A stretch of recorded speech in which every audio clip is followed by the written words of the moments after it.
This isn't my phone. Good morning and welcome to the Environment and Natural Resources Committee. Apologies for starting a little bit late, but we have to have 7 members present in order to start. And unfortunately at 10 o'clock we did not, but now we do. We will start with committee introductions, beginning with Representative Woodsum on my left. Please go ahead. Good morning, Dave Woodsum, District 139, North Wardrow, Limerick and Parsonsfield. Good morning, Dan Ankeles, House District 100, center part of the town of Brunswick. Good morning, Lori Osher, District 25. That's a majority of Orono, the home of the University of Maine, named after Chief Orono of the Penobscot Nation. Hi, everybody. I'm Vicki Dudera. I represent House District 41, the towns of Camden and Rockport, and happy to serve as co-chair of this committee. I'm Dick Campbell. I represent House District 19, Orrington, Holden, Eddington. Good morning. I'm Bill Brigio. I'm the representative from District 60, which is the east side of Augusta. And if I talk for just a couple more seconds, it will give Sliver from Livermore an opportunity to introduce herself. Hi, everybody. I'm Jamie Somershall Burgess, District 77, Mexico, Dixville, Hartford, Canton, Peru, and a sliver of Livermore. Art Bell, I represent House District 103, which is Yarmouth. And I'm Senator Denise Tepler. I represent Senate District number 24, which is all of Saginaw County and the town of Dresden in Lincoln County. And I serve as co-chair with Representative Dudera of this committee. And this morning, we are going to start with 3 nomination hearings for members of various committees that help the Department of Environmental Protection. And our first nomination hearing will be for Brooke Barnes, the second for Eileen Bader Hall, and the third for Aaron Merrill, just going in that order. So this is a public hearing of the Joint Standing Committee on Environment and Natural Resources for the purpose of considering the nomination by the governor of Mr. Brooke E. Barnes of Harpswell for appointment to the Board of Environmental Protection. Under the law and joint rules of the legislature, this committee is required to hold this public hearing and to recommend confirmation or denial of the nominee by majority vote of the committee, members present and voting. As chairs of the committee, we will then send written notice of the committee's recommendations to the President of the Senate. The committee will hear testimony from and have the opportunity to question the governor or her representative, in this case, her representative, the nominee, and other persons present who wish to speak for or against the nomination. Persons testifying at the public hearing today are advised that the hearing is live streamed and may be seen and heard by persons watching online, and a recording of this meeting will be archived. So before we begin, I need a motion to confirm, pursuant to Title III, Section 157 of the Maine statutes, which requires there be an affirmative motion to recommend confirmation of the nominee. The chair recognizes Representative Campbell for the purposes of making such a motion. And I would ask that you make the motion, Representative Campbell, that is here.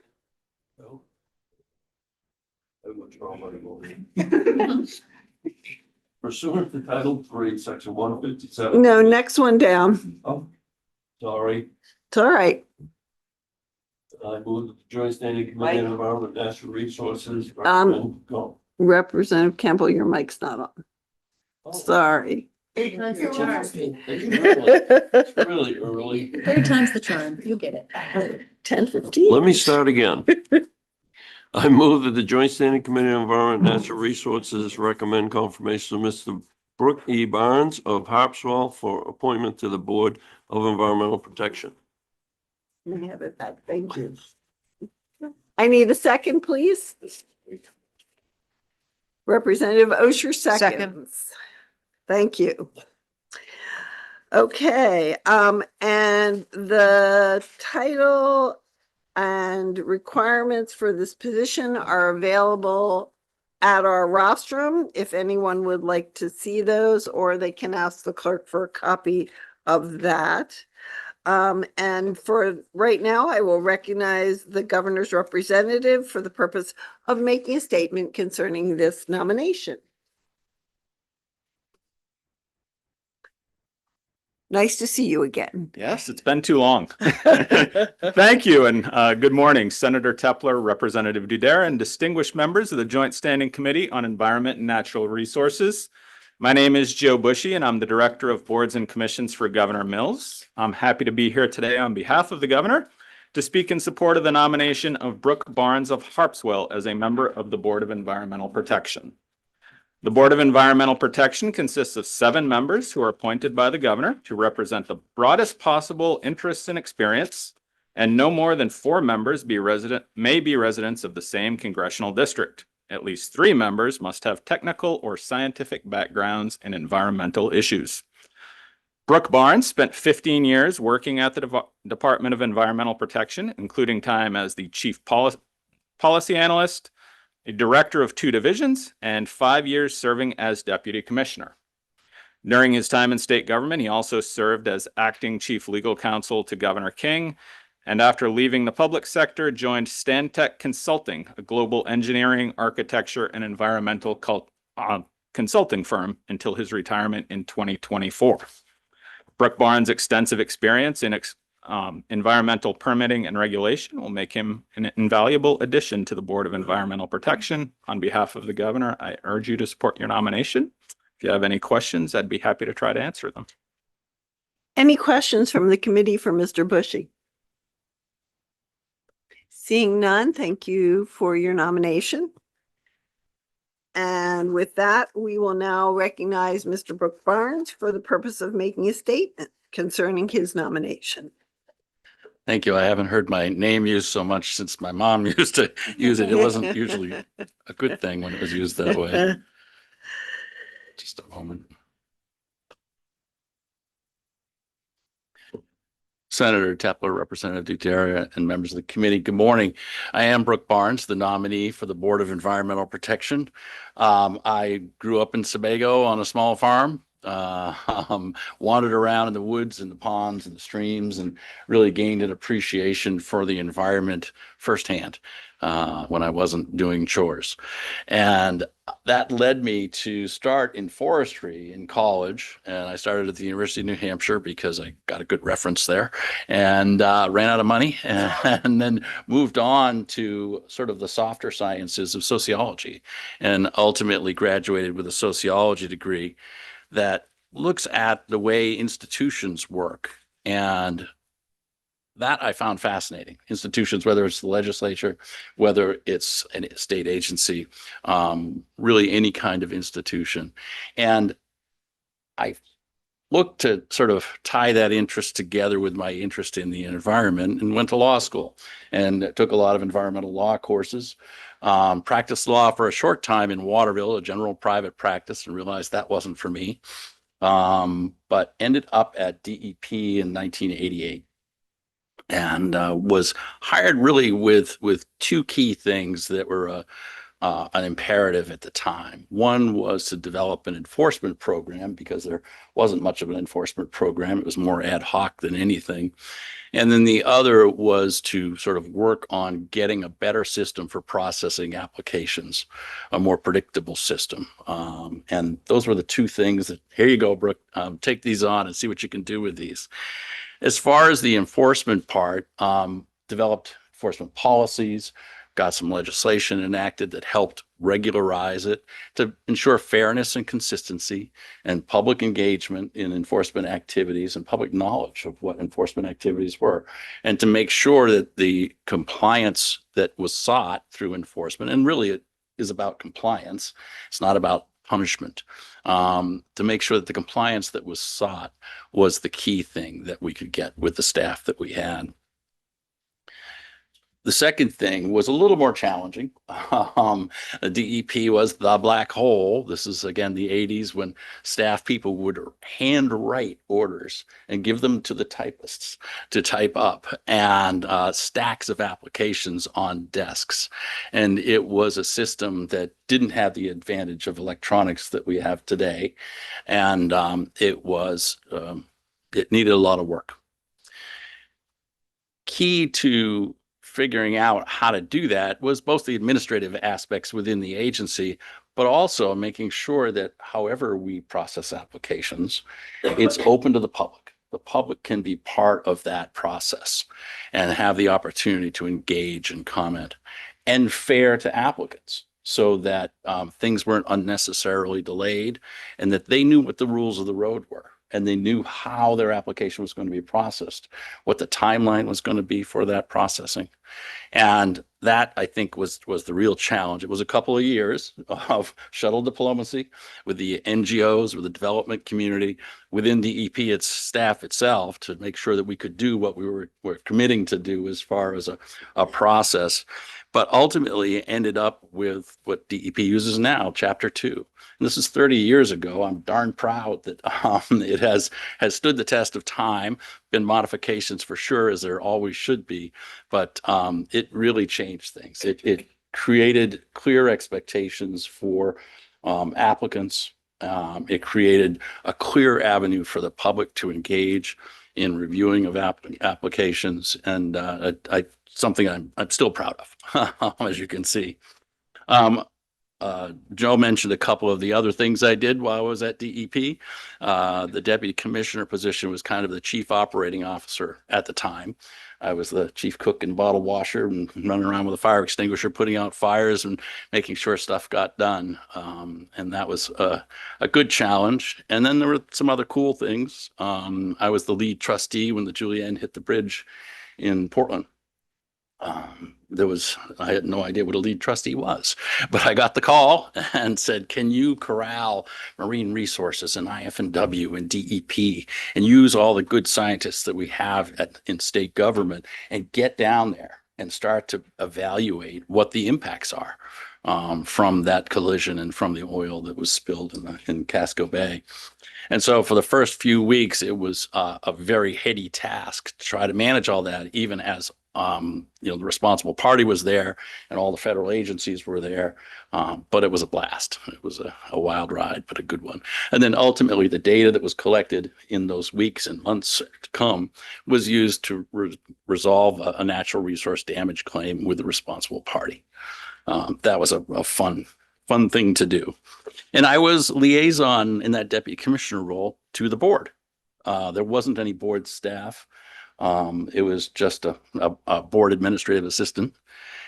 And so I was the one who was sort of answering board questions, helping the board resolve things, helping the board get information. So I'm intimately familiar with how the board works and the role that it plays. After leaving DEP, I went back to sort of making money doing construction work and working in Penobscot Bay, doing some remodeling and homes out in the islands. And that was the most satisfying job that I ever had. It was a lot of fun, but I also got a lot of exposure to the working waterfront and the marine community in the course of doing that, and really enjoyed that. Ultimately went back to professional work. The kids are going to college, and I started at Stantec Consulting down in Topsom. At the time, it was Woodlawn Alternatives, but then it was shortly after I joined, it was purchased by Stantec Consulting. And Stantec Consulting here's the elevator speech, is a 32,000 person organization, publicly traded, offices all over the world, 450 plus offices, doing architecture, engineering, and environmental services. The Topsom office is environmental services, about 50 people there. And my job there was to manage the teams of those professionals and to develop permit applications for local, state, and federal approvals of projects. Someone would come in and say, I want to do X. What do I need to do? How do I do it? What studies need to be done? How do I get through the regulatory process? So that was my job for about 17 years. A lot of sort of managing and budgets and people, teams. I loved it. It was a great job. But the piece I loved the most was when I got to go out in the field and with our botanists, with our geologists, with our wetland scientists, with our wildlife biologists, and spend time actually in the dirt, getting to know the resources that are out there all across the state. Because these are really smart people that I learned so much. And that's the one thing that I am is curious.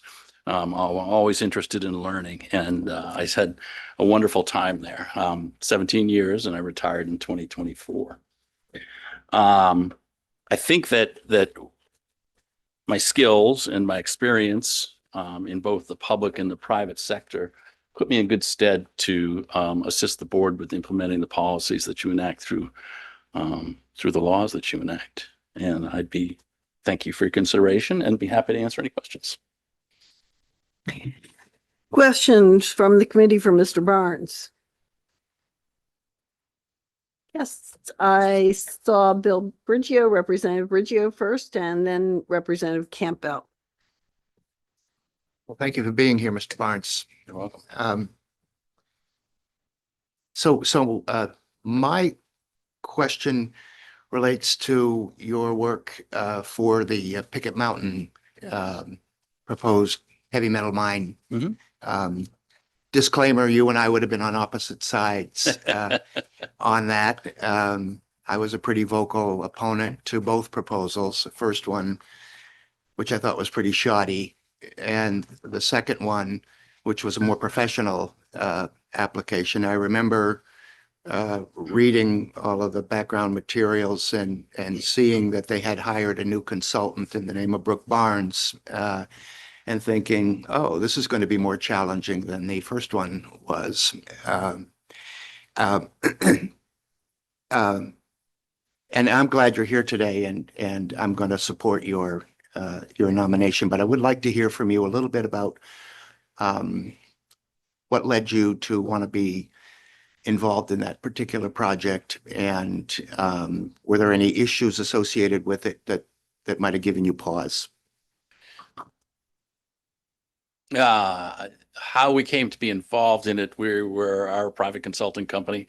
And so it's a function of what walks in the door and then doing an evaluation of what walks in the door to see if it's something that is likely permittable and that we don't want to waste somebody's time trying to get a permit, which is impossible. In that particular case, we looked at the previous application, which we agreed was pretty shoddy. And we also agreed that we had the professional expertise to put forward a solid application for this project. Whether it passed or not was not what we were, that wasn't up to us. That was up to the LUPC. But we thought we could help this client by putting together a solid application that presented the science and presented the risk. And to us, those are the two key things in any project, but especially a mining project, is evaluating the science and the risk. So those are the kinds of things, the thinking that goes into any project that would come in the door. And then the second part of your question was there anything that gave me pause?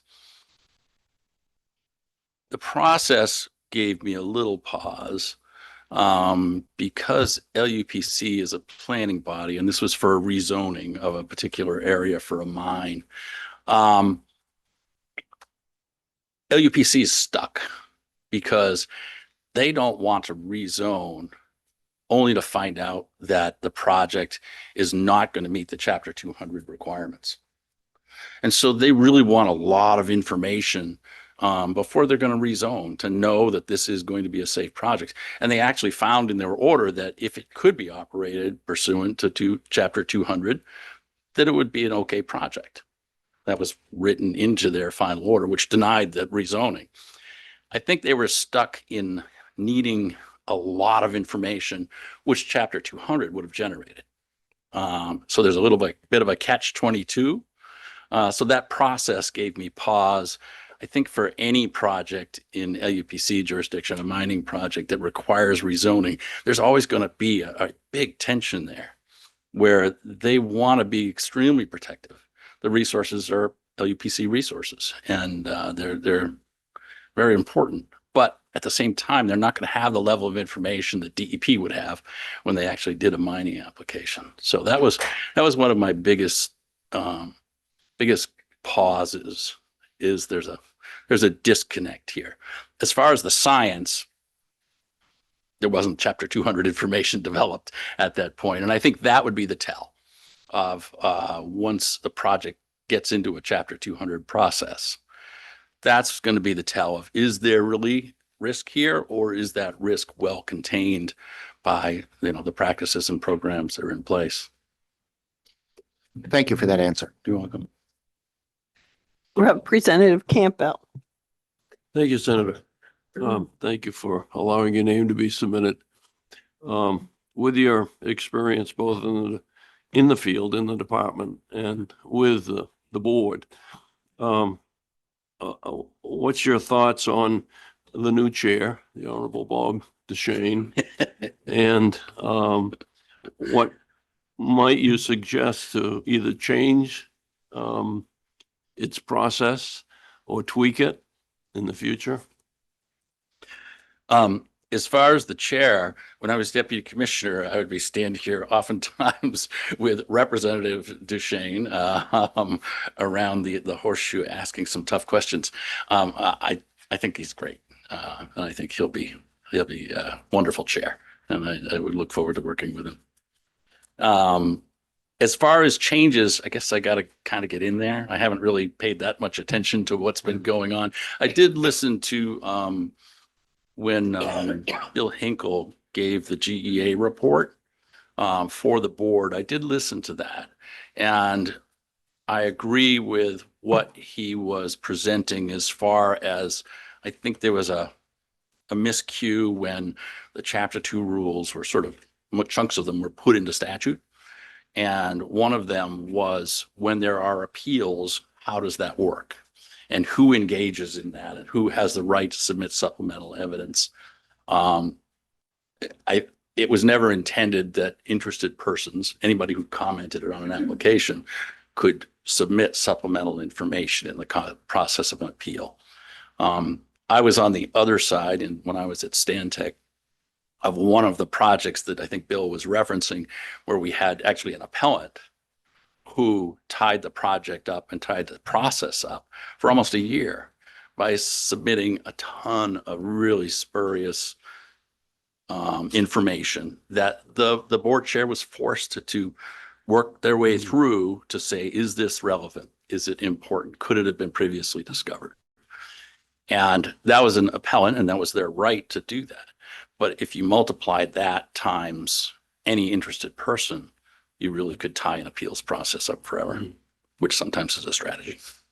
Thank you. Mr. Barnes, I have a quick question for you. Who are you replacing on the board who has used their term up? Don't remember. Barbara Vickery. Okay, so will you be serving with former Woodlot Alternatives owner Steve Pelletier? I will, yes. My constituent? Okay, that's kind of interesting. And do you know Pam Griffin? I know Pam very well. Yeah. Okay. Pam and her husband, her husband and I went to law school together. Okay, Glenn. Yes, they're very good friends of mine. So thank you. And I represent Topsom and have lived there for over 40 years. Well, So I many of know these- I know Stantec pretty well. Okay, well, thank you. Any other questions from the committee? Seeing none, we appreciate your statement. Thank you. And now we'll move on to, whoops, I've lost the pages. Here we go. There we go. I will now take comments from persons attending this hearing, either in the room or online, who we wish to speak for or against this nomination. Is there anyone who wishes to speak in favor of this nomination? Yes, I see. I need to read through a set of rules for you, sir. Excuse me. All such statements that are written shall contain the name and residence of the person who prepared the statement, and a copy of each written statement presented to the committee at this hearing will be made available to the nominee prior to the committee's vote, and the nominee will have an opportunity to respond to any written comment. Those who wish to speak should observe the following. Please sign in. Please speak from the rostrum, state your name and place of residence. Persons participating electronically will be called upon by the chairs, at which time they will be promoted to panelist status in Zoom and can be seen and heard by the committee and anyone listening in. Only comments concerning the suitability of this particular nominee for this particular position will be considered in order. All other comments will be considered out of order. Please remain at the podium after you give your statement so the committee may ask you questions. Thank you, and please proceed. Thank you. Good morning, Chairs Tepler and Dudera and members of the committee. I'm Dave Wilby of Brunswick. I'm a consultant, but I'm here only speaking on my personal behalf today. I want to express my strong support for the nomination of Brooke Barnes to the Board of Environmental Protection. I've provided a letter, so I'll just touch on a couple highlights briefly now. I've known and worked with Mr. Barnes in a variety of capacities since the 1990s, and he has exhibited characteristics that would make him an excellent BEP member throughout that time. I first got to know Brooke when he was deputy commissioner at the DEP, when I saw how the department staff gravitated to him for support, for leadership, and for wisdom. I also interacted regularly with Brooke when he was a consultant at Woodlot and Stantec. And I know firsthand that his sage advice was highly valued by clients. I will also add that I'm aware that Brooke has for many years been an excellent resource for customers at Longfellow's Garden Center over in Manchester. So if you have plant or shrub questions, he can help you. I just want to highlight two characteristics that I believe make Mr. Barnes an excellent candidate for the board. First, as a board member, Brooke would be guided by the law and by science. Second, he would bring a judicious and thoughtful approach to the work of the board. He's a good listener and would welcome and encourage the input of the public and stakeholders into the board's process. Brooke cares deeply for the state of Maine, its people, and its natural resources, as illustrated by his willingness to come forward for this position. I'm thankful that Brooke and other citizens are willing to undertake this public service, and I'm also appreciative of this opportunity to share these thoughts with you, and I encourage you to endorse the nomination. Thank you. Thank you, Mr. Wilby. Questions from the committee for Mr. Wilby? Yes, Representative Ankley. Not a question, but just want to welcome up somebody from Brunswick. Thank you very much. Appreciate it. Okay, seeing no further questions, thank you for your testimony. And anyone else wishing to speak in favor of the nomination? Yes, please.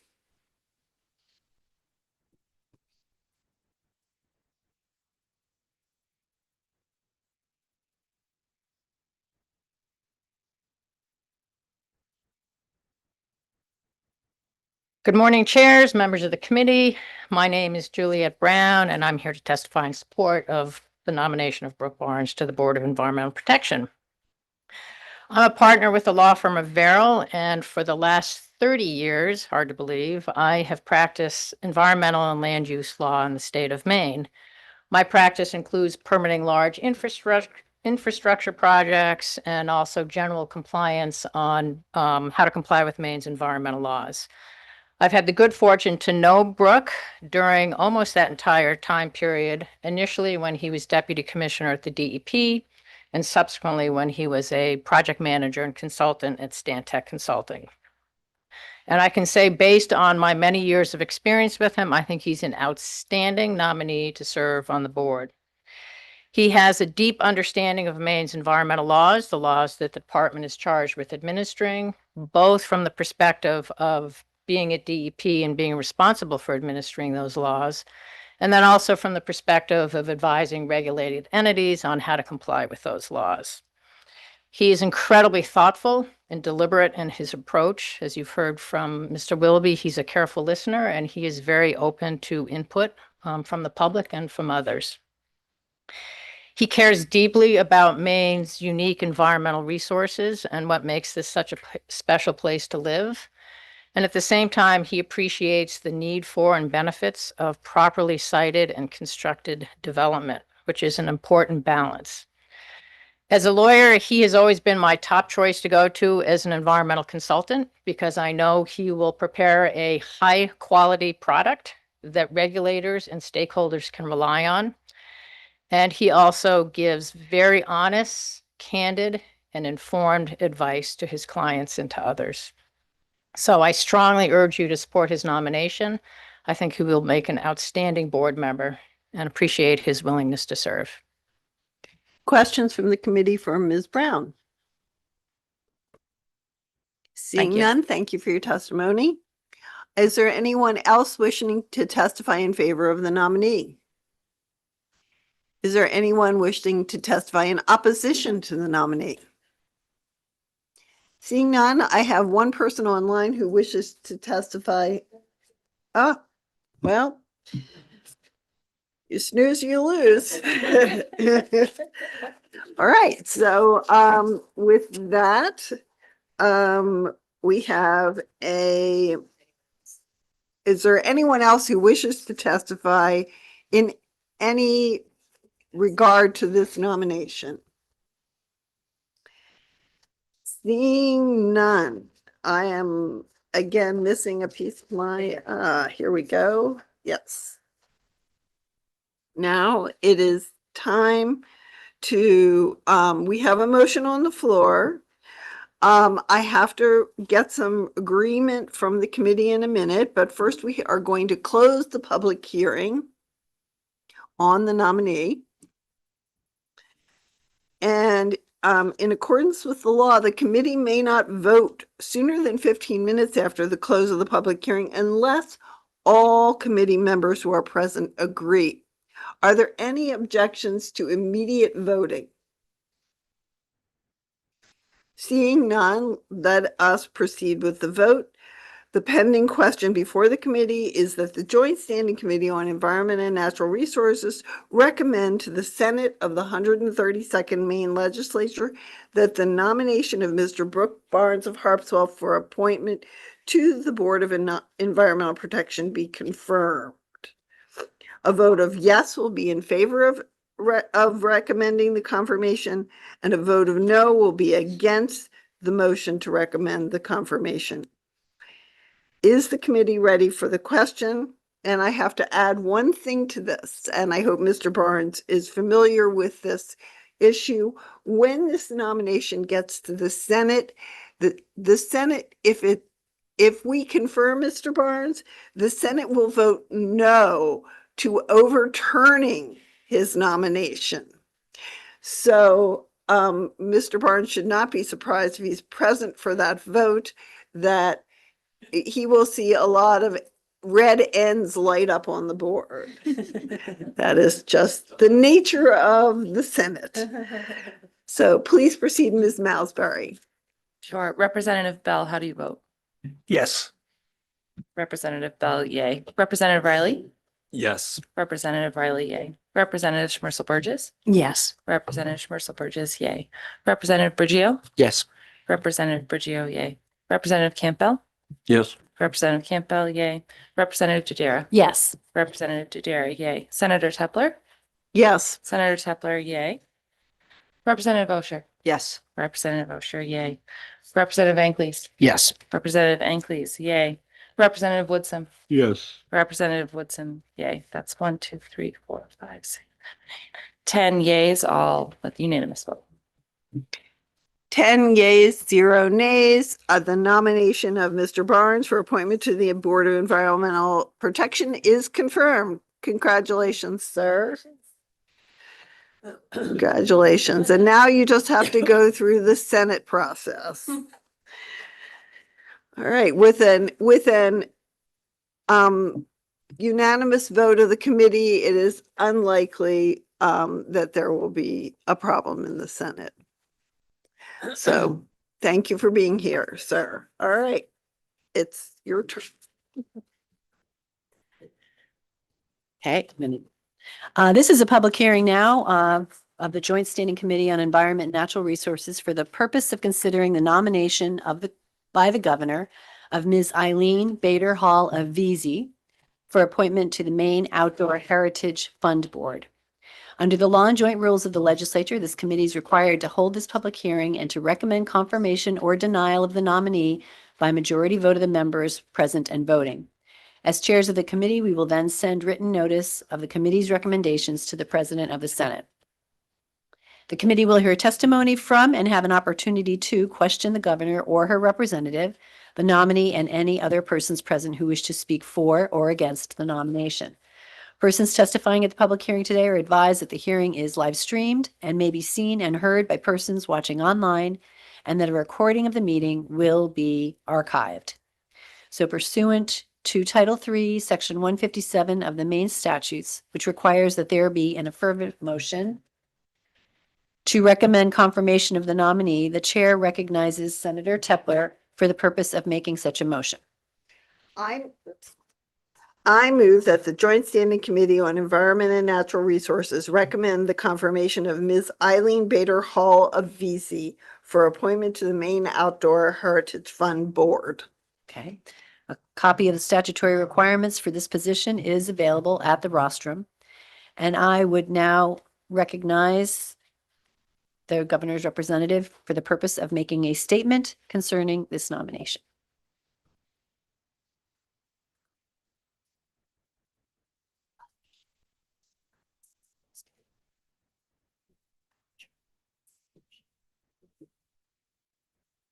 Thank you once again, and good morning, Senator Tepler, Representative Dudera, distinguished members of the committee. My name again is Joe Bushy, and I'm the Director of Boards and Commissions for Governor Mills.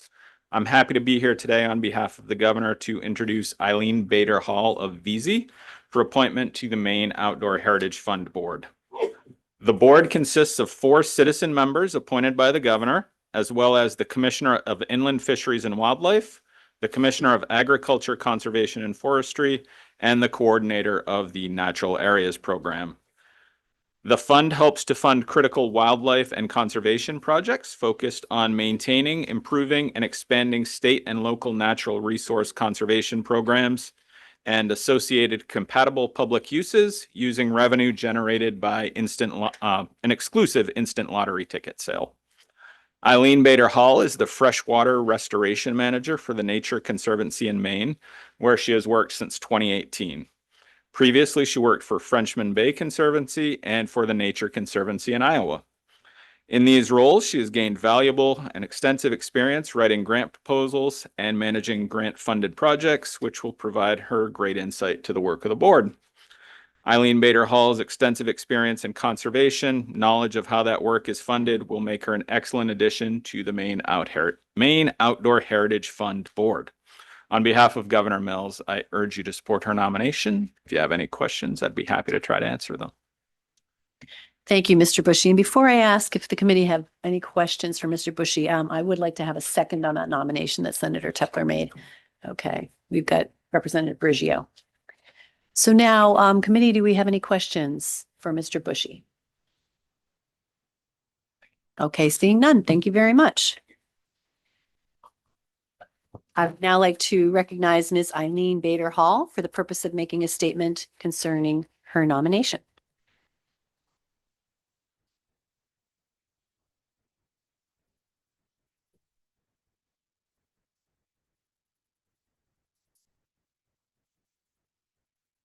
Good morning, Senator Tepler, Representative Dudera, and members of the Joint Standing Committee on Environment and Natural Resources. My name is Eileen Bader Hall from VZ, and I am here today to discuss with you my nomination to the Maine Outdoor Heritage Fund Board. I am interested in serving on the board because it is an opportunity to support key funding going toward critical projects that conserve the lands and waters on which we all depend, and which also support outdoor recreation, our state's natural resources, and local economies. I currently work for the Nature Conservancy in Maine, and I have over 17 years of experience working in the conservation and ecological restoration fields. I am passionate about working with partners and communities to enable the implementation of conservation and restoration projects that benefit both people and nature, and have spent my entire career in pursuit of this goal. Over the years, I have been the lead project manager on many different types of conservation and restoration projects, especially stream and river restoration projects, and have an in-depth understanding of the challenges of moving a project from inception all the way through implementation. Without fail, fundraising is a major part of project management. As a board member of the Maine Outdoor Heritage Fund, I will look forward to supporting partners across the state in achieving successful projects to enhance our natural resources for the benefit and enjoyment of all. Thank you for your consideration, and I'm happy to answer questions. Thank you very much, Ms. Bader Hall. I will ask if anyone has any questions they'd like to ask of the nominee. Yes, Representative Campbell. Thank you, Representative. Being a resident of VZ and having had the benefit and honor of representing VZ for many terms past, how are things in town? How are things in town? Oh, great. I'm a new resident of VZ. I lived down east prior to moving to VZ about 3 years ago, and we love it. It's a great town. It's a great town. Thanks. Yes. Do we have any other questions? Yes, Rep. Brigio. Well, this would be a follow-up to your last answer. Where down east did you live prior? In Washington County and Cherryfield. Beautiful country. Did you rake Yes. blueberries? I just yeah, just recreationally. All right. Well, thank you for doing this. All right, I see Representative Osher. Go ahead. Do you have experience interacting with the Maine Outdoor Heritage Fund Board? A little bit. When I was at Frenchman Bay Conservancy, I had submitted a proposal and so went through that process as somebody applying for funding. Were you successful? Yes, we were actually. Congratulations. Do we have any other questions? Yes, Rep. Riley. What led you to move from Iowa to Maine? Great question. My husband is originally from Millbridge, and so when we were deciding, which family we wanted to be closer near to, we chose Maine. And because of all the outdoor recreation opportunities. Nice. Did you do any work in Dubuque? I have relatives out there. I didn't work in Dubuque, but that is a very beautiful part of the state. You can still vote for her even if she doesn't know your relatives. Okay, anyone else have any questions for Ms. Bader Hall? No? Okay, seeing none, we thank you very much for your statement. And we will now take comments from persons attending this hearing who wish to speak for or against this nomination. And let's start with in favor.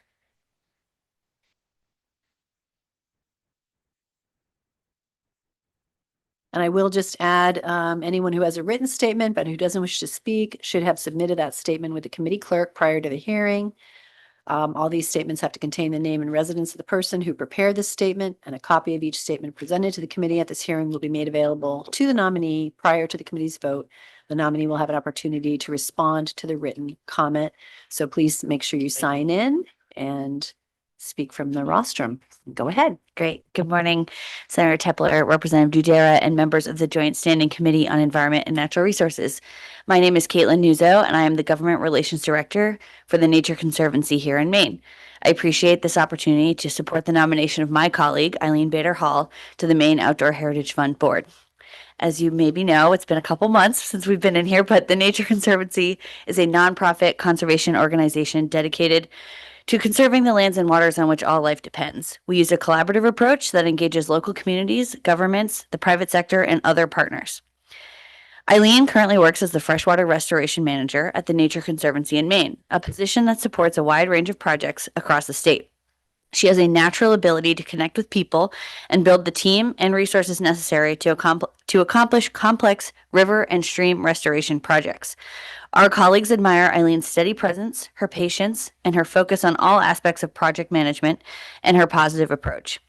I have personally had the pleasure of knowing Eileen for about 10 years, having first crossed paths working on a project together while she was at the Frenchman Bay Conservancy. I have been continuously inspired by Eileen's curiosity, warmth, and her commitment to supporting critical restoration work here in Maine. The traits that make Eileen an excellent colleague and an excellent friend will be valuable additions to the Maine Outdoor Heritage Fund board.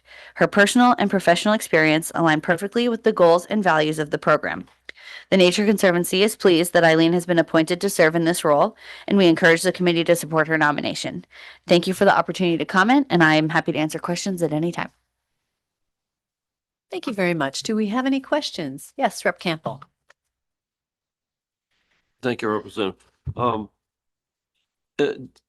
With your association with her together, Yep. have you been involved with any controversial projects that you might share with us? Any controversial projects that Eileen and I have worked on together? She's done a lot of work on really impactful projects all over the state.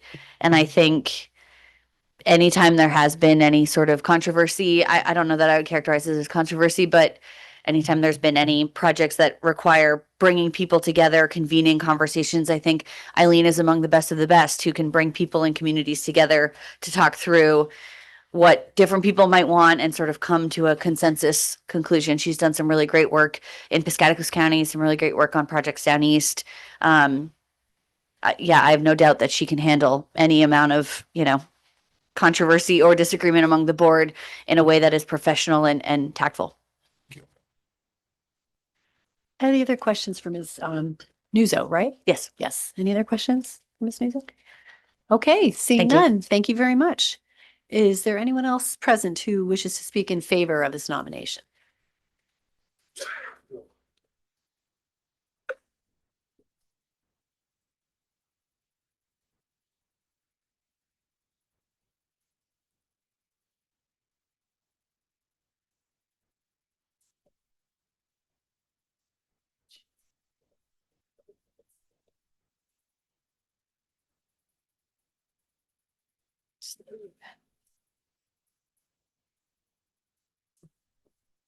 Welcome, Ms. Gundrum. You can go Thank ahead when you. you're ready. Thank you very much. Representative Dudera, Senator Tepler, members of the ENR committee. My name is Francesca Gundrum, and I'm Maine Audubon's advocacy director. Maine Audubon is the state's oldest and largest wildlife conservation organization. And before I dive in, I just want to share that anytime there is an individual that's coming up for a nomination to a board, commission, stakeholder group that my organization interacts with or cares about, we share that name with our staff and we offer testimony if we have interacted with that person in our work. So there's many wonderful people before you today. So I just want to clarify that our testimony today in support is because we have direct interaction with this individual. And I'm going to be delivering this testimony on behalf of my colleague, Sarah Haggerty, who is our organization's conservation biologist and GIS manager. So you can just pretend I'm her for a little bit. Thank you for that. So on behalf of our organization, 30,000 members, supporters, and volunteers, thank you for the opportunity to share testimony in support of the nomination for Eileen Bader Hall of VZ to the Maine Outdoor Heritage Fund Board. Eileen's academic and professional experience working in freshwater restoration and conservation makes her an excellent fit for the board. As a freshwater restoration professional with the Nature Conservancy, she has worked closely with a wide variety of partners, including private landowners, state and federal agencies, and non-governmental organizations. A large part of the work has involved leading the selection of projects to receive funds for stream restoration work across the state under the Natural Resources Conservation Service Regional Conservation Partnership Program. This has involved weighing a variety of values and maintaining the ability to consider each project within the broader conservation landscape. Eileen is able to collaborate seamlessly with the federal government, NGOs, and local communities to restore local natural systems. With a Master of Science in Hydrology and Water Resources Science, she has a deep understanding of stream function and the methods and values of water resource conservation. And with her on-the-ground experience, she brings a direct perspective to conservation activities in Maine, which will surely be an asset to the board's work. Maine Audubon staff, Sarah Haggerty in particular, has worked with Ms. Bader Hall for many years and can attest to her thoughtful, pragmatic, results-oriented approach to conservation. So these characteristics would greatly benefit the board, and for these reasons and more, our organization offers support for her nomination, and we encourage the committee to do the same. Thank you so much. Do we have any questions for Ms. Gundrum regarding Ms. Haggerty's statement? Nope, seeing none. Okay, thank you very much. Is there anyone else present who wishes to speak in favor of this nomination? Is there anyone present who wishes to speak against this nomination? Okay, anyone at all present who wants to speak about the nomination? Do we have anyone online? No. Okay. All public comments having been taken, the committee will now proceed as follows. We will vote on the nomination and notify the President of the Senate pursuant to Title III. The vote must be taken within 35 days. Do I first have agreement that we may? You have to close the public hearing. Okay, I will now close the public hearing. Where did that gavel go? Thank you. And accordance with the law, we're not, the committee may not take the vote on this nomination sooner than 15 minutes after the close of the hearing unless all committee members who are present agree that it's okay to do so. So are we in agreement that we'd like to do that? All of us in agreement? Mr. Representative Ankleys? Okay. All right. Looks like we're unanimous on that. So then the pending question before the committee is that the Joint Standing Committee on Environment and Natural Resources recommend to the Senate of the 132nd Maine Legislature that the nomination of Ms. Eileen Bader Hall of VZ for appointment to the Maine Outdoor Heritage Fund Board be confirmed. A vote of yes will be in favor. A vote of no will be against the motion. Is the committee ready? Representative Bell? Yes. Representative Bell is yay. Representative Riley? Yes. Representative Riley, yay. Representative Schmerzel Burgess? Yes. Representative Schmerzel Burgess, yay. Representative Brigio? Yes. Representative Brigio, yay. Representative Campbell? Yes. Representative Campbell, yay. Representative Dudera? Yes. Representative Dudera, yay. Senator Tepler? Yes. Senator Tepler, yay. Representative Osher? Yes. Representative Osher, yay. Representative Ankleys? Yes. Representative Ankleys, yay. Representative Woodson? Yes. Representative Woodson, yay. Senator Brenner? Yes. Senator Brenner, yay. It's 11 in favor, no opposed. So with 11 members having voted in the affirmative and none in the negative, it's the vote of the Joint Standing Committee on Environment and Natural Resources that the nomination of Ms. Eileen Bader Hall of VZ for appointment to the Maine Outdoor Heritage Fund Board be confirmed. Congratulations.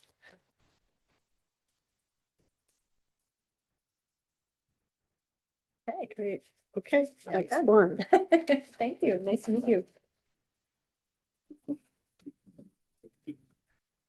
Oops, that's the wrong one. There we go. All right. Madam Chair, Yeah, can I introduce myself? please do. Thank you.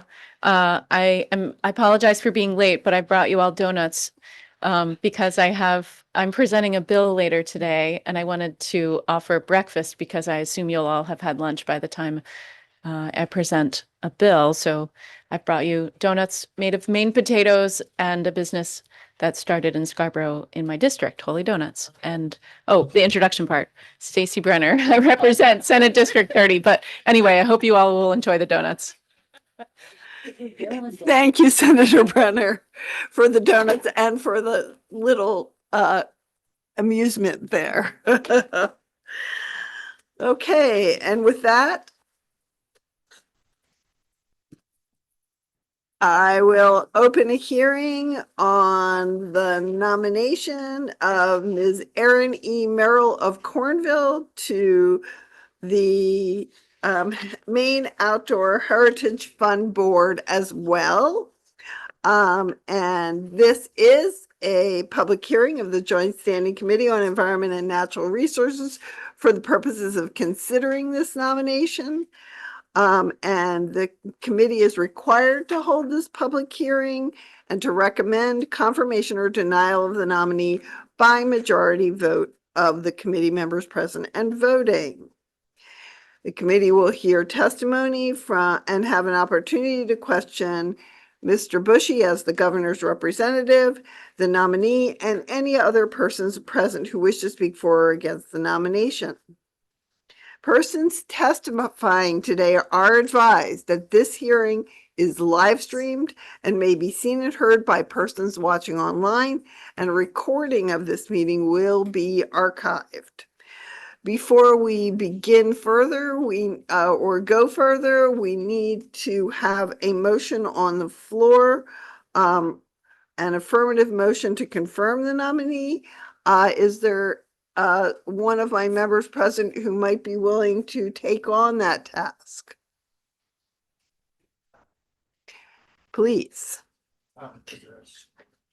Yes, it's the second page of the script that you have in your folder. Sorry for holding a donut in my hand while I make this motion. It's highly unprofessional. I move that the Normal. Joint Standing Committee on Environment and Natural Resources recommend the confirmation of Miss Erin E. Merrill of Cornville for reappointment to the Maine Outdoor Heritage Fund Board. And a copy of the statutory requirements for the position are available at the rostrum. I need a second on the motion. Yes, I have. Second. Second from Representative Osher and Senator Brenner. But we'll take Representative Osher's because I saw it first. Okay, and with that, we'll welcome Mr. Bushy to represent the governor for the purpose of making a statement concerning this nomination. Thank you once again for the last time. Good morning, Senator Tepler, Representative Dudera, and distinguished members of the Joint Standing Committee on Environment and Natural Resources. My name is Joe Bushy, Director of Boards and Commissions for the governor, and I'm happy to be here today on behalf of Governor Mills to introduce Erin Merrill of Cornville for reappointment to the Maine Outdoor Heritage Fund Board. Erin Merrill has been the Vice President of Advancement and Alumni Relations at Thomas College since 2023. Previously, she served as Development Director of Educare Central Maine and held a similar position at Maine Public Broadcasting.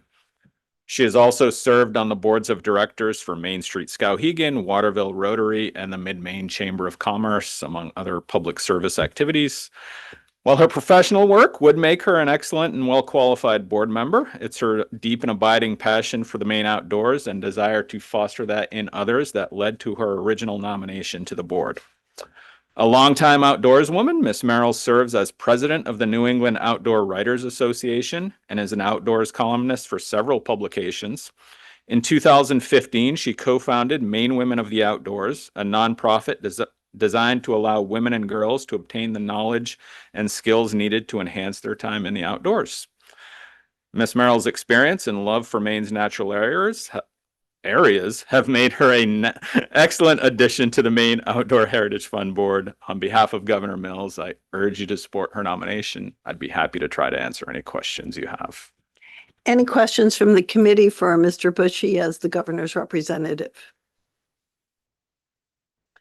Seeing none, thank you very much for your statement.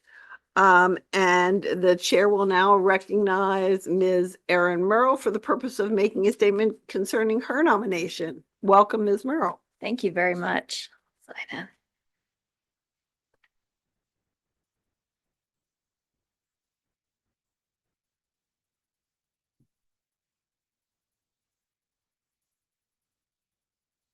Senator Tepler, Representative Dudera, and members of the Environment and Natural Resources Committee. My name is Erin Merrill. I'm here to say a few words about my reappointment to the Maine Outdoor Heritage Fund Board. In the 4 years since I've last been here, which last time it was on Zoom, so it was very, very different. I've had the privilege of being part of some incredible funding conservation projects through the Maine Outdoor Heritage Fund.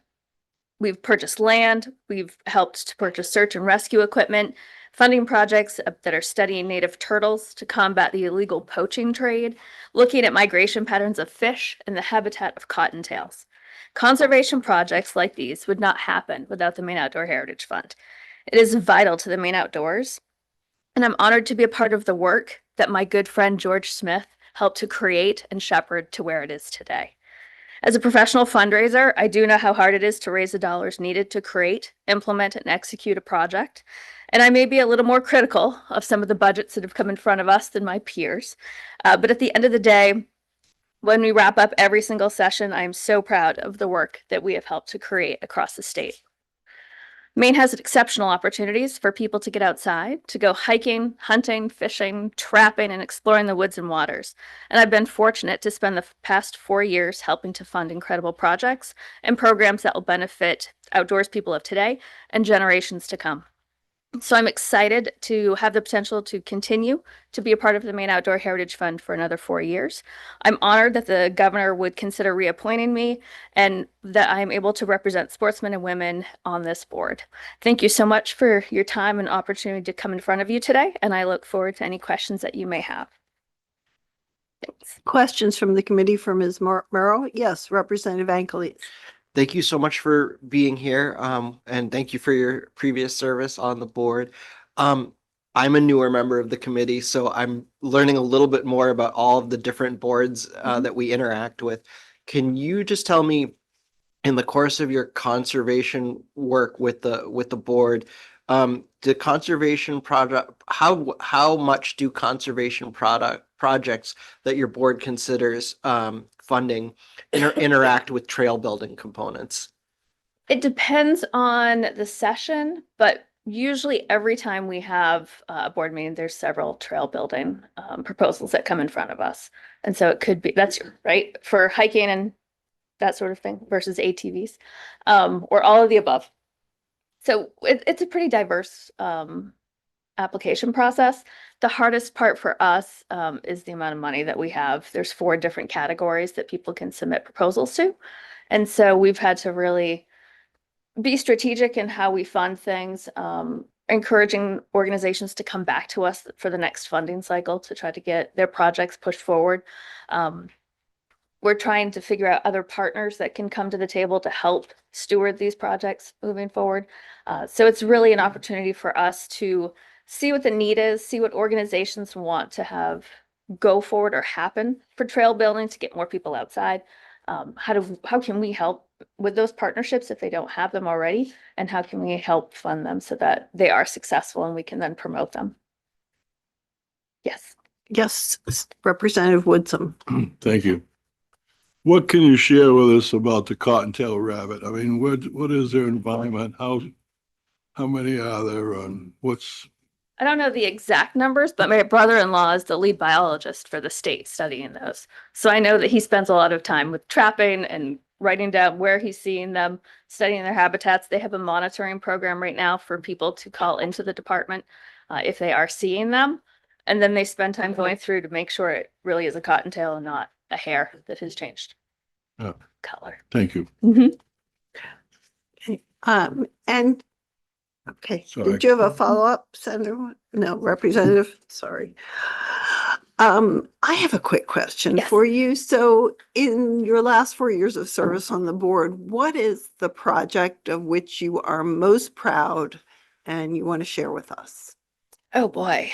I think one from our last session or 2, I think, it's conservation in that folks came to us from I believe it was Brownville, and asked for some search and rescue equipment and talked about the work that they've been doing and how the budget cuts that have impacted their department have prevented them from being as effective when kids get lost or when people go off trails.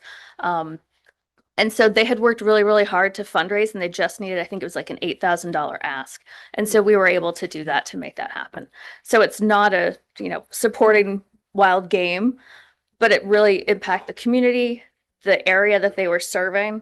And it gave us a chance to, typically it's like a $15,000 to $25,000 grant per awardee.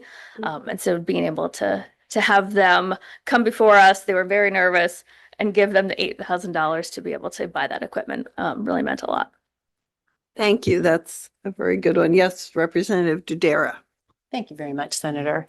Hi, welcome. I remember when we confirmed you the first time. Yes. I'm an avid hiker, and I'm wondering how you address or have addressed in the past, your time on the board, this trend now in Maine of people posting their land that has been used for generations of folks to hike on? We haven't when it comes to land procurement, it's a lot of organizations that want to buy land to help make sure that hikers have access to it. Typically, what we've seen is it's pieces of land that already abut property that they own that they're trying to expand with. And so they've done a lot of work on their own to be able to do the fundraising, to get the permits, and then we're able to help them purchase those additional pieces to get more people out in the outdoors. So nothing in particular having to do with land access for landowners and posting in particular. Okay, I know there was just recently a big case, I think by Moosehead, where, a multimillionaire who's bought Oh, up yes. the land. As and an it's- outdoor writer, it's one of the things we think about all the time. Yeah. But on the actual board, we don't see that Okay. too much. All right, thank you.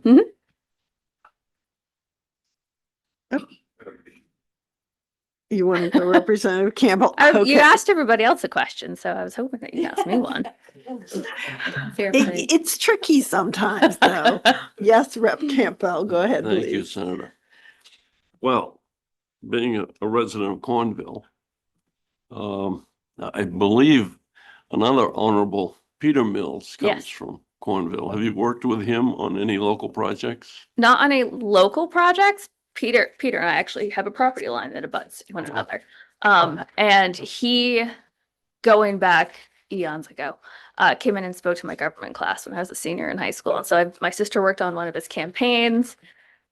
We all know everybody in that area. So yes, he is a wonderful guy. Thank you. Okay, and now seeing no further questions, thank you very Yes, much, thank Ms. you. Merrill. And now I will take comments from persons attending this hearing who wish to speak for or against this nomination. If you have a written statement, it should have come to us, unless you're speaking today. It should have come to us before this hearing was opened. And if you're speaking today, please sign in, speak from the rostrum, and hang on because we may want to ask you some questions. Is there anyone present who wishes to testify in favor of the nomination? Okay, a renomination, I should say. I'm sorry. Seeing none, is there anyone present who wishes to speak in opposition to the renomination? Again, seeing none, is there anyone who wishes to speak in regards to this nomination? Seeing none, we will now review any additional comments, and there are none. Okay, so the hearing on of this committee on the reappointment of Ms. Erin E. Merrill of Cornville to the Maine Outdoor Heritage Fund is closed. Are there any objections from the committee for voting immediately on this nomination? Seeing none, we will proceed with the vote. The pending question before the committee is that the Joint Standing Committee on Environment and Natural Resources recommend to the Senate of the 132nd Maine Legislature that the renomination of Ms. Erin E. Merrill of Cornville for reappointment to the Maine Outdoor Heritage Fund Board be confirmed. A vote of yes will be in favor of recommending confirmation. A vote of no will be against the motion to recommend confirmation. Is the committee ready for the question? All right. Please proceed, Representative Ms. Bell. Malisbury. Yes. Representative Bell is yay. Representative Riley. Yes. Representative Riley, yay. Representative Schmerzel Burgess. Yes. Representative Schmerzel Burgess, yay. Representative Campbell. Yeah. Representative Campbell, yay. Representative Dudera. Yes. Representative Dudera, yay. Senator Tepler. Yes. Senator Tepler, yay. Representative Osher. Yes. Representative Osher, yay. Representative Ankleys. Yes. Representative Ankleys, yay. Representative Woodson. Yes. Representative Woodson, yay. Senator Brenner. Yes. Senator Brenner, yay. That's 10 in favor, 0 opposed. Okay, with 10 in favor of the nomination and 0 in opposition, the nomination of Ms. Erin Merrill for reappointment to the board of, Maine Outdoor Heritage Fund Board, sorry, is confirmed. Congratulations and best wishes from the committee for all the nominees who were confirmed today. Yeah, you're welcome. Yes, and that was for our nominees, not for our many members who are returning to the fold. With that, we are closing our segment on nomination hearings. And we will shortly be moving into work session. I think we'll take like a 3-minute break for everybody to get themselves organized. We have some members who have to introduce themselves. Yes. Oh, okay. So a little break, 3-minute break. Yeah, just a 3-minute 11:30. break to, hit the restroom or whatever you must do.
All right. Welcome back to the Committee on Environmental Resources. We're going to open a work session now. And we're joined at the rostrum by our analyst, Mr. Dan Tartikoff, who I neglected to introduce earlier today. And of course, we have been helped all along here by Ms. Ashley Malsbury, who is our clerk, who's sitting at the desk to my left.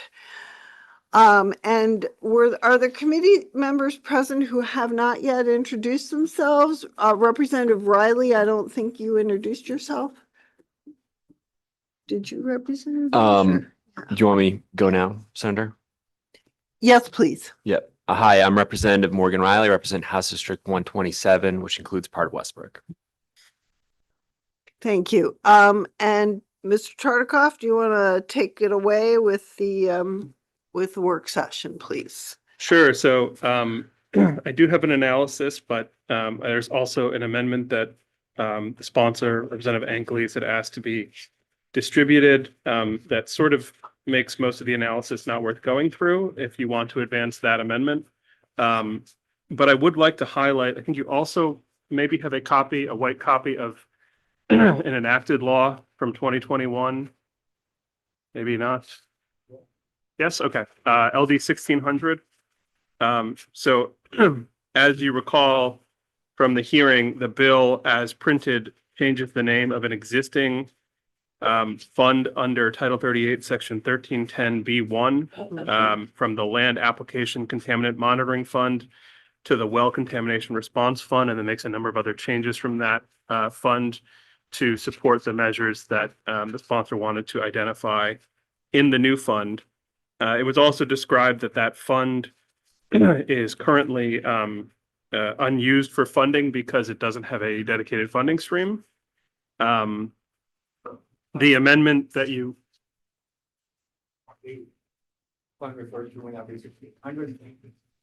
yes. Well, so I'm not sure I would go unused. It doesn't have a dedicated funding stream. So this is when this law was initially enacted in 2021. The fund was designed to be capitalized with a $10 per ton handling fee on sludge or septage.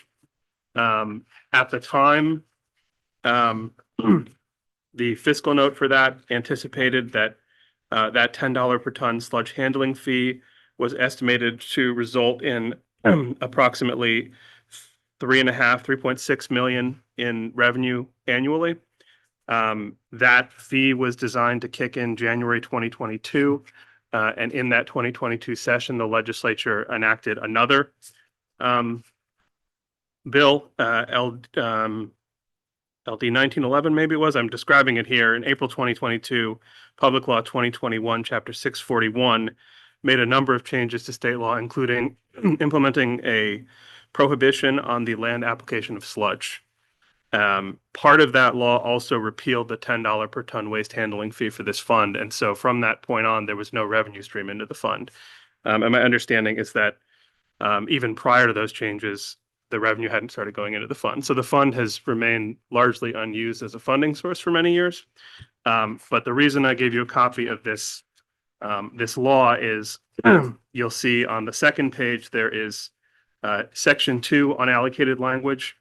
It directs the department to develop and implement a program to evaluate soil and groundwater for PFAS and other identified contaminants at locations licensed or permitted prior to 2019 to apply sludge or septage. So this program is something the DEP was engaged in as a result of this public law. There were reporting requirements under those unallocated provisions that set out a time frame for completion of this investigation program. It was designed to be completed by the end of 2025. The committee received an update in the form of a report early last year indicating that there was far more work anticipated in conducting those investigations that led the department to extend the time frame. So my understanding based on that report is they are anticipating 2028 or 2029 that investigation will wrap up. The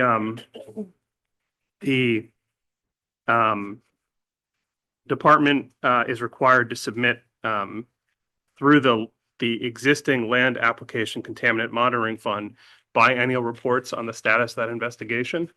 And so the department still anticipates there'll be additional reports coming under that statute. And so in the amendment from Representative Angeles, you will note that instead of amending the Land Application Contaminant Monitoring Fund as was proposed in the bill, a new well contamination response fund is enacted in section 424D.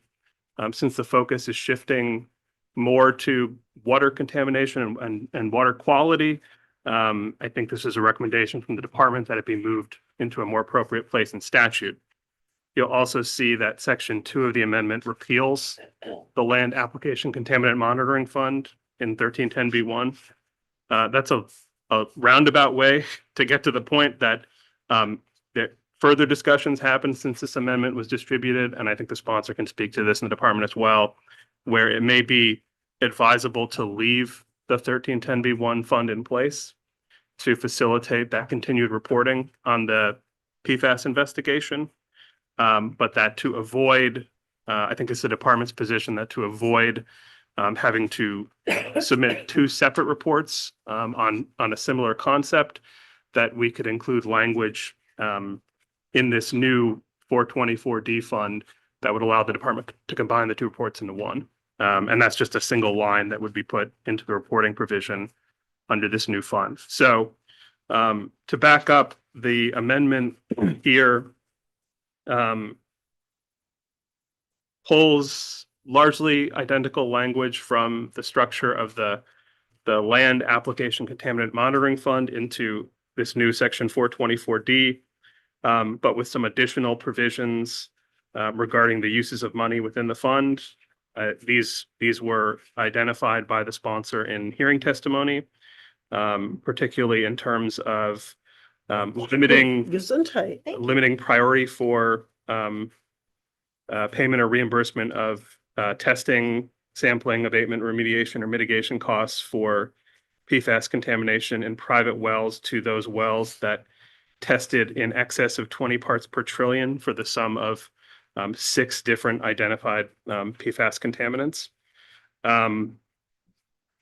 There was also some suggestion from the department that instead of, as in the original bill, a large number of rulemaking pieces were set out and designated for rulemaking, that instead much of the prioritization and use of funding within the fund is put into statute. And I think the intent there is to avoid the need for rulemaking potentially. So there's still an authorization for rulemaking. It's not required.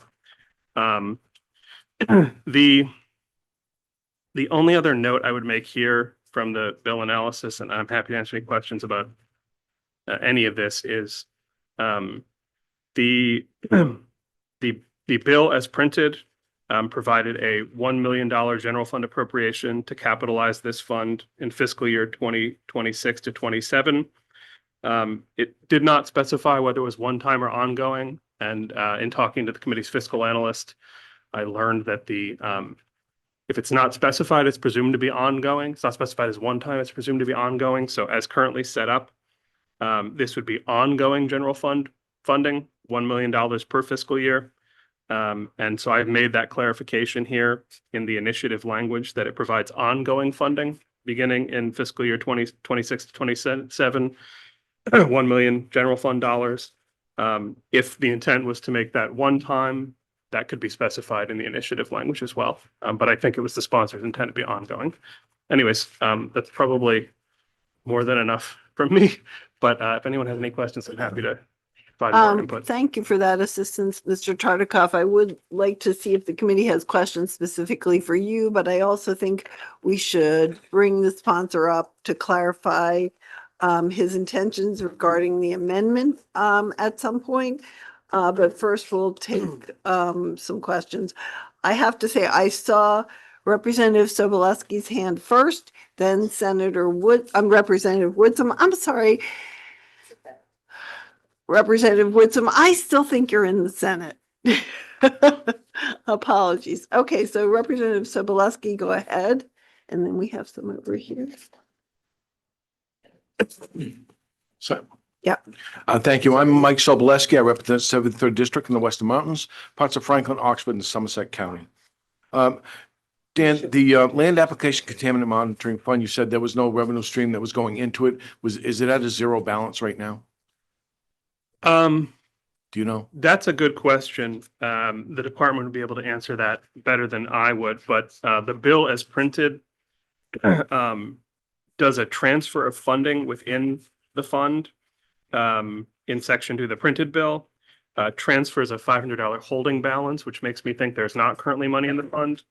If I recall, and I may be wrong about this, there was a number of bills enacted in the 130th legislature related to PFAS, and I think the substantive portions were separated from the funding piece, and the funding was provided through, I'm not sure if it was a supplemental or biennial budget, but I think the funding that the department is using for these investigations was not actually ever placed in the fund. It was through a different revenue stream, but that's best of my recollection from that time. Department could certainly speak better to that. Yeah, they put $500 in a lot of bills, just a lot of those accounts, just to keep them open. That's all. Yeah, they Thank you. can't have a zero balance or the Yeah, system doesn't they recognize did it. that in the biennial. So- Thank you. So Representative Soboleski, do you want to hear from the department about the balance? No, I think I understand. Okay, yes. Okay, Representative Woodsum, please go ahead. Same question that he just asked, so thank you. Okay, and Senator Martin. Joseph Martin, Senate District 19, Oxford and Franklin County. How many wells will $1 million cover? Well, this, I don't think there's an easy answer to that. You did receive some testimony subsequent to the hearing from Defend Our Health, where it was discussed a little bit about I think it was on request from a committee member, the cost of addressing PFAS contamination in a well, noting that some filters can cost as little as $20, but a more substantial system can cost more than $1,000, not including annual maintenance costs. Okay, I read on there that the testing can cost between $150 and $450. Now, is this for? Senator, I believe that Ms. Miller from the department has some data for you in regard to this. So please finish your question and then maybe we should ask her to come up and join us. Okay. Do you have any idea when you were asked to write this, how they came up with a budget of $1 million if you didn't know how many wells they wanted to do? So I wasn't involved in the development of the original bill. That $1 million level was just carried through into the amendment. The sponsor certainly could tell you that because it was done in his direction. Okay, thank you. All right. So with that, I think we should hear from Ms. Miller and then from the sponsor in regards to his amendment. Ms. Miller, please join Mr. Tartikoff.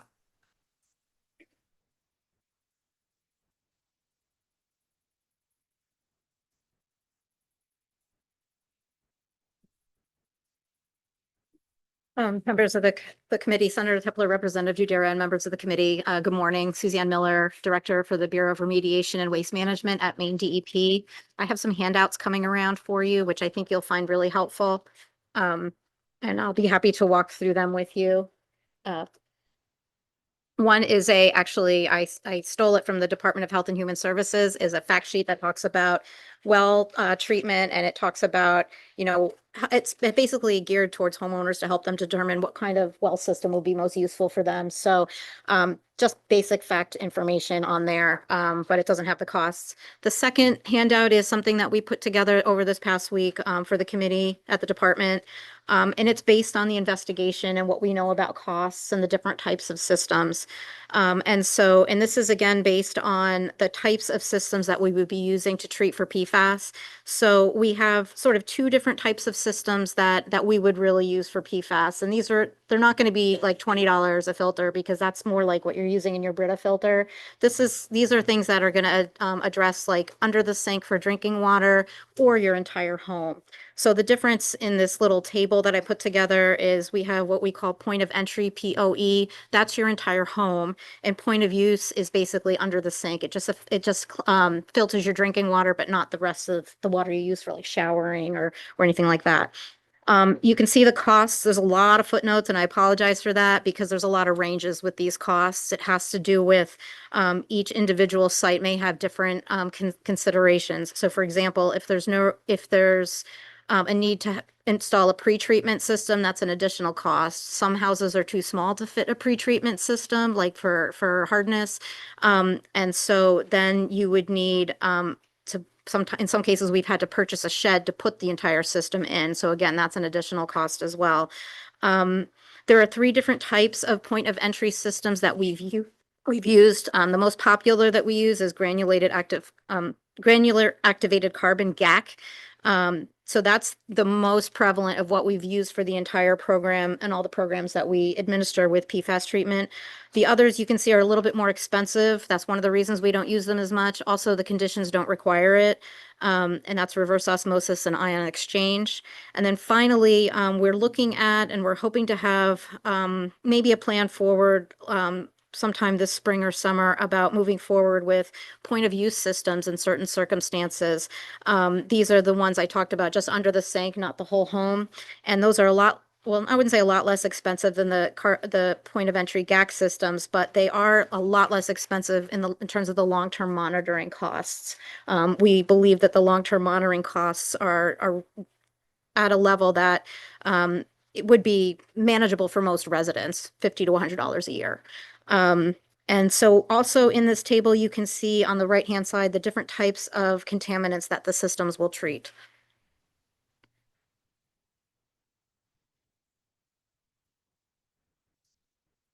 Yes, Representative Sobolewski.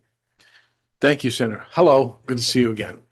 A couple of questions, if I may, please. How's the department going to handle this? If it gets out that the state is going to start paying to test your well and remediate your well, you're going to get inundated with calls to, I think mine's bad, a mile away, there was a dumping there. How are you going to handle it on a first come, first served basis, or you're not going to be able to do it in a year with a man? Thanks, Representative. That's a great question. We're already struggling with that to some degree. And what I would say is that in the proposed bill, I believe there's some language that has to do with location of source, identifies what a source is essentially. And yeah, here it is, sorry. It's in section 3A, paragraph 2. It talks about location associated with a source or suspected source of PFAS contamination. And that kind of narrows it down to essentially sites that are either associated with this sludge or septage investigation that maybe aren't being covered under that investigation, or that are a remediation type site that we know is associated with like a known source or association of a source of PFAS. That's different than somebody's septic system or from activities at a residence that would be leading to the higher levels of PFAS. So we're really looking at like remediation type sites or sites where there's something that we know would potentially contribute to PFAS. So that's the way we've kind of been limiting it for the sludge and septage investigation. And so this fund would be then used for things other than that funding source. So let me backtrack a little bit. There was a question earlier about the fund and how the land contaminant fund has no money in it, and there's that $500 holding in there. Originally, the legislature provided $20 million for us to do the sludge and septage investigation. That money went to our uncontrolled sites fund, but it's earmarked for PFAS specifically. And that's the money that we talk about when we're talking about the land application investigation. This fund would be separate from that, in that I believe, and Dan can correct me if I'm wrong, would be separate from that in that it would fund potentially other sources or other types of PFAS contamination from other sources. So like remediation type sites, specifically, we have things like maybe we have a municipality or maybe we have a school that has high levels of PFAS, and the school is covered as a public water system through the main drinking water program, but then there's all these wells around the school that might be affected. Doesn't really fall into the sludge or septage program for funding. So there's really no funding source for that right now. And so that's a, anytime we've had to deal with that situation, we're taking money out of that other fund. This fund would then address a situation like that. Does the uncontrolled site fund cover wells and water? Yeah, it does for investigations, remedial investigations. One more, Senator. Thank you. Yes. Will the fund cover all administrative costs? You're going to be charting this stuff. There's going to be a lot going on internally other than just going out and doing the filter and the examinations or the testing. Does it cover all administrative costs as well? Yeah, I think there might be, I want to make sure I understand, like you might be getting at, is $1 million enough? I don't know if that's the question you're asking, Yeah. but if I can Well, kind of, it's going to run out, quickly, I think, but it's the administrative cost. And if not, is there a fiscal note with it?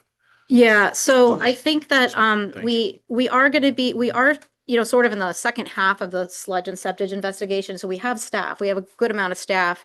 As we start to wind that down, these other sites are going to come in, and I think there's always going to be PFAS sites, right? Because we have lower levels that we'll probably need to look at into the longer term future as this continues on. There's going to be more science that we're going to learn about. I think that there's other sites that are going to come in, like AFFF sites, municipal fire department sites, these sites I was telling you about, like with the schools as an example. And so, it's a hard question for me to answer whether or not the $1 million a year is going to be enough to cover that, but it would be enough to at least supplement where we're at right now for the long term. I believe Representative Angeles wanted to add something, and then Senator Brenner. Am I allowed to ask questions on my own bill? I don't think I am. Yeah, at the work session, you are allowed to ask questions about your own bill, but you're not allowed to ask questions of witnesses at a public hearing. Those giving testimony, I should say, not witnesses. The $1 million, Dan. Oh, I'm on mic. No, just I'll speak up a little. Dan, the $1 million on ongoing. Is there any language in there that precludes or specifically permits any of the money to be used on personal services to ensure that as this process goes forward, the department is able to maintain sufficient staff for staffing for the work that's being set out here? So under the new fund subsection 3C, which is uses of fund, it authorizes the expenditure of money within the fund to cover DEP's costs incurred in administering the fund, including but not limited to staffing costs. So I think that was the intent of that language. Yes. All right. So that's in there. Senator Brenner and then Senator Martin. Thank you, Madam Chair. Hi, thanks for being with us. It's good to see you.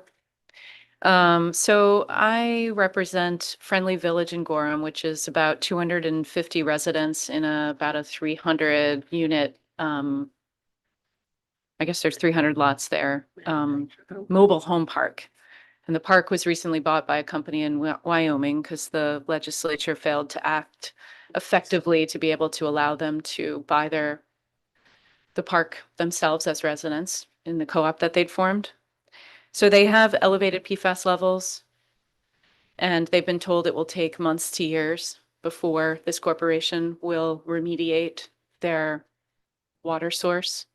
Will this bill help them? And is there any way to understand whether we can force the hand of that corporate owner to remediate more quickly so that these residents aren't forced to buy bottled water on their own?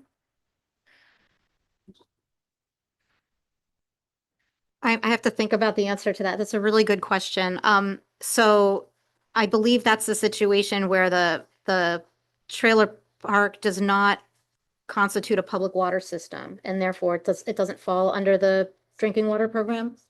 It is. Okay. I'm going to defer that then to Director LaChance, because she runs the drinking water program, and so that would not fall to the department then in that particular case. And I don't know if this bill would allow funding from another agency or not. I do know that that the drinking water program has its own funding sources, which Director LaChance could probably talk a little bit more about.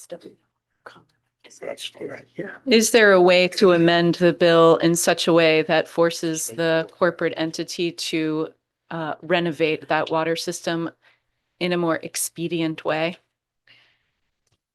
And again, I think because it's a public water system, it falls under different requirements than a private drinking water well. And that's a program that the Department of Environmental Protection does not administer. Can you just state who does administer that program? Yep, that's the Department of Health and Human Services Drinking Water Program. Thank you. Yes, Senator Martin and then Representative Woodson. Good morning still for 3 more minutes. I'm concerned about a lot of different bills, not just this one. It seems like there's just a set amount of money that comes forward.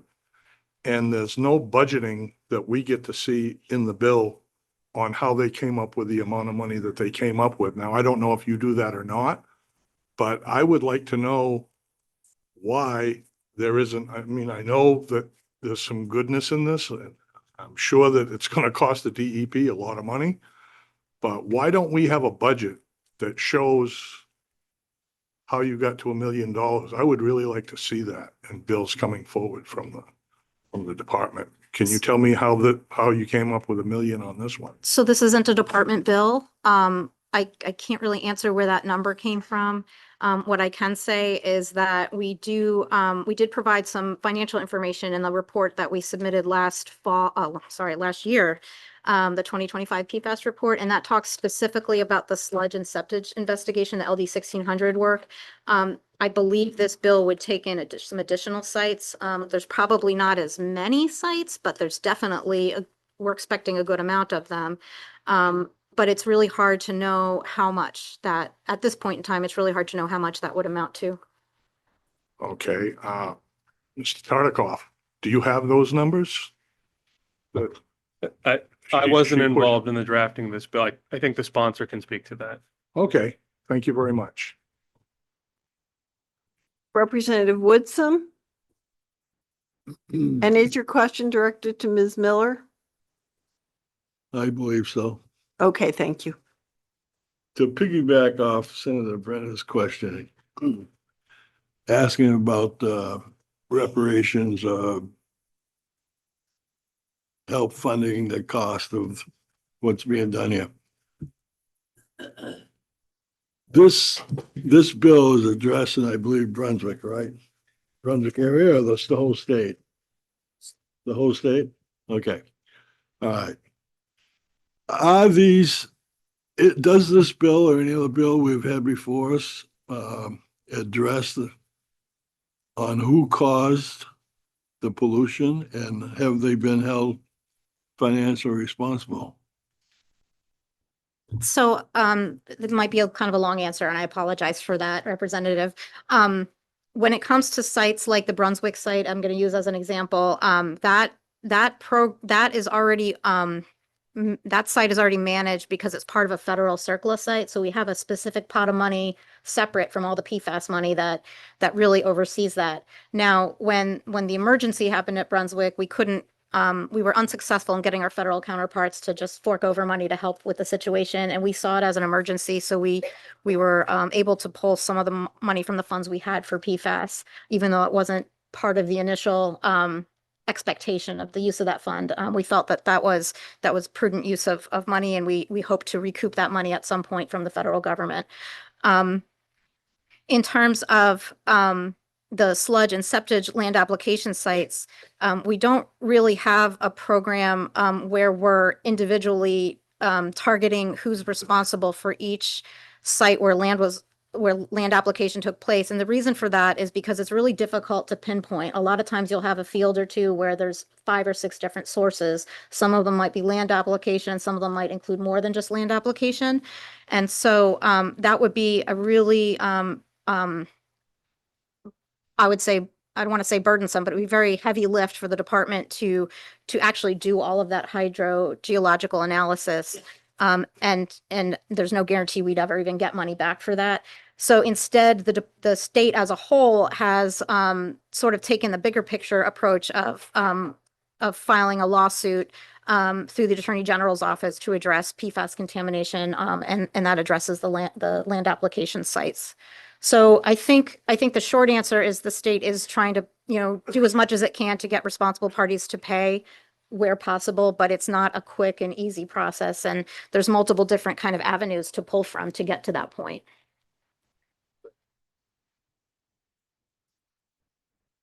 Okay, thank you very much, Ms. Oh, I'm sorry, Rep. Campbell does have a question for you. Thank you, Senator. This is a reoccurring question from years. Being as closely associated with PFAS, and a cause of a lot of the problems, septic, the sewage treatment plant spreading, and how does it get into the sewage treatment plant? Do you have any indication or any source to define how many people have died from PFAS? So that's a question that the department really doesn't, and I certainly don't have the expertise to answer, and that would be more of a question for, I would say, our state toxicologist. Thank you.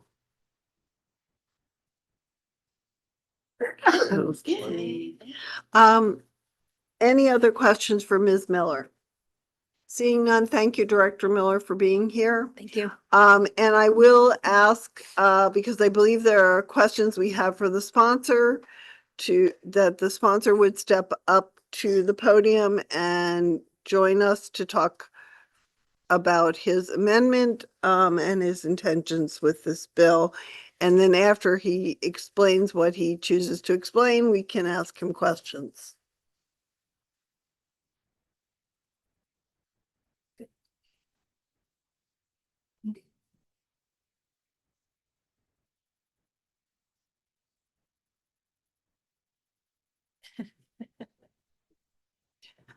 Welcome, Representative Thanks. Angeles. Weird to be on this side of the horse. Okay. So I was taking notes during the back and forth, because I think there was, and in particular, Senator Martin asked good questions, so I wanted to try and address those. One of the ones he asked was, why $1 million? And I think I'm the one who chose that number. In my discussions with stakeholders, but particularly in this case, DEP, the potential need, if every single private well in the state of Maine was to be found to have some problematic contamination associated with it, remediating and maintaining and maintenance is roughly, I think, a cost of 1.3 billion with a B dollars. And so it was made very clear to me the enormity of the task, right? You heard in testimony that Maine is that Maine people are more dependent on well water than any other state's people. And so $1 million, and then I deliberately chose ongoing, would be able to give the department a way to triage the most problematic wells. And I thought, it is, while it's in the grand scheme of things, a small number for the purposes of the budgeting votes we take every day, it's a large number. And I made it deliberate because I didn't want to start off a bill where we negotiate against ourselves. If this is a bill that should have the good fortune to make it to the appropriations table. I wanted to demonstrate to appropriators that there is a major need, that the major need will be continuing, as you heard, as the science gets more specific, as more sites are reveal themselves, as we've seen in the news over the last few months. And I also made the number sufficiently big because I wanted to make very clear in the bill that this is a geographically neutral bill. This is not the Brunswick well bill.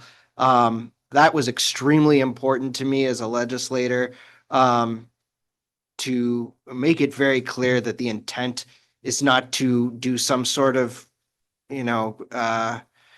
Washington style earmarking for my district, that the intent is to make sure that rural communities and communities that are not easily, and parts of communities that are not easily connected to public water systems, they all kind of have an equal chance across the state to be able to have clean drinking water when problems are identified. I think I tried to write into this amendment that there be a system of triage. Again, we start deliberately with the 20 parts per trillion or worse.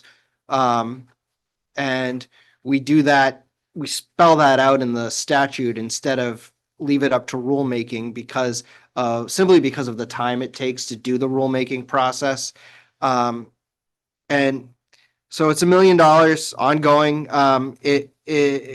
There are folks in the chambers who think, and folks across the state who think we spend too much and think we spend too little. But in terms of consensus, what I have heard from people of all political stripes is what they hate more than that debate is inertia.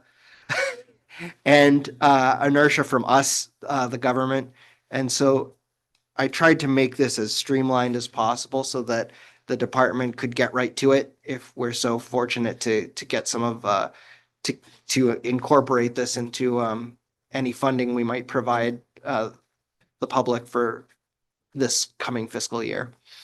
It's a long way. And I would add one other thing is we are in litigation with the manufacturer, the Attorney General, like 3M, I think, who makes PFAS. So that is one much longer in the distance term source. And I do hope that one day that settlement that may come would make taxpayers whole. Thank you, Representative Ankleys. I see that Representative Briggio has a question for you. Welcome.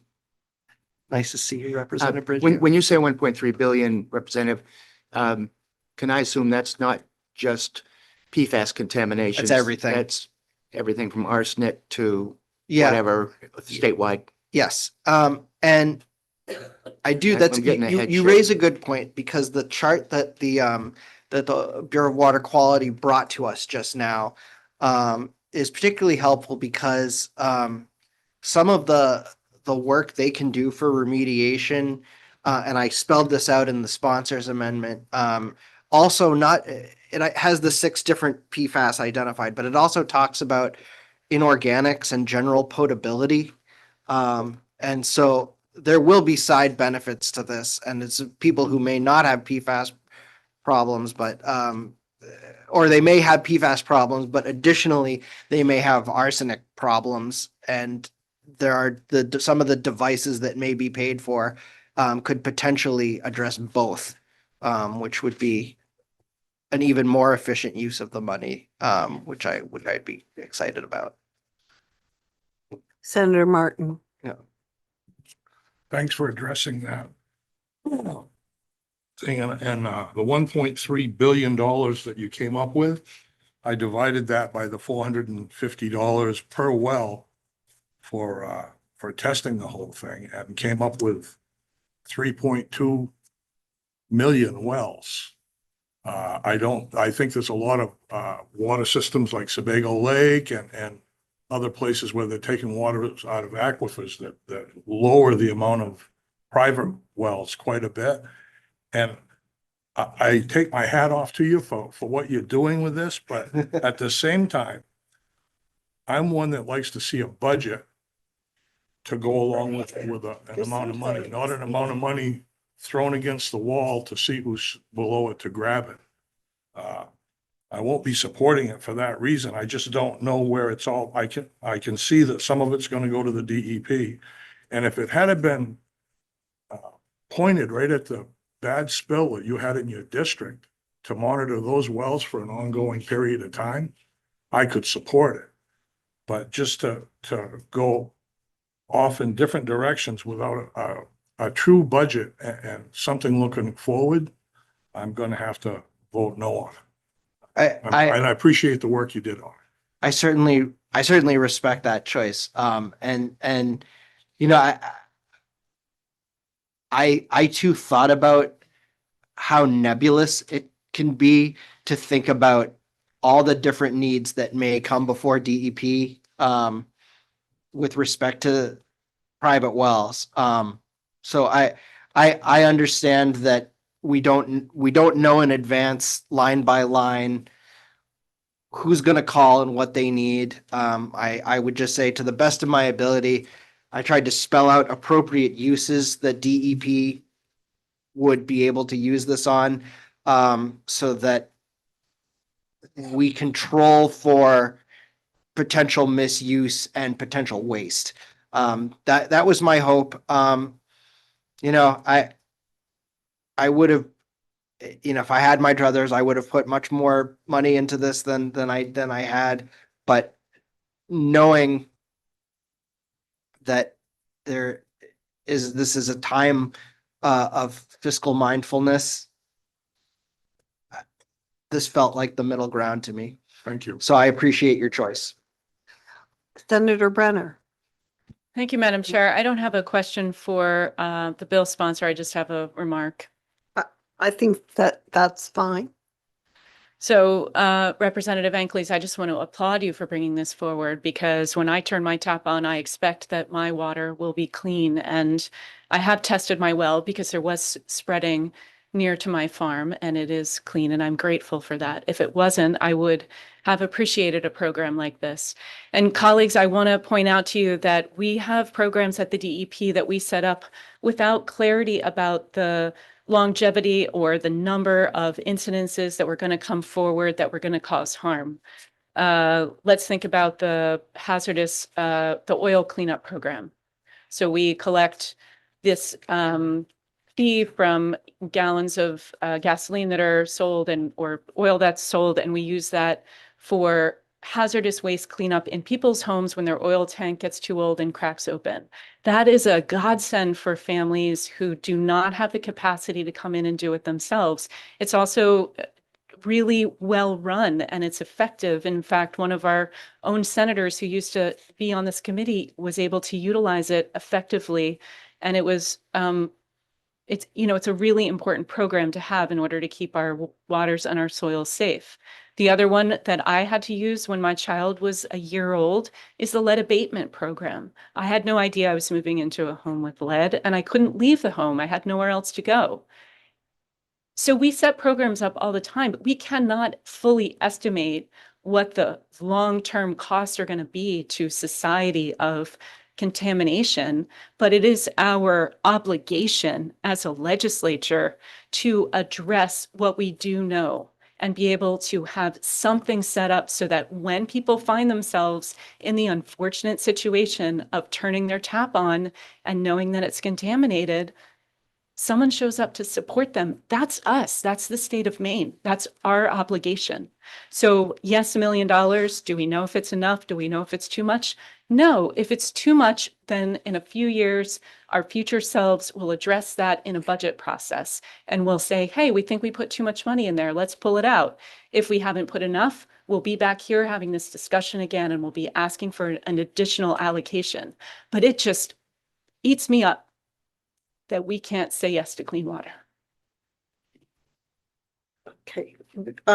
Before I turn to Representative Dudera, if you don't mind, I just want to point out to the committee that we had quite a few questions at the public hearing that we asked, and that we have answers to them from Defend Our Health, from, forgive me because I don't know your last name, from Sergio in our packet.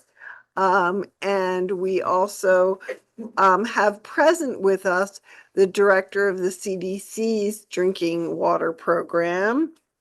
And if we have questions for her that we had during the public hearing, or questions for Defend Our Health in regards to the information they've provided, all of those folks have agreed to be here because we did have questions at the public hearing that they could potentially address.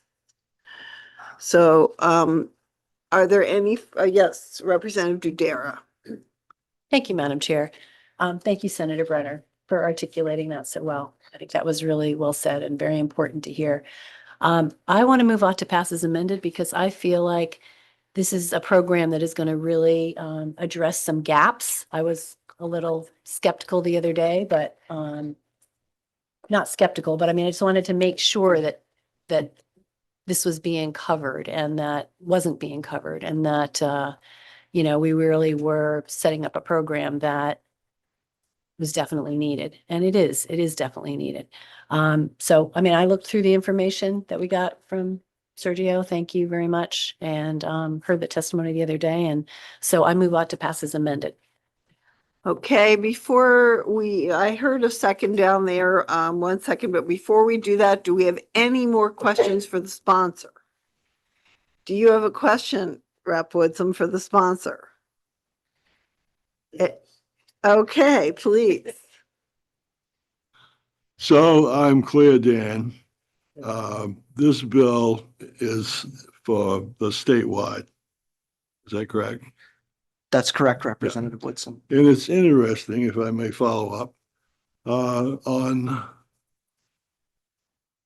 how individuals think and think different and interpret things differently. And that's what this is all about. And Senator Martin was thinking if it was more contained, he would be more supportive. And my thinking was, if it's just for Brunswick, to hell with it. I'm not voting for it. I mean, water is it's an issue everywhere. And so I will be supporting it. But I think it's important. We all have our own opinions. Thank you, Representative Woodson, and I believe you may step back to your Thanks. seat, I appreciate it. Representative Committee. Angeles. Who was the second? Who was the second? Rep. Riley was our second. Okay, so there's a motion on the floor. Is there further discussion in the committee? Caucus needed for a minute. Yes, okay, we will take a 2-minute caucus or 5-minute caucus, 3-minute caucus. Yeah, okay, so let's go to our corners and get her done. I'm just going to go to the ladies' room while they caucus.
Okay.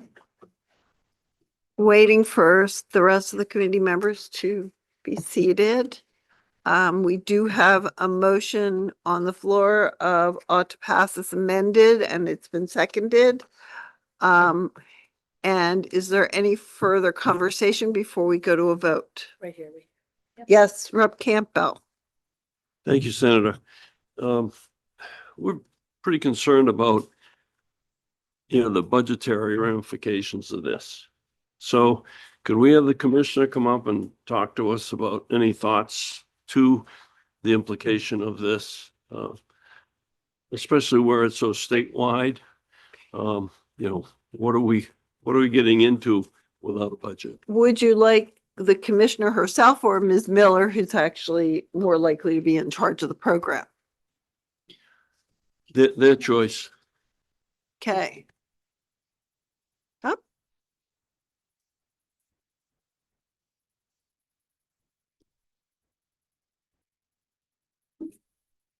Okay, they're both here. Welcome, Commissioner and Director Miller. Good afternoon. I'm Melanie Loisum, Commissioner of the Department of Environmental Protection. So Representative Campbell, should I understand your question to be, how would we sort out how to use the $1 million that would be appropriated on an ongoing basis? Yes, and how do we know that it's either not enough or too much, or what's the burden on the department? Especially where it's so statewide. We understand the spreading of sludge issue. We understand the Brunswick issue. But if we're opening this up to anybody and everybody for those hundreds of thousands of wells out there, what's that going to do to the budget for the department? Well, so as printed and I believe and included in the amendment with $1 million per year, that would be the limitation on what we would, that would be the limited amount of funding that would be available to accomplish what the bill authorizes the department to do. Even with our sludge investigation not encompassing all wells in the state of Maine, department staff are already on a very regular basis receiving requests and inquiries from citizens around the state who are concerned that there might be a source of PFAS contaminating their well. And so staff do spend a fair amount of time now telling people no. With $1 million a year, there's still going to be plenty of people we'll have to say no to. The department would have to determine how to prioritize which wells would receive that funding. Appreciate Representative Ankley's limiting it to wells of 20 parts per trillion of the 6 PFAS or higher. So that does narrow the scope somewhat. But it would require us to do some additional prioritization. And based on the estimates that we had from last year's report that we provided to you, and as Representative Ankley said, where we had estimated in order to test and treat all wells in the state, it would be $1.3 billion. And that's not just testing costs, that would include treatment. And as Director Miller said, the costs of treatment vary pretty significantly depending on a variety of factors. And so I think we would reasonably anticipate that $1 million is could go fairly quickly on an annual basis, that it's certainly not going to cover all of the wells that may have PFAS above 20 parts per trillion that people would want to have treated and that would meet the criteria in the legislation. So if that's the case,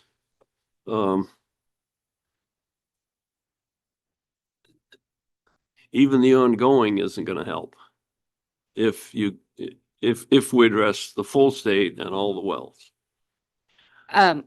There will be people who would receive testing and treatment who currently are not, who would qualify for the funding and who would have concentrations of PFAS above 20 parts per trillion, which is, as you've been told, higher than now the federal and state drinking water standard. So those would be wells we would consider more at risk in terms of potential health implications. So I think I would say it would help some people. It just won't help everyone who might want to be helped. I guess another approach is there a way to narrow this down to the concerned areas? We know Fairfield, we know Brunswick. I heard in the testimony my Holden school, haven't looked into that yet, but is there a way to narrow this? And maybe start with a plan instead of, ongoing for whatever. I guess I get the indication I need to stop. No, you don't need to stop. That is why the department would recommend that the language that has been put in the bill that refers specifically to certain site categories should be included. And so as Director Miller said, that, if the likely source of PFAS in a well is from a person's own septic system, that would not be something that we would propose to cover the cost of. But if we have evidence that they are located somewhere adjacent to a site where we'd have reason to believe that PFAS might have been released, like some of our remediation sites, those would be the kind of locations that we think would be appropriately prioritized. And I would refer you to section 3, paragraph 2 for that in the amendment for that limitation. Mhm. All right, are there any other, yes, Representative Sobolewski? Thank you, Senator. Director Miller, a while back, I believe it was when the law was passed to start monitoring wells. It was schools, apartment buildings. There was a long list that were in that bill. And I saw the printout for it and they were like 700. Do you remember that scenario a while back?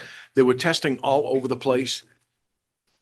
Okay, so you, Representative, thank you for the question. I think you're getting two different kind of programs, kind of a little intertwined. So there was Well, my one question bill. on that, Director, is I understand they're two different programs, but how successful were we in the remediation in that arena? Okay, That's so the in question. terms of the sludge sites, that's all in the report that I put forth last year to the legislature. We're about halfway done. We've already provided over 500 drinking filtration systems for drinking water wells around the state. As far as the public water systems, which is administered by the Department of Health and Human Services, I'm going to defer to Director LaChance to answer those questions. And Director LaChance is present. Yeah, I just wanted to compare, we had 800 there that were a problem, in that arena. Do you know about how much money we spent on that, Director? Which program? The drinking water program yeah. or the department program? The drinking water program. That I don't know. I would, again, I would suggest asking Director LaChance those Thank you. questions. Yeah. Thank you. Okay, before we finish up here, do we want to hear from Director LaChance as to the money that was expended by HHS and the CDC on the wells that they're responsible for, which I believe is those that qualify as public water? I hear a yes. Okay. Thank you very much, Commissioner and Director Miller, and welcome Director LaChance, sorry.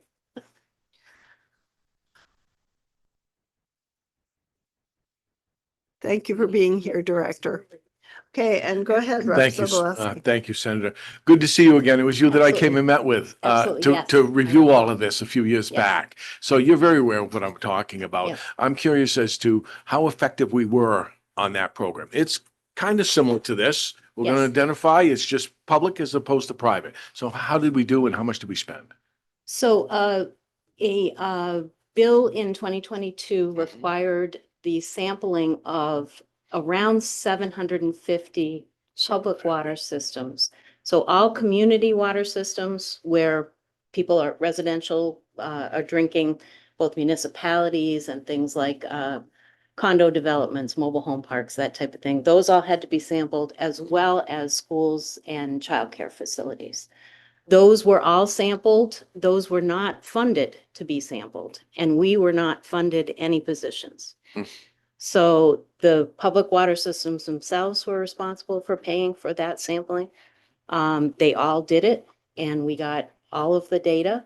Around 10% of those systems, so around 70 systems, exceeded the interim standard of 20 parts per trillion. We are just about done with fixing all of that. And the funding for that is coming from the federal bipartisan infrastructure law, as well as something called a emerging contaminant federal grant. And that money has been made available to those public water systems to Do you know address. how much those monies were total? We have committed so far 63 million in federal funds. Thank you. So am I understanding you correctly, Director, that no state level public funds were used so far in this program? We have 2 half positions that are funded, that are limited period positions that are funded. They were funded under the ARPA, under ARPA funding. So that's also federal monies, not Yeah, state monies. yeah, you're right. That's also federal funding. So yeah, that is. Okay, so I'm hearing that no state funds have been expended in that program. Thank you. Yes, Senator Brenner. Thank you, Madam Chair. Thanks for being with us. You've devoted your work to making sure that the residents of Maine have clean drinking water. I just want to thank you for that. Absolutely. It's my pleasure and honor. Any other questions for Director LaChance? Seeing none, we appreciate you being here and sitting through this whole work session. Thank you. Okay, are we ready for the question that's on the floor? I believe that we are. Okay, so oh, sorry. Sorry, I just wanted to clarify. I had a conversation during the break with the sponsor. Is it the intent of the amendment that it would address that issue that I described at the beginning of the work session? And that would be, and I think the approach that was recommended by DEP was removing the repeal of the Land Application Contaminant Monitoring Fund, so section 2 of the amendment, and leaving that alone, and then including in the new reporting language for this well contamination response fund, an authorization for DEP to include the information required in this report in the report required under the 1310B1 fund, so that there could only need to be one report. Yes, that was Oh, my no, motion. Thank you. that's a question for the sponsors and It's for the, who made the motion, wasn't it?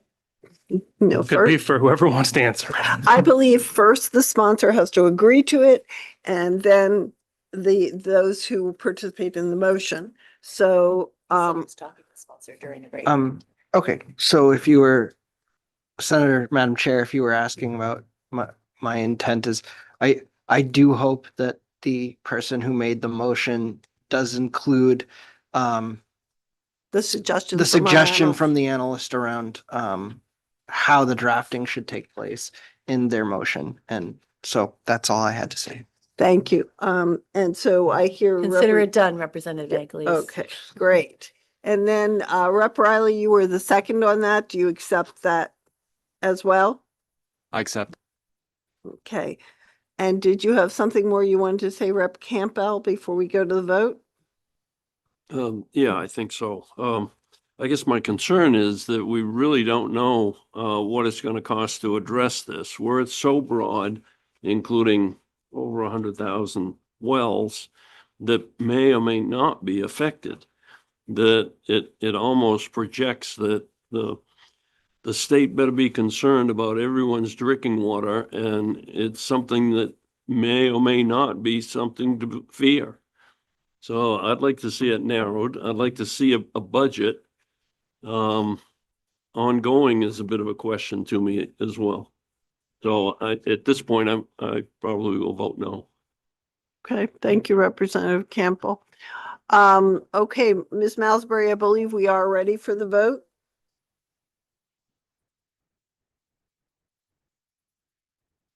Okay, Representative Bell, what is your vote? Yes. Representative Bell is yay. Representative Riley? Yes. Representative Riley, yay. Representative Schmersel Burgess? No. Representative Schmersel Burgess, no. Representative Brigio? Yes. Representative Brigio, yay. Representative Campbell? No. Representative Campbell is no. Representative Dodera? Yes. Representative Dodera is yay. Senator Tepler? Yes. Senator Tepler, yay. Senator Martin? No. Senator Martins, no. Representative Osher? Yes. Representative Osher is yay. Representative Sobolewski? No. Representative Sobolewski is no. Representative Ankleys. Yes. Representative Ankleys is yay. Representative Woodson. Yes. Representative Woodson is yay. Senator Brenner. Yes. Senator Brenner is yay. I have 9 in favor and 4 opposed. Is there a minority?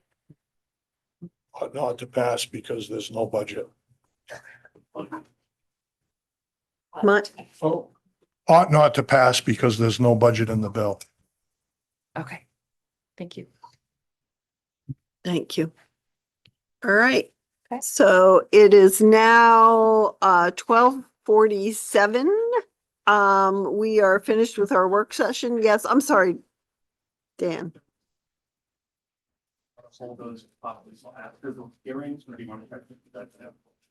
How long do you anticipate? Okay, quick and. Okay, oh, yes. All right. I think we should hold them till after the public hearings because I'm hungry. And I'm sure other members of the committee are hungry as well. And it's almost 12:50. I'd like to give us a half-hour lunch break and then come back for our public hearings and I'm afraid get to other housekeeping items after that. It will be a long day, but this is what happens when we only have one day in committee, folks. And so half-hour lunch break means back at 20 after, please. I really would prefer not to have to chase everyone down again.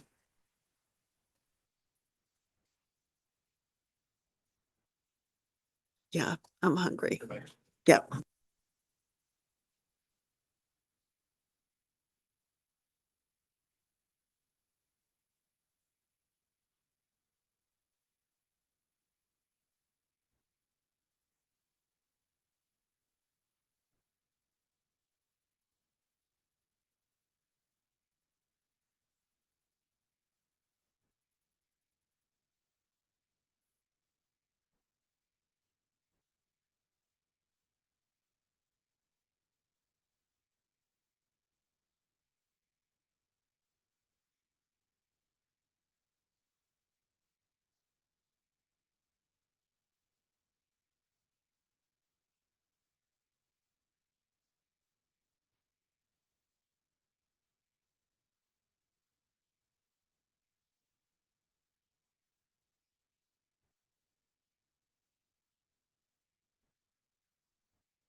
Hi, folks.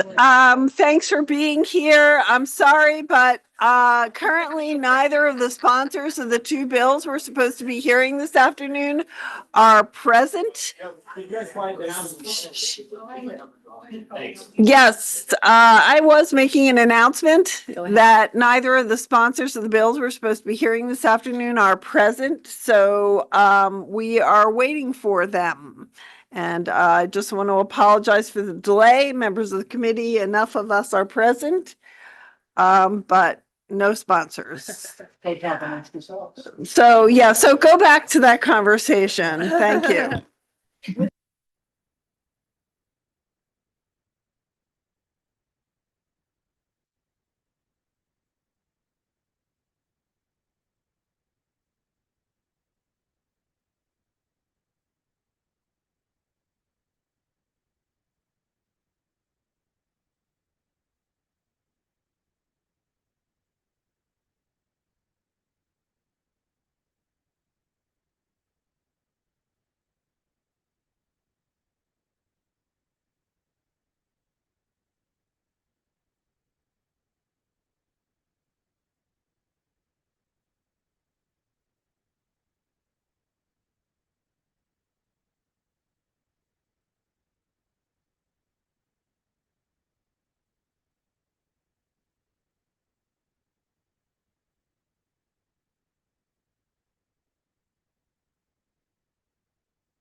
Welcome to this afternoon session of the Environment and Natural Resources Committee. We have two public hearings to go through this afternoon. We're going to start with LD 2036, an act to clarify the approval process for and the operation of the commingling program for the management of beverage containers, presented by our own Richard Campbell. Welcome, Representative Campbell, to the podium. I would be totally on this today. Oh, thank you. I do want to announce that for anyone other than a legislator or the department, we will be running a 3-minute clock for your testimony. Just if you take a look around, you'll see why. And the committee, would just like you to keep your remarks as brief as possible. Thank you. So please go ahead, Representative Campbell, and present your bill. Thank you, Senator. Representatives, members of the committee, best committee in the whole system. I'm happy to present my bill. The title is before you and it's by request, so I'll leave all the presentation and the questioning and answering to those who follow. Can you tell us, Representative Campbell, who made the request? Yeah, the industry made the request. Could you be specific? Yeah, their representative no longer, Okay. who will be following me immediately. I believe that before we ask Mr. Auger to come up, we would ask the department to come up. Sure. Okay. Thank you very thank you. much. And yes, rejoin the circle here. All right. Is there someone present from the department who wishes to offer testimony on LD 2036? Welcome, Mr. Beneski.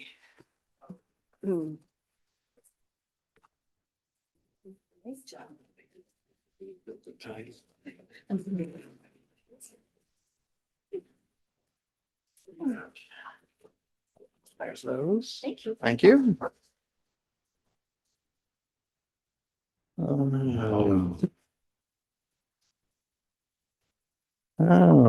Good afternoon.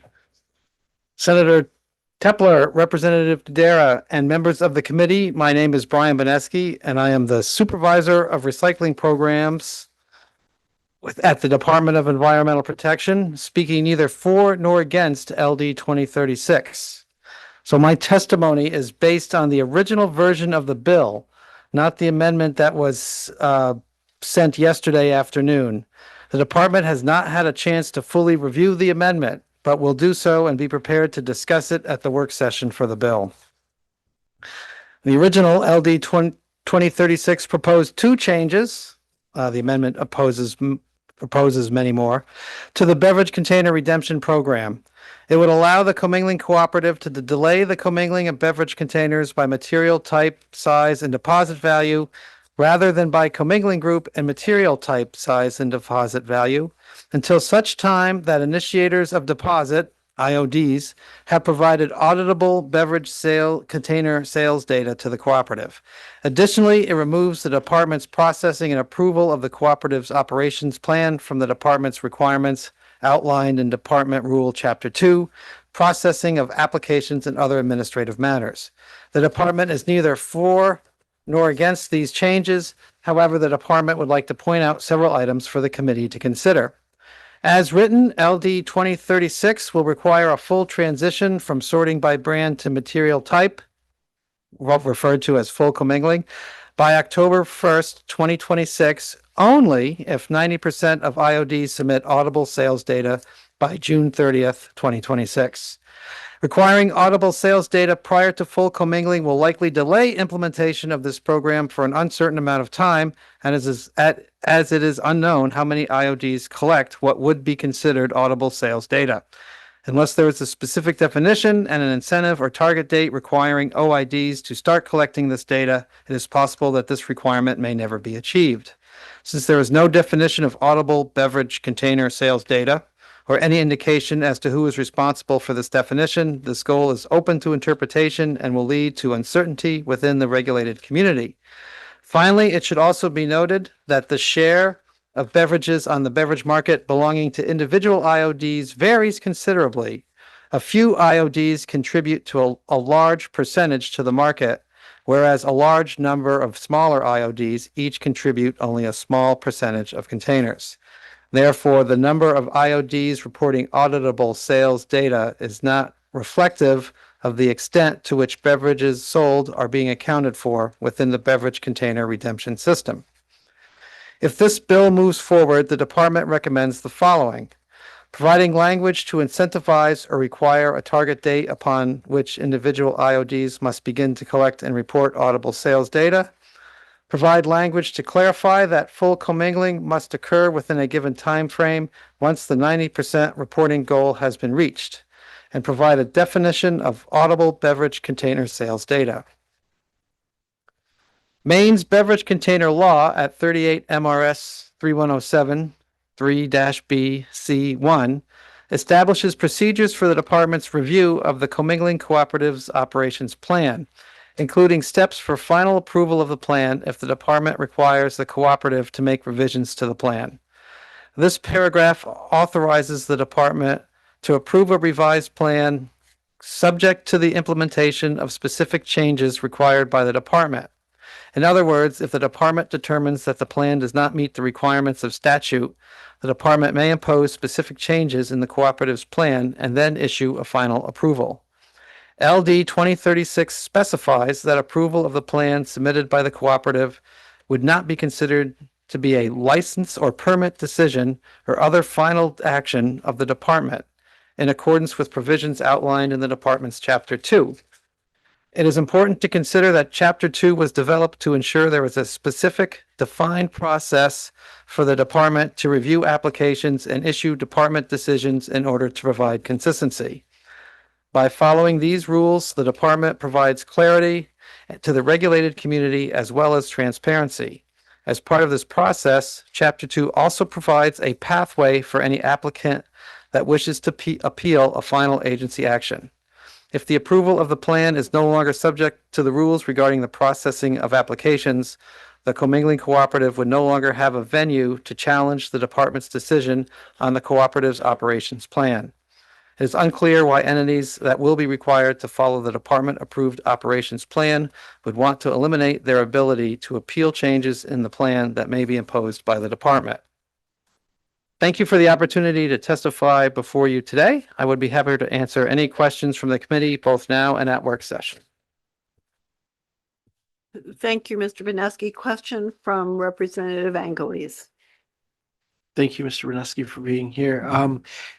To the best of your knowledge, I know you're just reacting to a sponsor's amendment. Does the sponsor's amendment, you said it adds additional changes, does it modify the two changes that your testimony focuses on? It does. It modifies the changes that my testimony is on, as well as a dozen to 20 additional changes. Some are changes to the date, some are changes to the actual language, so it's a variety of different changes that we really would like to spend some time to look at. Yes, Representative Sobolewski. Thank you, Senator. Hello, Mr. Bansky. How are you doing? Good morning. When we passed the bottle bill on the 131st, it was a rush. We were trying to get it through quickly. It wasn't working out. We had to do another bill last year that I put in to give more time. Now we need more time. Could you give me a real quick chalkboard type on what's going on and where the program sits right now? Sure. Chalkboard type. Chalkboard type. Yeah. Yes. Okay. So where we're at is actually, hold on one second. So where we are at right now in terms of the plan is that, so in January of last year, we received a placeholder plan from the cooperative. We then received a true plan or a plan on March 14th.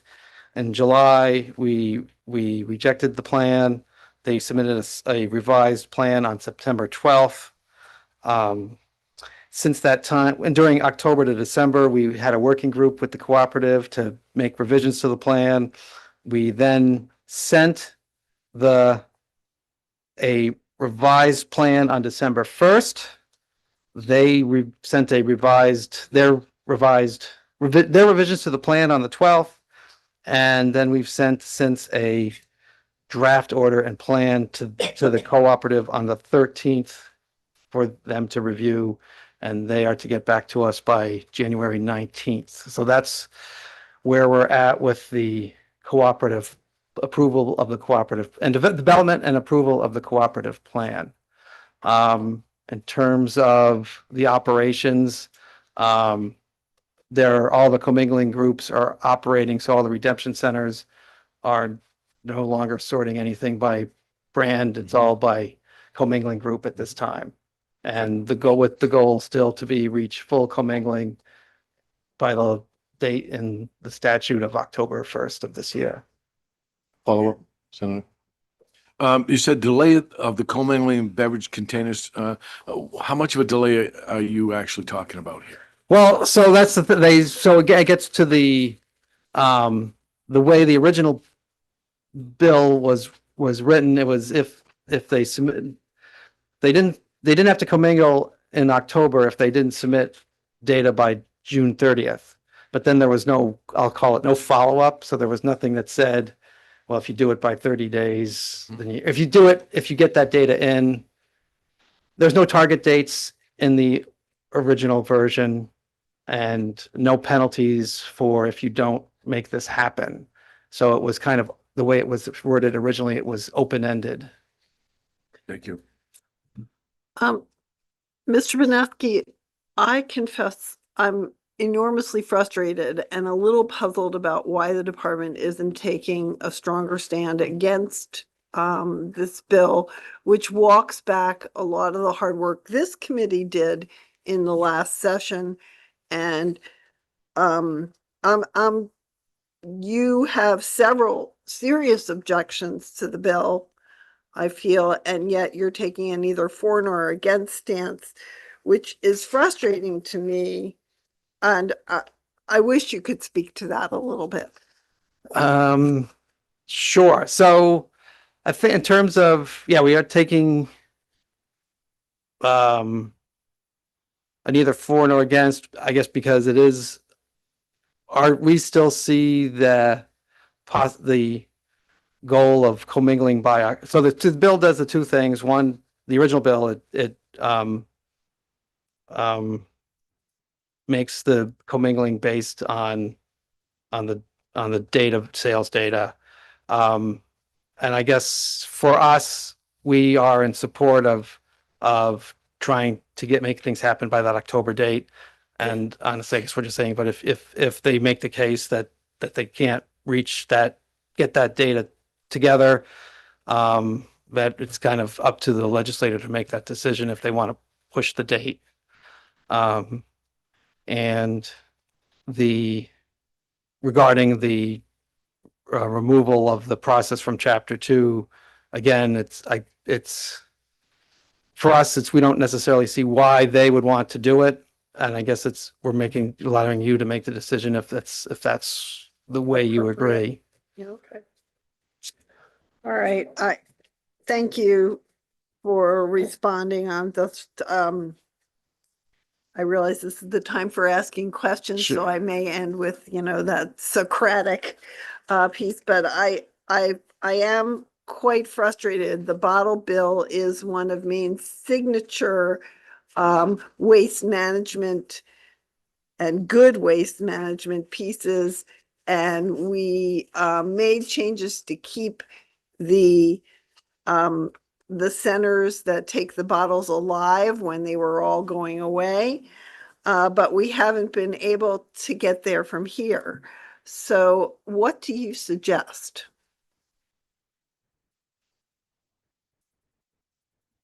And in terms of this bill, I'm sorry, I guess what is the solution to the problem that we're facing, that we can't get the commingling groups to get to a place where we can just engage the tenets of this bill, of the previous bill?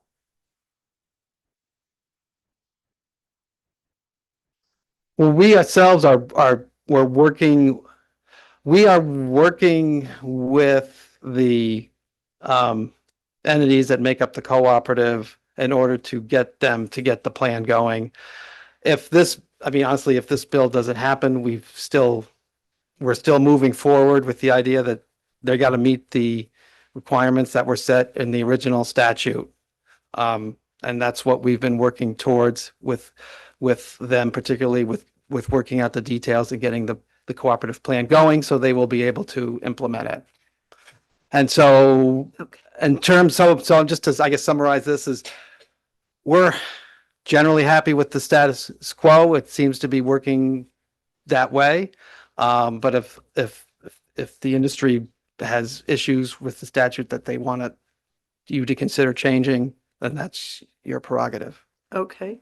And do you have an enforcement mechanism if the industry doesn't meet that date, if we don't pass this bill? Well, the biggest penalty is the disposition of the sheets, the unclaimed deposits. They would come back to the state. Thank you. Thank you very much, Mr. Benesky. Yes, Representative Dudera, did you have a question? Are there any other questions from the committee? Yes, Representative Sobolewski. Thank you, Senator.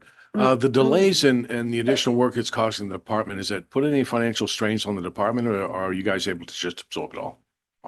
No, well, since we are able to work with it when in terms of staffing to work with these issues, and then all the other issues that go along with the program, working with the RCs, working with the IODs with the registration. When the original bill, Hepler's bill, I'll call it, was passed, it did come with additional staff, which has been a godsend.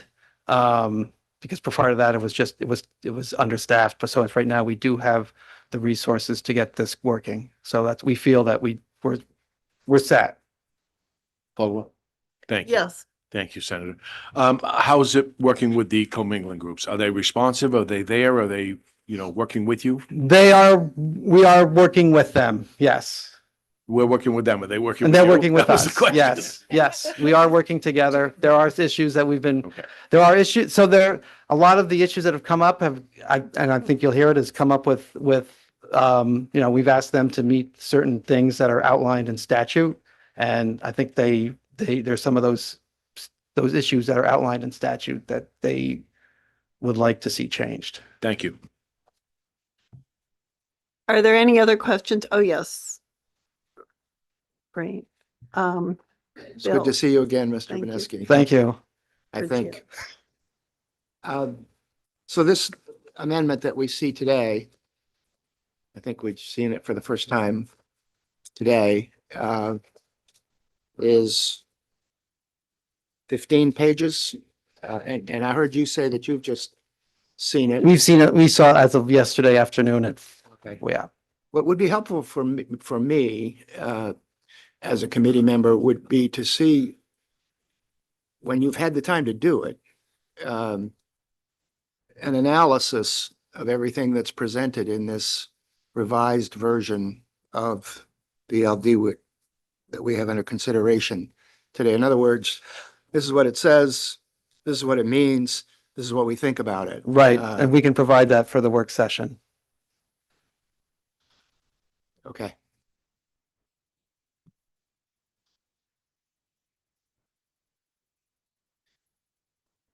Thank you very much for being Okay. here, Mr. Benesky. Seeing no further questions from the committee, we appreciate your testimony. And with that, are there any other departments that would like to testify, or legislators who would like to testify on this bill? Seeing none, I will take proponents of the bill.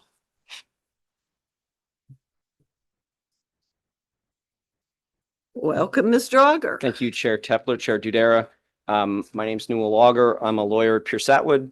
I live in Yarmouth, and I'm here on behalf of the Maine Beverage Association, who are the local distributors of soda, diet soda, juices, sports drinks, and increasingly water.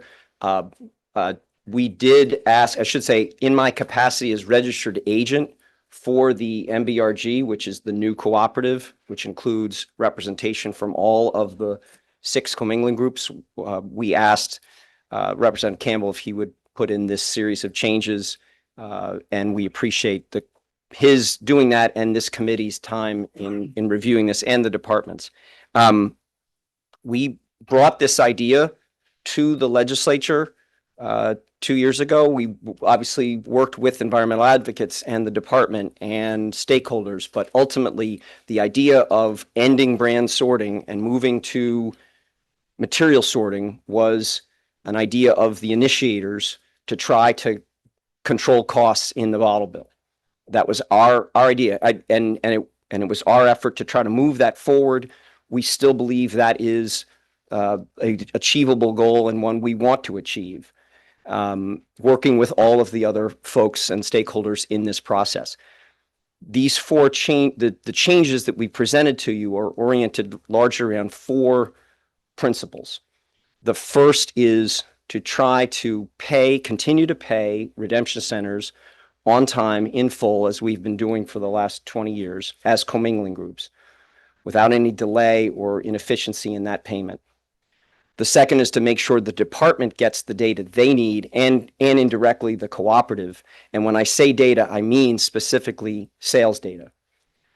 The third is to try to minimize the movement of money from one account to another account, which could cause administrative challenges and obviously errors. And fourth, where possible, to reduce the costs for the cooperative that doesn't necessarily affect or impact our broader mission, which is to try to, or not to try, to begin sorting by brand and not by material. A little bit about the date that was added. When the law that Representative Sobolewski referred to, when the reform law was passed, there was never any date in there of a date certain for an end to brand sorting and moving to material sorting. We would not have agreed to that. And that was a deliberate decision, because we knew the process of collecting all the information from all of the different initiators who are part of this process was not going to be easy. The department historically has required initiators to provide that information. The folks in my association have done that. The folks in Mike Barrio and Cheryl Timberlake's association have done that. But there is this group of initiators that are out there that haven't done that. And that number is as high as 50% as of 2 or 3 years ago. I don't quote me on that, but it's very near that number, that almost 50% of the people selling containers into the state of Maine have not properly reported under Section 3119, which is the law that requires them to do that. That's not even auditable data. That's any data.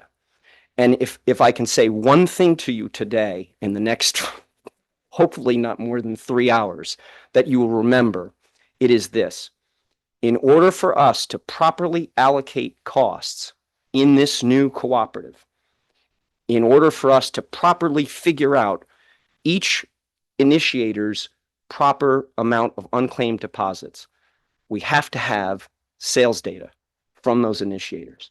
We can't do it otherwise. You can kind of make estimates based on the amount of containers that have come back. Tomer's done a great job of helping us advance that. You can kind of make estimates based on what their national numbers might be. But at the end of the day, you've got to have sales data, because if Representative Briggio's, root beer company is selling a certain amount of containers, and Representative Osher's club soda company is selling a certain amount of containers, we've got to you guys are a part of this, and you've got to know that every other initiator that you're paying these costs for is paying their proper amount. You don't want to pay more then you should be paying if he isn't providing any data. And the way you do that is with sales data. So when we, Mr. Auger, I'm just going to say, I forgot to turn this on, but I've been timing you on that clock up there, so you're just about out of time. then I'll stop there. But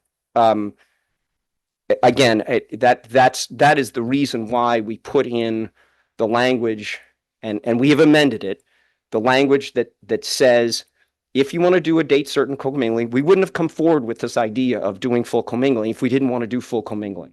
And I know I speak on behalf of all the other initiators in the MBRG. We wouldn't have gone forward with this and continue to move forward with it. But what we've done in changing that, and I've got my testimony at the top of the page. It's on page 5 of this. Sorry, it's on page 4 of this document. And it basically is a springing obligation. So as soon as we get to 90% of the initiators reporting data, 90 days after that date, we are obliged to begin material sorting. So I'll leave it at that, and happy to answer any questions. My testimony kind of goes through all of the different changes that we've proposed. I'd like to ask a question first, and then I'll turn to Rep. Riley. So I guess one of the things that this makes me think about, Mr. Auger, is if you can estimate, given that a lot of the IODs that are non-responsive are out of state and have limited sales data within the state, why can't we estimate for them and impose that upon them and just go ahead with the date that we had set originally? Well, I think ultimately we're going to have to do some of that. Well, why But ultimately? Why not now? because now we're still at a place where the total number of I couldn't give you a specific number. I think, again, the last number we had from the DEP was somewhere around 47% of initiators that are supposed to submit their sales data have not submitted it. And, if this committee didn't think 90% was too high and maybe it should be 80%, then obviously, then it would be 80%. At some point, we're going to have to do a little of that, but again, we didn't, the insertion of that deadline was done over our objection. Originally, it was 2028. The department had proposed 2028. I think this committee moved it up 18 months.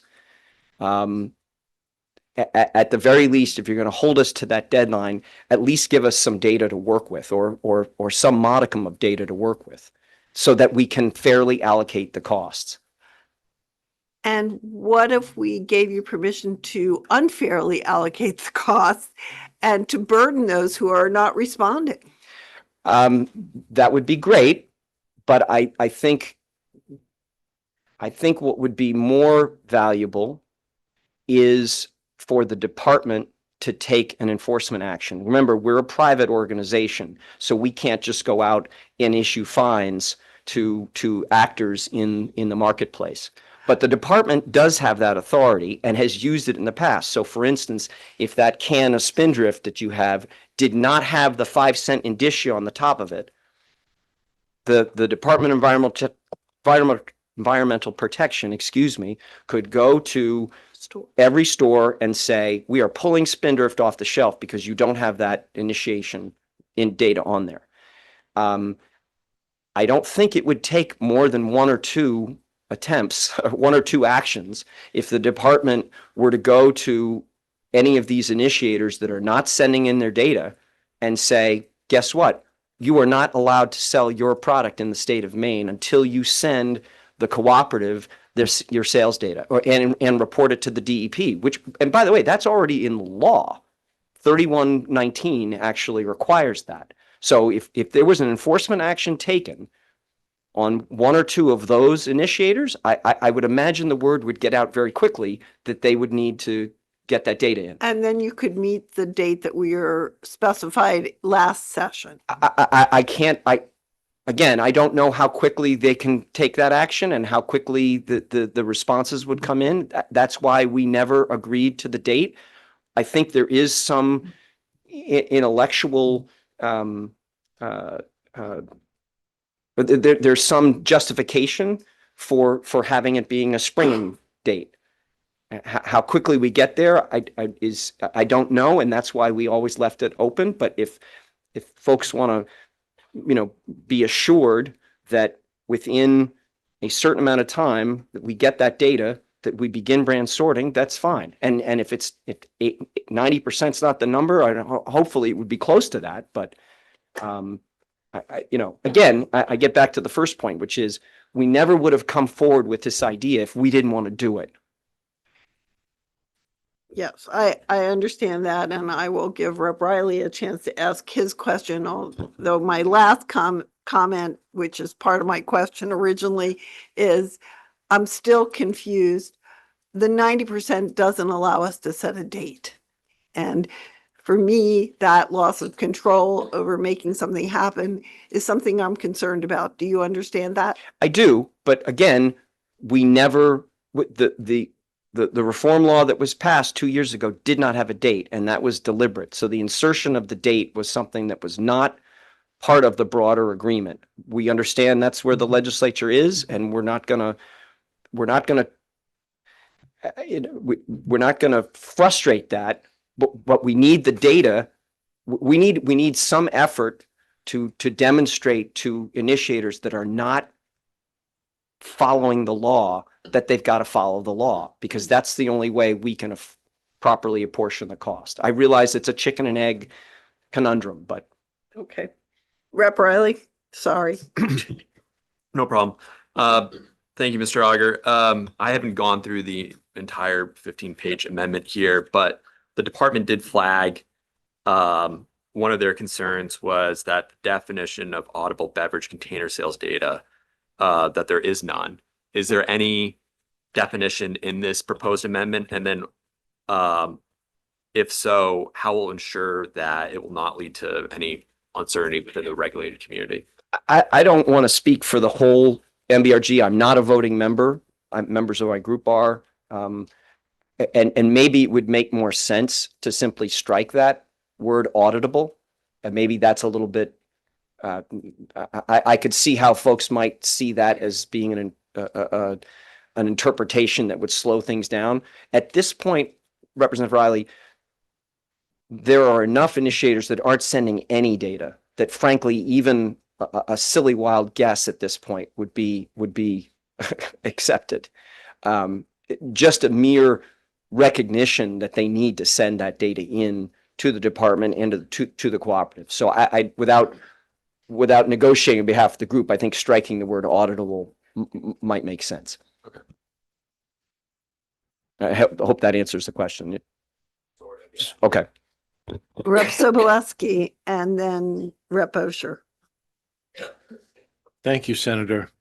The initiators that are not responding or reporting, have you given that information to the department as to who they are? I think the proper person to answer that question would be Mike Noel from TOMRA, because he has he is the commingling administrator for a lot of those initiators.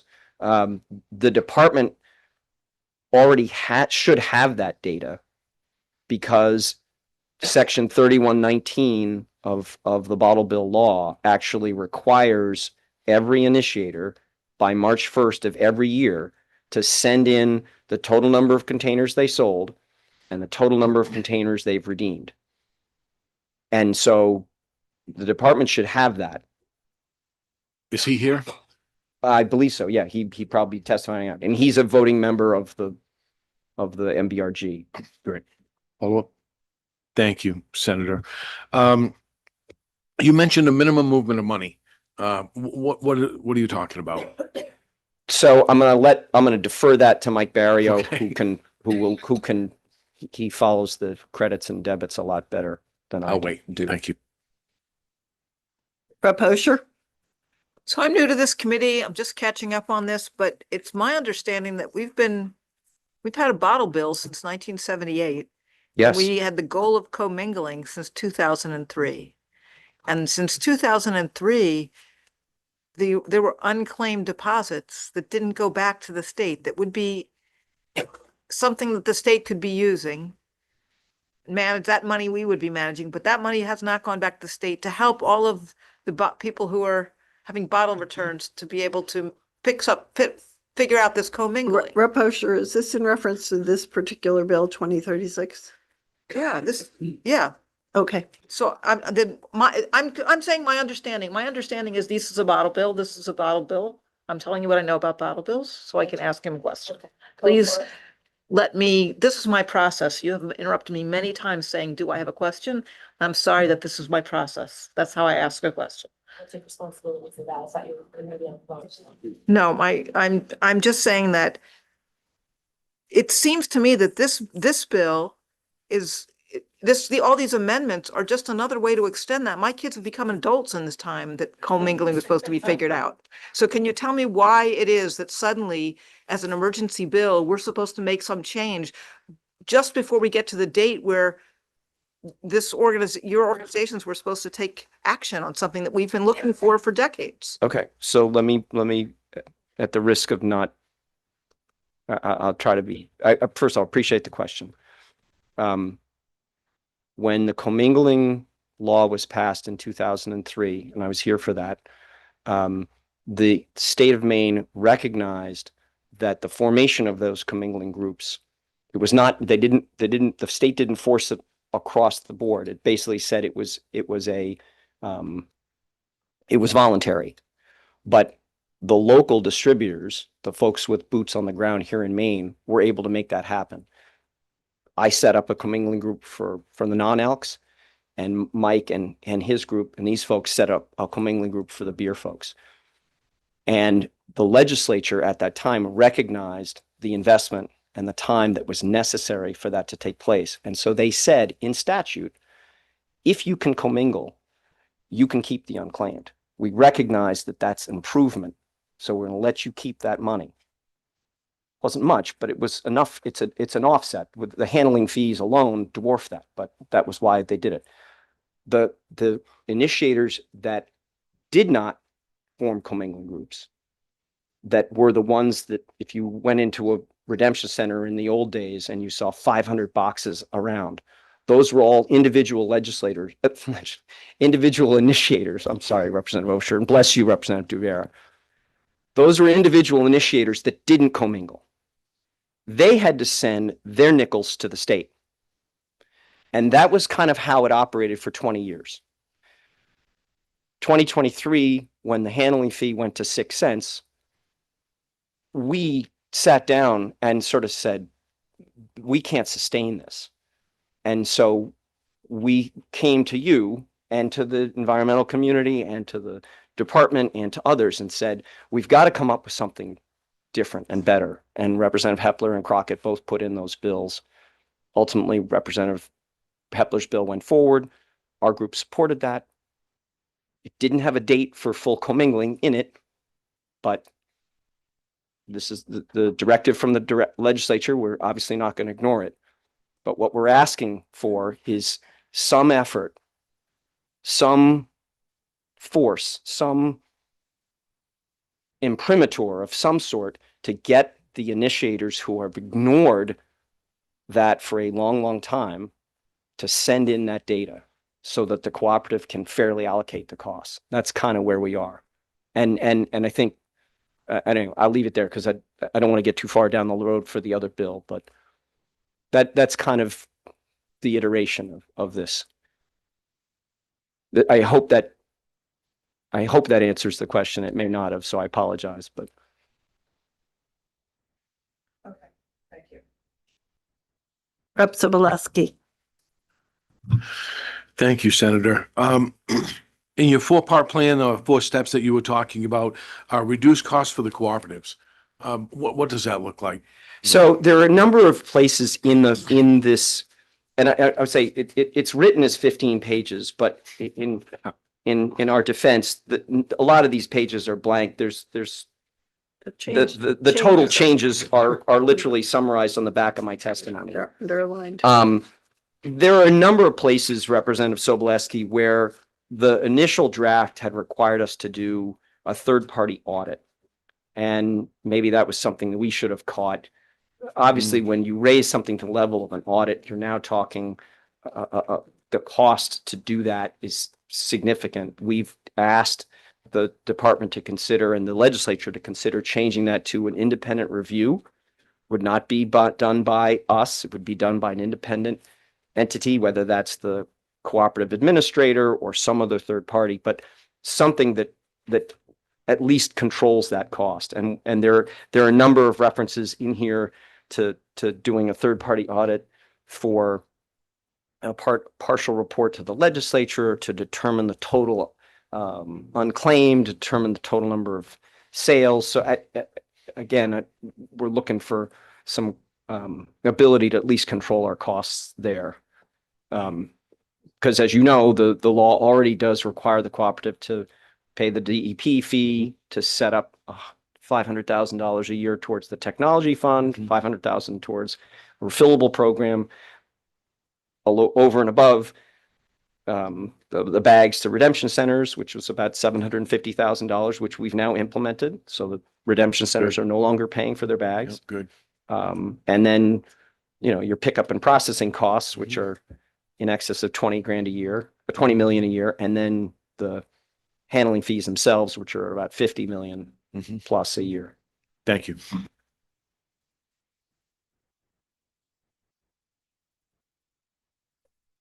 Seeing no further questions in the committee, thank you, Mr. Auger. Thank you. And I will now take testimony from others in favor of the amendment as presented. I will ask those present who wish to testify to please address the amendment that was presented to us and not the original bill. And there are copies of the amendment in the basket by the door next to Mr. Gagnon.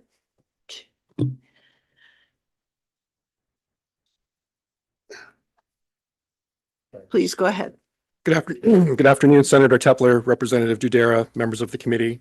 My name is Mike Barrio. I'm the president of Central Distributors in Lewiston and also Aristic Beverage in Presque Isle. We are an independent Maine-owned beverage distributor operated by my family since 1934. I'm also here this morning representing our trade association comprised of other family-owned and operated beverage distributors here in the state of Maine. We are the Maine Beverage Distributors Association. Collectively, we warehouse and deliver many popular beverages throughout the state, including Coors, Miller, Budweiser, wines from all over the world, and local Maine breweries such as Maine Beer Company, Allagash, Atlantic, and Bar Harbor. For decades, our distributorships have successfully operated the bottle bill since its inception in the 70s. Our trucks deliver full beverages to Maine retailers and pick up empty beverage containers on our way home. For the sake of time, I'm going to try to get to my main point here. It was really one of the four that Newell presented that I'd really like to hone in on. But finally, I want to introduce myself as well. The hat that I wear for this testimony is as president of the Maine Beverage Redemption Group, the MBRG, which is commonly referred to as the co-op or the cooperative of commingling groups. We're a nonprofit organization established to execute on the 2023 legislation to commingle beverage containers.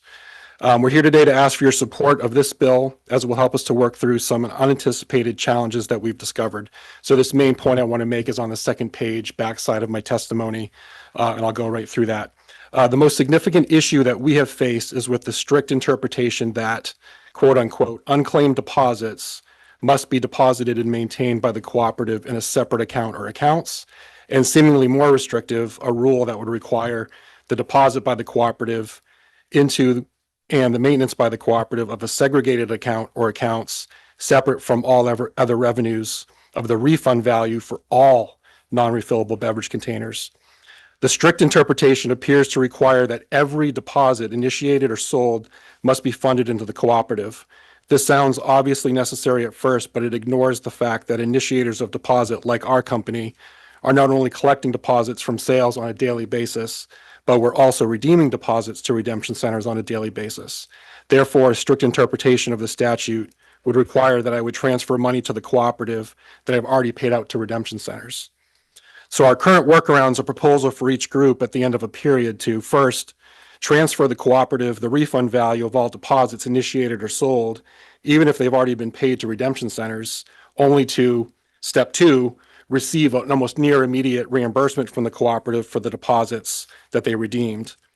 It's logical that each commingling group should have to only transmit the net difference between deposits sold and deposits redeemed, preventing each group from paying in monies that have already been paid to redemption centers. So regardless of net monies exchanged, we fully understand and support the full accounting of all deposits sold and redeemed for proper reporting and transparency about the use of unclaimed deposits to fund other bottle bill related programs and costs. Thank you for the opportunity to testify. I'll maybe just make one more point to follow up on Newell's the hard and fast date of October.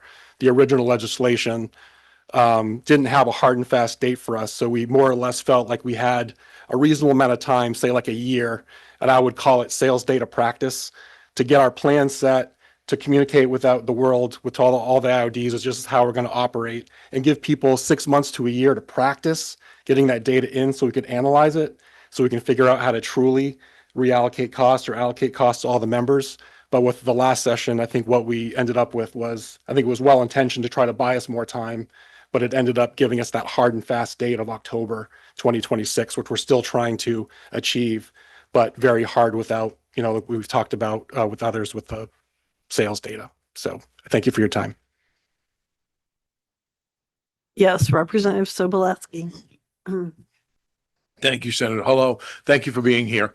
You're talking about the difference between what the customer's putting down and what you're paying the redemption center. That was my bill that made that change. What did we go to from 7 to 8.25 cents? The handling fee? Yeah. Boy, I think the original bill that was proposed was something two-tier. very low. It was like just 1/4 cent.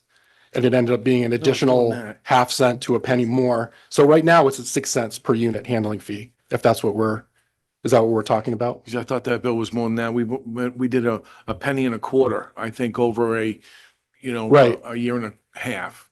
That sounds appropriate, right? I'm getting a lot of heads here. The original bill that was presented for that session, though, I think was much smaller, and then it got stepped up. Yeah, in that by the session time we to were a done. full penny and a quarter. Okay, so it's how much now, you said? 6 cents total handling. It's 6 fee. cents. So there's a penny between the 5 cents the customer's giving for a deposit. The handling fee is 1 penny more than the value of the deposit. So when we're redeeming a container from a redemption center, we're refunding them the 5 cents. Mm-hmm. And we're giving them an additional 6 cents to Additional cover their 6, costs. that's what it was. Okay, so we went from 4.75. Okay, regardless of. So you're saying you just want to set up one account for the overage, the difference between the two, is what you're saying? Yeah, and there's a kind of a reading of the statute, which we didn't think of when the bill passed. If we had interpreted it that way, we probably would have asked for some clarifying language when the bill first passed. Our expectation is that we would set up the cooperative of commingling groups, similar to how do we operate some of our individual commingling groups now, Mm-hmm. where, to speak to our commingling group specifically, the main beer and wine commingling group, all of our members are selling beverages and redeeming beverages on a daily basis. At the end of the month, we all report into our group how much we've sold and redeemed, Mm-hmm. and then we do a calculation of a rebalancing, we call it, like who needs to receive money because they over redeemed and who needs to be paid money because vice versa. Who needs to be paid because they over redeemed and who needs to pay in because they under redeemed. So we're all sharing the same redemption rate. So it was our philosophy to take that same method and apply it to the cooperative of commingling groups. Mhm. But in order to do that, we need that statutory fix Mhm. to make sure that we're not funding money into the cooperative just because the statute says you have to, just for the sake of turning around and pulling it right back out again.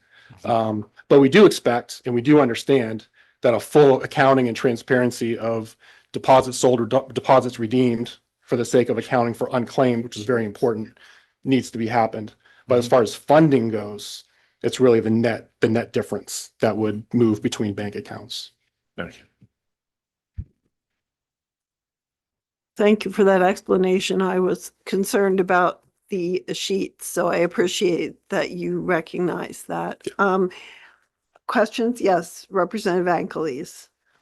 Thank you, Madam Chair. Thank you for being here and walking us through that accounting piece. I'm curious. I know this conversation has been a back and forth one between this committee, you guys, the department for years and years and years. But with respect to this specific bill, seems like it's a mix of technical changes and more substantive changes. How much of this did you guys bounce off the department ahead of coming here to do this hearing? And how much is kind of a surprise to them? I'd say that we were quite engaged with them over the last year, probably longer. We've been doing maybe weekly sessions with them to talk about, well, first we submitted a plan. They rejected the plan. We revised the plan. So there's been this back and forth over the plan and how we'll do things. And we've gone back and forth for over the year. We've met almost weekly. We do Zoom calls, we do telephone calls, we exchange emails. So in particular to the specific deposit funding piece, it should come to no surprise. And I think we were maybe actually even encouraged to come and ask for that statute change. So I'm hoping, if nothing else, in all the bill that we propose here, that one piece, hopefully we get, if not more, the department's support of that funding piece. I guess what I would love to see as a committee member is like when we come back for the work session on this, if there were to be some conversations in the interim where some of the proposed changes were harmonized with what the department feels it can live with without completely disrupting the timeline and the intent of the original bill. Also, as you know, has been amended over the years and reformed over the years. Because we heard from other committee members that we still want to stay on track. So if there's a way to smooth this out ahead of the work session, I think a lot of committee members would probably appreciate it. Understood. Isn't that so?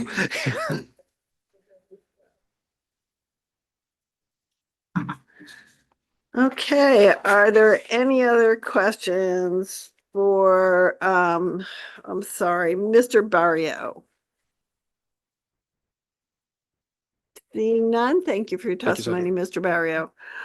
Okay, are there others in favor of this bill who would like to testify? I see this gentleman.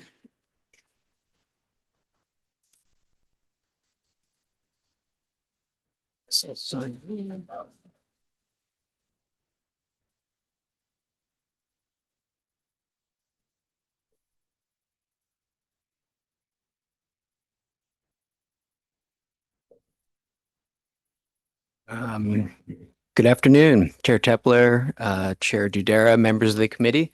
My name is Mike Noel. I'm a Public Affairs Director at TAMRA. We are here today in support of LD 2036. TAMRA, so just so you know who we are, we provide a range of recycling and reuse technologies in all 10 states with the deposit return system or a bottle bill, as they're known. We also operate in every major deposit return system around the world. Here in Maine, we provide reverse vending technology that helps redemption centers automate the container take-back process. Also last year, we were proud to bring Clink into the TAMRA family. So now we're excited to bring Clink and this Maine-based startup innovation to the world. And we are a commingling group administrator, which means we manage a group of beverage companies that enable redemption centers to sort their containers together. As the administrator, I serve on the cooperative or MBRG's board, helping to establish the co-op's operational plan along with the department. So we support LD 2036 because it makes compliance easier and less costly while still upholding the environmental and efficiency tenets of the 2023 reform law. So Maine allows distributors to use unclaimed deposits to help offset some of their $50 million in handling fee expenses. Maine has the highest handling fee in the country out of all bottle bill states for most containers. So this is a way to help manage the cost for the program for the beverage industry. The problem is the 2023 law required all initiated deposits, those that a distributor collects when it sells a container to a retailer, requires those initiated deposits to go to the cooperative. That's $120 million. So it's a lot of money. After paying out refunds to consumers when they return containers, there's about $11 million left in unclaimed deposits. So now the co-op needs to essentially send that 11 million back to the initiators of deposit so they can help offset their handling fees. It begs the question, why collect the 120 million upfront in the first place when a lot of it is just being sent back? It doesn't need to be that way. It would be far more efficient for the commingling groups to just do what they do today, which is pay redemption centers directly and then bill distributors for those costs afterwards. You can still, and this bill still allows for the unclaimed deposits to be spent on the few core things that the 2023 law required: the refillable grant fund, DEP's oversight costs, the efficiency fund, and just do that through commingling groups. You don't necessarily need to create this whole financial effort at the co-op level. I can speak more to that, but it's in my written testimony. And then finally, just to say, we are in support of the measure that would enact full commingling once initiators of deposits send in their sales data, 90% of the distributors. We kind of went back and forth on this. It's in my testimony here at TAMRA, but at the end of the day, we basically feel that's a prudent approach to get to full commingling rather than kind of just racing towards it, because we do need to respect the ability to fairly charge distributors, especially when in recognition of that high 6-cent handling fee per container. Thank you, Mr. Knoll. I have a quick question for you, and then I'll see, yes, Rep. Sobolewski has a question and perhaps some others. My question for you is, how do you explain how it's not a conflict of interest to both represent a commingling group and an organization that collects deposits? I'm very confused about how you can represent both TAMRA and CLINC in terms of particularly of our laws in this area. So, so TAMRA is a technology provider. So we provide reverse vending machines to the Shaws, to the redemption centers here in Maine. It's basically a similar technology to what CLINC provides. CLINC offers it in a bag drop program, and their containers are then processed through essentially bulk reverse vending machines. We also sell those reverse vending machines to stores. We also manage a redemption center here in Augusta, Capital Container.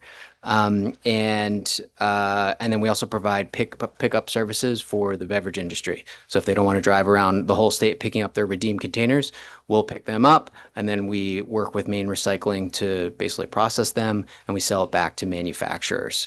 But you're also representing a commingling group. Correct. Which we were required to That's the part establish. I'm concerned about and don't understand how that goes with the other stuff. Sure. So the 2023 law required TAMRA to establish a commingling group. So it wasn't necessarily our choice to be like, commingling was kind of proposed by the redemption centers to reduce the cost of sorting. And we were tasked with basically forming that, and also required to make sure we're fairly charging our distributors for that. So it wasn't necessarily our choice to do that, but it was also allowed to us, to be fair. The 2023 law was disruptive in a number of ways. There's existing commingling groups, there's existing pickup agents in the state, of which TAMRA is one at the time.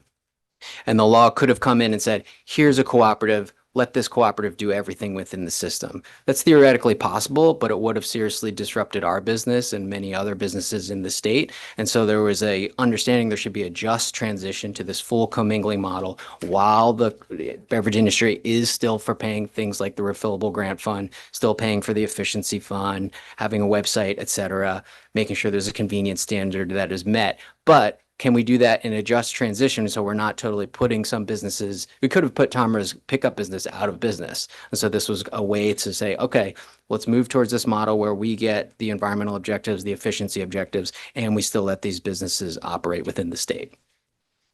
Okay, I'm just, so who is part of your commingling group? 350 beverage companies. We have Walmart. We have companies like Maine Root. We have So- Wellbeck. those who are not part of other commingling groups. Correct. Okay. All right, got it. Thank you for that. I wasn't here in 2023. Yes, Rep. Sobolewski. Thank you, Senator. It, based on what Mr. Auger was saying, it's coming down to the initiators. And I'm assuming that the majority of those are from out of state. It sounds like to me, I would assume, but I'm not sure. Anyways, my question to Mr. Auger was, have you provided a copy or a list of the initiators that are in violation here to the department? The department already has that. So Department has it. Is that Yeah. proprietary information? the sales data probably would be, but the list of who is not sent it in, Who's not in compliance? I don't, you'd have to ask the department of that. I wouldn't No? Okay. necessarily. Senator, for the work session, I'd like a copy of that data, please. And just to be clear about what I'm saying, the department has. So the department, there's a law that said, in the law, it says all initiators of deposit need to register with the state. DEP manages that registration list. All initiators also need to send in their sales data to the department. So if the department were to compare those two lists, they could determine who is that gap, who is the companies who have not sent it in. Okay, whatever you know what I'm getting at, Senator. Whatever Do you also, does the, I'm sorry, the beverage group that Mr. Auger represents also maintain that data? So we don't have to put that on the department? I would guess that Mr. Auger's clients have already sent in their sales data. Those are much larger companies that are, seeking to be in compliance. And I'm not suggesting the other companies are not seeking to be in compliance. It's just that, to be honest, I think they're not following Maine's bottle bill as close as the rest of us in this room. Okay, I'm looking for another organization other than the department to take on the task, but the commissioner is assuring me she can do that. So never mind. Thank you. Okay, yep. Yeah, Thank you, I Senator. think that's a good Yeah. call. Rep. Thank you, Senator. Sobolewski. Okay, other questions? Yes, Senator Brenner, welcome back. Thank you, Madam Chair. I'm sorry to have missed the early part of the hearing. I do love the bottle bill. Thanks for joining us. Since we last saw you, your company acquired Clink. Correct. And can you tell me about your involvement in the submission of a plan about the co-op to the department? Sure. So the 2023 law required Tomer to form a commingling group. It required all commingling, when the cooperative was established as a nonprofit, it required each commingling group member to have a representative on the board. So I'm the representative for the new Tomer Special Commingling Group. I think the department went through it a little bit earlier, but co-op was formed, met the deadline in October 2024 to form as a nonprofit. They submitted their first form of the plan, I want to say in March of 2024. The department got back to them in July saying, actually rejecting the plan and sending back a whole list of edits. The co-op came back together and sent in a second version in September of 2020, I guess it would be 2025. And then had essentially a weekly working session with the co-op board, myself included, some of our clients as well, and the department's team to walk through each of those edits, to talk through them week by week, things like sales data, things like how is pickup going to work, how do we allocate costs fairly. We did that on a weekly basis essentially until end of December. The co-op sent in, I think, their third draft on December 12th. And then the department got back to the co-op on January 14th of this year saying, if you meet these conditions, then we can approve the plan. And now the co-op is set, it was a 30-page plan. And so the co-op is saying, okay, please give us a little bit of time to respond to this by February 9th of 2026. So that's kind of where we are. And the co-op is going to recommend some further changes to make it viable, but that's kind of where we are in the process. Thank you.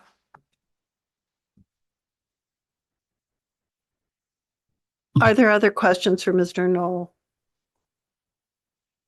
Seeing none, thank you for your testimony. Sure. And next, I will take someone else who would like to testify in favor of this bill. Is there anyone online who would like to testify in She favor of the wants bill? to, today's. Oh, I missed someone. Oh, are you testifying in favor? I'm sorry, I didn't see you. Apologies. Okay. So there are a couple more who would like to testify in favor.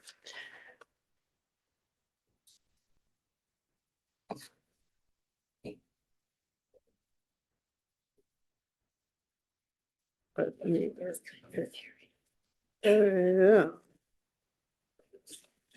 ahead.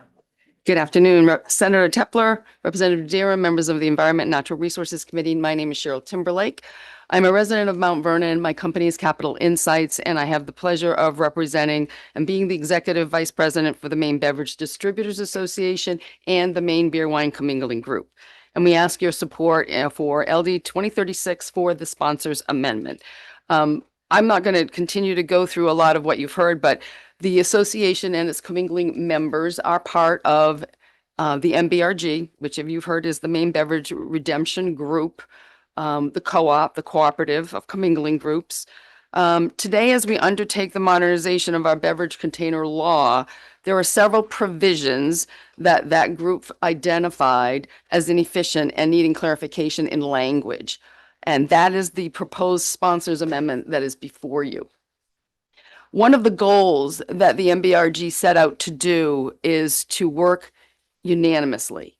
And so what I have been very impressed with is bringing two special commingling groups together with legacy commingling groups to work on this modernization process. So I just want to shout out to Tamra and Mike Noel, Mike Martin at Maine Recycling, because they're bringing together initiators of deposit to undertake and work with us to achieve this goal.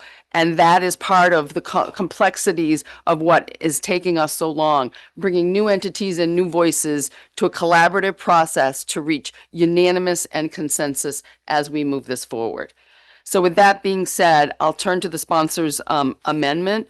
On page 4, and you've heard quite a bit about it, so I'll just probably say echo it, given the time constraints. But sales data is very, very important. And you've heard that the allocation of costs is necessary for brands to be sorted by material and size. The history of our commingling is a proven success, and it's only successful based on sales data and redeemed containers. In statute currently, and on page 15 of the sponsors amendment, and the sponsors amendment is just the commingling section. All you have is 15 pages of the law with some underlined sections. It's not 15 pages of true edits. But please note, and as you've heard repeatedly, section 3119 is in law. It requires initiators of deposit currently, following OPEGA report to this committee saying the department needed tools to understand what was going on. This committee put in law and said IODs and other entities must report March 1st year-ending data. So there is that statutory provision. So I'm hoping the department, whether it's a date certain or not, sees this as a tool to reinforce so that these commingling groups, the two new ones especially, can work with their IODs to get sales data. It is extremely important that we understand this. I see my time is up. I want to take one quick issue, if I may. Yes, go ahead, Representative Burgio. Go ahead and ask her if she would say what she was I going to would say. like to hear what your question is. Thank you. Thank you. So in addition to sales, there is an issue with respect to wine UPCs, and it's not in the sponsors amendment. So the reason why I want to draw it to your attention is because it came to our attention as the draft rules. There's rules that are pending currently as it pertains to this statute. So you have statute. This committee authorized certain provisions for the department to propose rules. Those rules are proposed, not finalized. They are pending before the Board of Environmental Protection. So I want everyone to understand there are rules that are still pending that could impact the plan and the operations of our commingling groups, which is another added element. In review of those proposed rules, there was a wine UPC exception, which we have had in statute historically. And what I mean is there are fine wines that are imported here from other countries, very high-end wines. They don't have a UPC on them. And so the mandate to require, removing the exception means you're mandating wines have the UPC. And we have concerns from importers and some of our high-end restaurants, as well as consumers saying, is there a way that we can still redeem and have access to these fine wines? And we can. There is a way to report and account for them. I want to draw that to your attention. Attached to my testimony is the proposed rule that shows the line out. I'm not proposing an amendment. I will defer to the committee from a policy perspective and Dan to craft whatever if you see fit to do this. I wanted the issue addressed because it is not a unanimous position of the MBRG. We have a member who, from a recycling perspective, is concerned that if UPCs are not on certain wines, that could impact them. We maintain that there are a number of redemption centers that still manually hand sort. They don't invest in the technology, and therefore those wine bottles are still going to be redeemed. They're still going to have hand stickers. They can still comply with the process they have now, and we hope they will in the future. Thank you for your opportunity to address that issue, and I'm happy to answer any questions. Representative Brigio. Well, I want to go on record as saying that I enjoy fine wine. And I would be concerned that we do not inadvertently create a situation where on those occasions when we can afford a fine wine, that we can't get a fine wine. So I would appreciate if you could provide a little more information on the specifics of that for the committee. Be happy to. Thank you. And I have a relevant question as well. So do fine wines ever arrive in Maine without having come through the hands of an importer? Title 28A would say no. That's not to say there aren't opportunities where bad things happen, but no. In order for alcohol to enter this state, it has to come through a licensed entity, whether it be a manufacturer who's brought it in, an importer, or a distributor. We have to be licensed, and alcohol travels across borders and into here via that licensure structure. Okay, and can you explain to me why the importer can't be responsible for the UPC sticker? So it's not UPC has a different connotation. So the EAN in the, I'm going to get into some technical stuff and I apologize. No, that's all right. But We can handle it. I had to learn this myself and apologize for my voice. So in the rule, they recognize EAN as the numeric number for some of these provisions for beverage containers, but they didn't recognize UPC, and we thought that was interesting. What I'm hearing from the industry nationally is they are moving, wine specifically, but perhaps all beverage containers are moving away from UPCs. So UPCs is becoming much like, or as we move forward with technology, outdated. Different scanning codes and different screening is coming into play.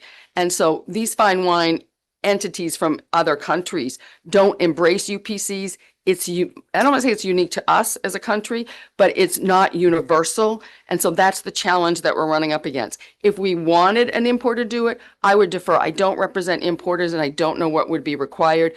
The sticker for a commingling group to redeem it, the 15 cents would absolutely be there. That is mandated. But to screen it in terms of the redemption technology is where the UPC code comes in.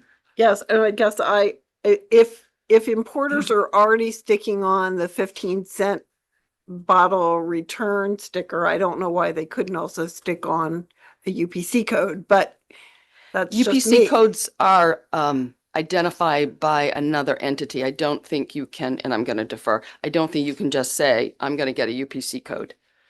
You can get a code that says I'm Maine Distributors in 15 cents, and people will know that that's got to go into a certain commingling group.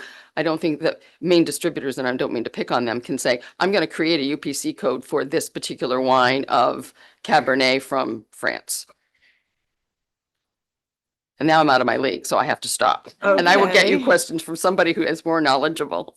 Okay, thank you. I guess we will need some information on the importer's potential role in that when it comes time to deal with this section of law. Thank you. Oh, yes. Oh, yeah, I'm sorry, Rep. No Riley. problem. Good to see you. Good to see you. Don't see you as often, I know. back in the VLA days. There's a piece of testimony here. It seems like it's someone who might be having like a small family farm that they're selling wine. And the concern that they brought up in this piece of testimony that they say LD 2036 may introduce the requirement for bottles of wine sold in the state to all have barcodes. This requirement would be difficult or impossible to manage for many of the small family farm wineries that my business works with, and they will stop selling into the state of Maine. I'm just kind of like curious because just with your expertise, what are your comments on that? So I haven't read the testimony. So understand currently it is not required. Yeah. So the concern we have is in the proposed rule, there is the exception. Working with DEP staff, they said seek a legislative policy clarification so that you can deal with it in the statute versus in the rule. So that's what we're trying to do now by bringing it to your attention, and hopefully to help that small winery as well, is if we don't need to mandate a UPC for wine and can continue the exception or whatever from a policy standpoint works, that's what I would propose and would hope that that addresses that constituent / written testimony. But having not seen it, I'm not sure. Yeah. Okay. Thank you. You're welcome. Thank you. Yes, Sobolewski. Thank you, Senator. Good to see you, Cheryl. We've been working on this bottle bill for quite a while, that's for sure. You've heard the testimony of everyone that's come before you, or the comments from everyone before you, saying that the IOD is a problem. The initiators reporting is a problem that's gumming up the works. Do you see that as the major problem to moving forward? And what is your recommendation for a fix? So the recommendation for a fix is that anyone selling beverages in the state of Maine should comply with the existing law. And the existing, well, I said, if you want to sell in the state of Maine. The proposal in the sponsor's amendment says 90% with sales data. So we can work. Great question. I think there's a lot of cost currently in the modernization. You know, we're talking 50 million plus in handling fees, additional 1.6 million in addition other fees that come to all of these commingling groups. And so for responsibilities for them to allocate those millions of dollars fairly amongst those entities, they need to know what everybody's share of the pot is, so to speak. The sales data is the only thing that gives them the ability to say, we know who stands where. And that's why from our perspective, it's so important. Okay. Follow up, Senator. Thank you. Cutting them off is a really drastic option here. And it sounds like it's one of the only options we have. The impact on our economy, that would be huge as well. I don't know what the option is with them to force them into compliance other than cutting them off. Do you? I can't answer that. Okay, thanks. I'm sorry. That's okay. I appreciate small entities wanting to be in part of our marketplace, but we have a mandate that we want to environmentally correct and we want to recycle. And there's some compliance with, you have to register your label to come into the state. If you register your label, you have to pay a deposit. If you're going to pay a deposit, track your sales and report it. It's part of doing business. Senator Brenner. Thank you, Madam Chair. Good afternoon. Great to see you. Great to see you, Senator. When you all were getting together to put this legislation forward, did you at all think that maybe a penalty would be worth considering for the IODs that aren't submitting their sales data, auditable sales data? I am not a voting member of the group, but as an administrator of my commingling group, have participated in all of them. There were conversations. It's uncomfortable for one entity or one IOD to say, well, what about this? And as you've heard, we're private entities. We don't have that enforcement capacity. That's part of our challenge right now, is we're trying to figure out who we are as our nonprofit status, how we can manage the plan going forward. And if there isn't compliance within our bylaws or within working with our regulator, what do we need to do? How do we address it? So we brought it to you in the bill with asking for help, because truly we think IODs should be complying. Do we say you don't sell? Do we say you don't? Great question. A penalty? I guess the MBRG could bring that back to the table, or the bill's in your hands now. Are you following up, Senator Brenner? Nope. Okay, any other questions from the committee? Thank you. Thank you. Okay. Others who wish to speak in favor of the bill? Yes, Ms. Lusky.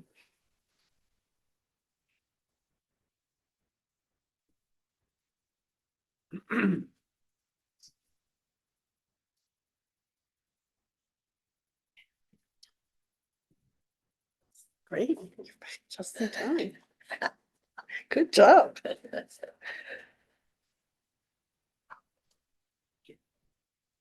Thank you, Ashley. You're getting your steps. Good afternoon, Senator Tepler, Representative Dudera, members of the Joint Standing Committee on Environment and Natural Resources. My name is Ashley Lusky, and I'm here on behalf of the Maine State Chamber of Commerce. I'm going to keep my comments pretty short today. You've heard a lot about this bill already in the amendment. I just say the Chamber supports innovation, economic competitiveness, and a predictable regulatory environment in which businesses can thrive. With those principles in mind, we support LD 2036 and the proposed amendment that was distributed by your analyst yesterday to interested parties, primarily because we believe this has provides a clear transition to more commingling within the state, and also that department approved framework for this new plan. While the legislation is not prescriptive about day-to-day operations, it creates the conditions for a thoughtful transition away from brand-based sorting towards material-based sorting.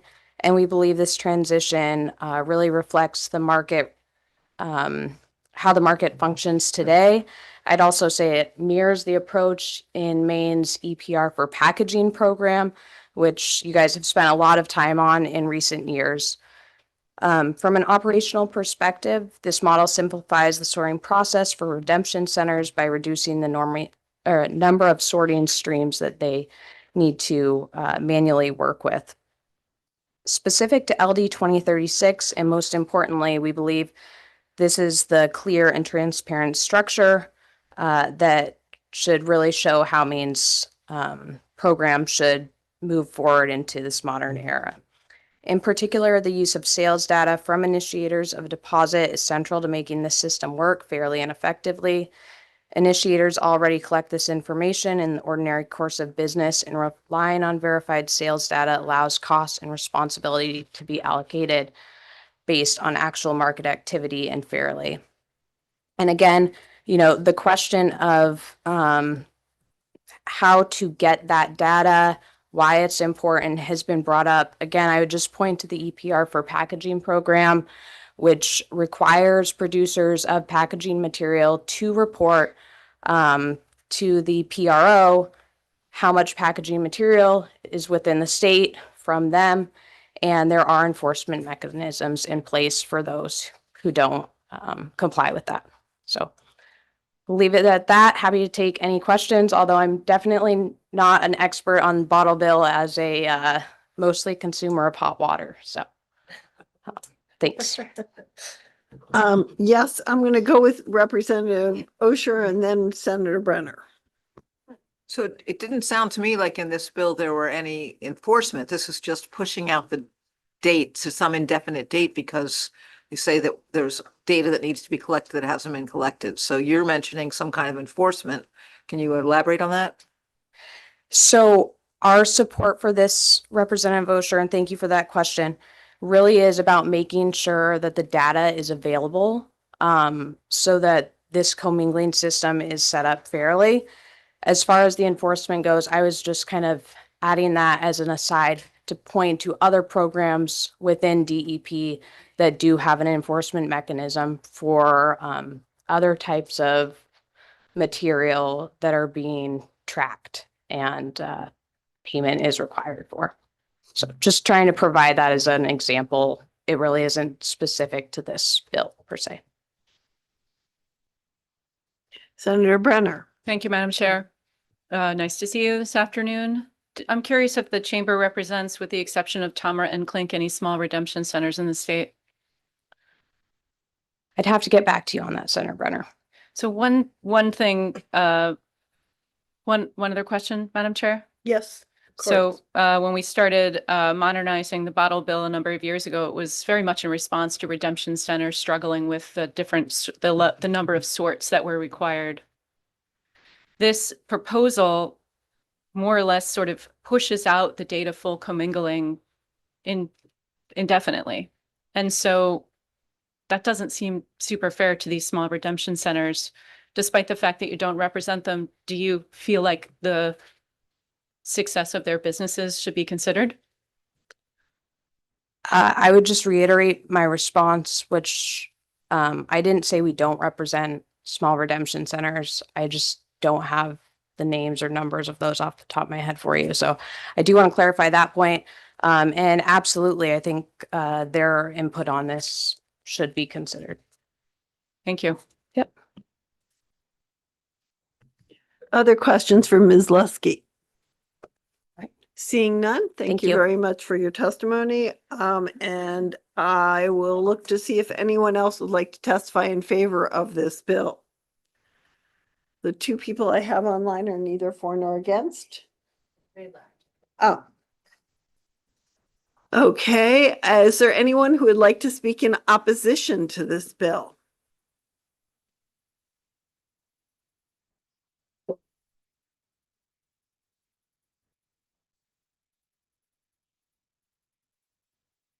Good afternoon.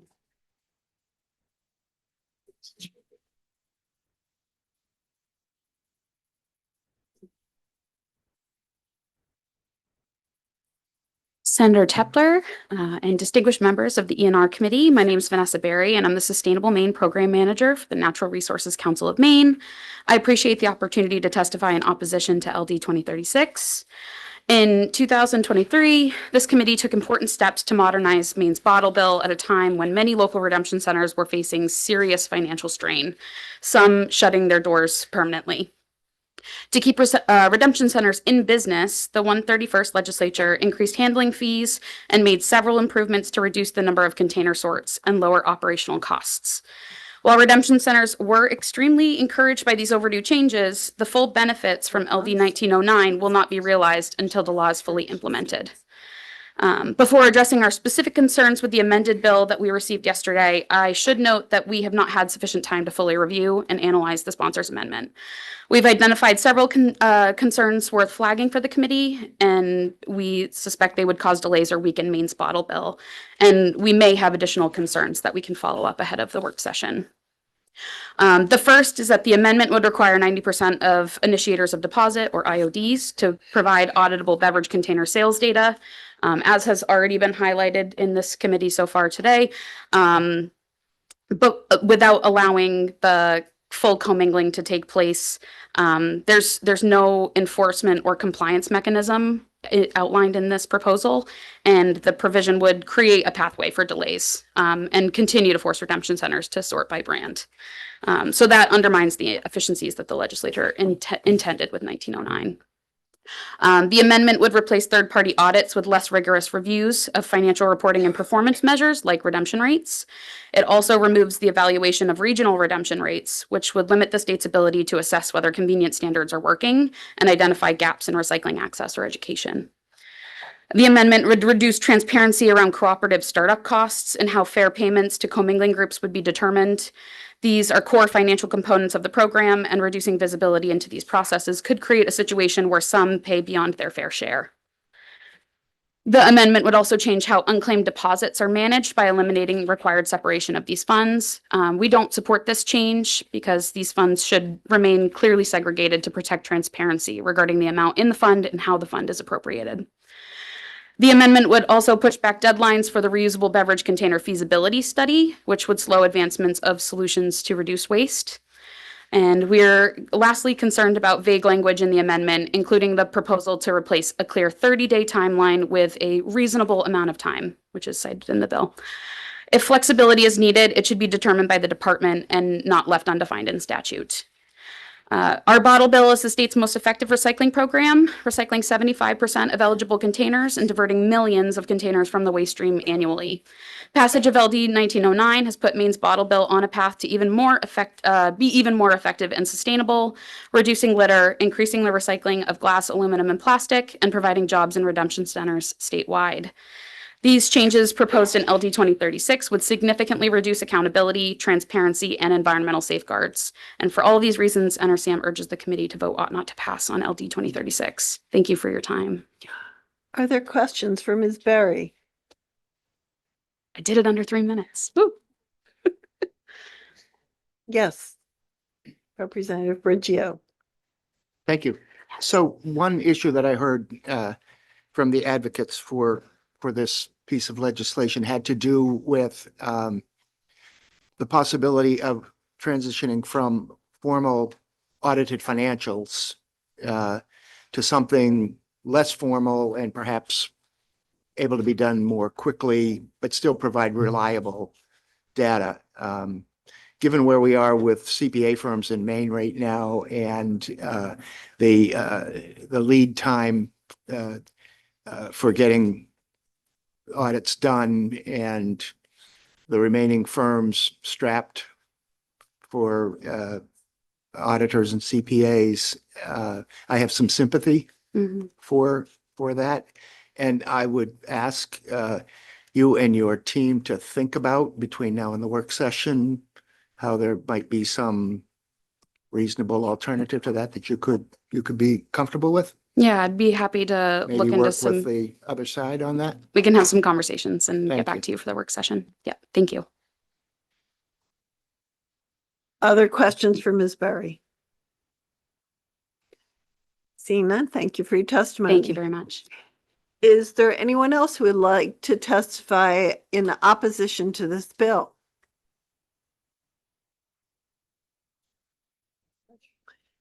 Seeing none, is there anyone who would like to testify besides the department, neither for nor against this bill? Seeing none, our people online are gone. Okay, so that would bring an end to this public hearing on LD 2036, and hopefully we'll have all this more information for our work session. Yes, Representative Bridge.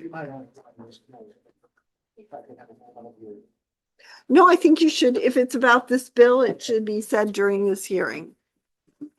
Whoops, sorry. I would like to. Yes, Mike, your mic.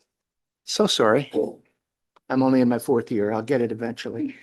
I would like to have from the department some sort of a summary of what they think we heard today, what they think the outstanding issues that have been presented, and how they might advise us as to how they feel about elements of this. I've been trying to wrap my head around this issue for two legislatures, and I still find myself confused and really wanting to do right by the industry here, as well as people of Maine and our environment. And if anybody who is newer to it feels a little bit lost, I can sympathize. And so I think it's going to be important before we just dismiss out of hand something, or we adopt something and then live with the unintended consequences of it, that we have some help getting our arms around elements of it. Thank you. I don't disagree. And before I turn to you, Rep. Sobolewski, I would like to say I also would like the department to comment on what their powers are in terms of enforcement and what they can offer us for an enforcement protocol for this issue that we're struggling with. Yes, Rep. Sobolewski. Thank you, Senator. That's exactly where I was going. Either to ask the sponsor or whoever's drafting, the bill itself to come up with an option or two from us, for us on enforcement, what we can look at, as far as legislation as well. Yes, thank you. Okay, and I saw the commissioner nodding that she would provide this information for the work session. So thank you. And with that, we'll bring close to the public hearing on LD 2036. And we will now turn to LD 2141, and I will allow my co-chair to take this one away.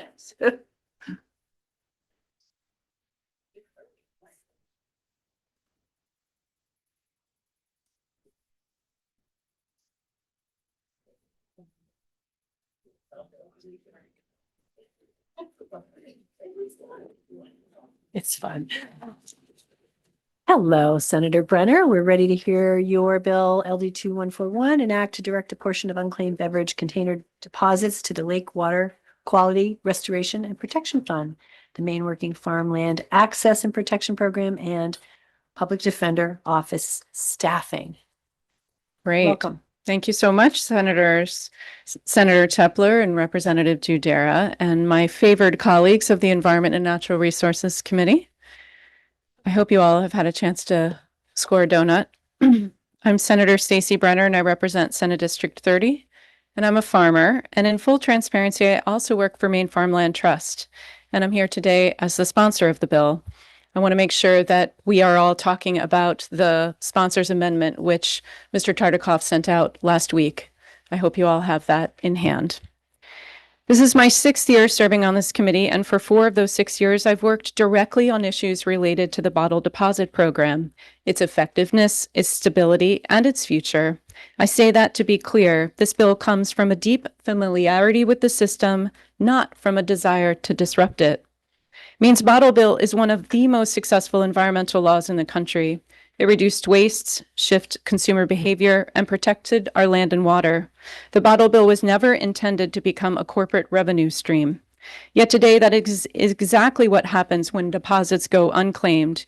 Each year, an estimated 10 to 16 million in bottle deposits go unclaimed in Maine, based on analyses of beverage sales and redemption rates. Because Maine does not require public reporting of these funds, they never enter state accounts and are instead retained by beverage distributors. These are public dollars with no public tracking and no public benefit, and they feed private gains. This is not an environmental outcome. This is a policy failure. This bill confronts that failure head on. It redirects 4 million, a fraction of those unclaimed deposits, to 2 urgent natural resource needs, protecting farmland and restoring lakes. The urgency is well documented. According to the 2022 U.S. Department of Agriculture census, Maine lost 82,000 acres of farmland between 2017 and 2022.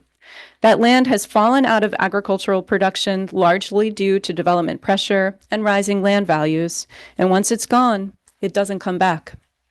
At the same time, the Department of Environmental Protection reports ongoing declines in lake water quality statewide, driven by nutrient runoff, warming temperatures, and harmful algal blooms with real consequences for public health, fisheries, tourism, property values, and local economies. After 6 years on this committee, I can say with confidence, we do not lack statutory tools to mitigate these threats. The legislature has already authorized the Working Farmland Access and Protection Program and the Lake Restoration and Protection Fund. What we lack is funding aligned with the environmental outcomes that we collectively say that we value. I also want to be very clear about how farmland protection dollars are used because this matters. Funds from this bill would be used to purchase conservation easements. These are voluntary, market-based transactions. Landowners are paid fair market value to permanently relinquish development rights while keeping their own land in private ownership and active agricultural use. No land is taken, no one is forced. Landowners are compensated, and property taxes are paid on those farms that have conservation easements. In return, the public gains permanently protected farmland. You only get good farmland soils once. They are an essential piece of public infrastructure for our food system and for our rural economies. The public also gains cleaner water, a vibrant lake ecosystem, and the related economy. This bill does not raise taxes. It does not increase the deposit. It does not change redemption behavior. It does not undermine the bottle bill. It simply restores accountability, putting public dollars towards critically important public uses to relieve pressure on Maine taxpayers. I'll close with this. When a Mainer pays a deposit and never gets it back, that money should not quietly pad a corporate balance sheet. It should work for the public good. If the deposit doesn't come home to the person, it should come home to Maine, to its farms, its lakes, and its future. I urge the committee to support the bill. And I also want to note that I've had the opportunity to review the department's testimony in advance, and I appreciate the technical clarity that it brought for me. I look forward to working closely with the department and the committee on a potential amendment at the work session. In particular, I agree that the state's Spirit program should be explicitly exempted, as those unclaimed deposits already flow to the highway fund and are supporting a clear public purpose. I also agree with the department that increased redemption success could reduce available e-sheets over time, and that would be a positive outcome for the bottle bill. The reality underscores the importance of including clear prioritization and allocation language in the bill to address years when available funds fall below the proposed amount. I'm eager to work with the department and the committee to ensure the bill is technically sound, flexible, and fully aligned with the existing redemption goals and statute. Thank you, colleagues, for your patience and your time.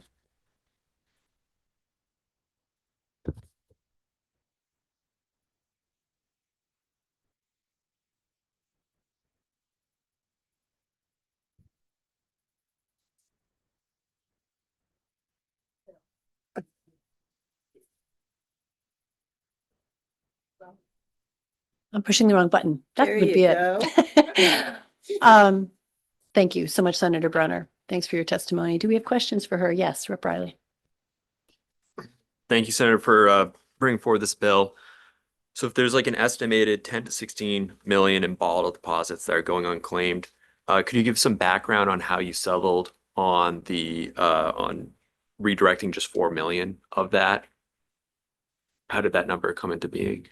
Well, as we were preparing the legislation, we are aware that when the co-op is fully set up, there will be needs for the co-op, and we don't want to take all the money. We want there to be some ability for them to function, but we do believe that this is a fair compromise for the public good for the state with the public dollars.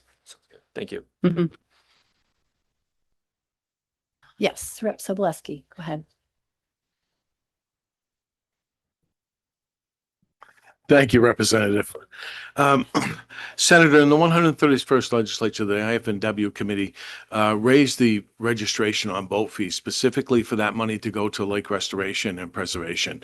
Do you know how much money's been collected and how much is currently in that fund?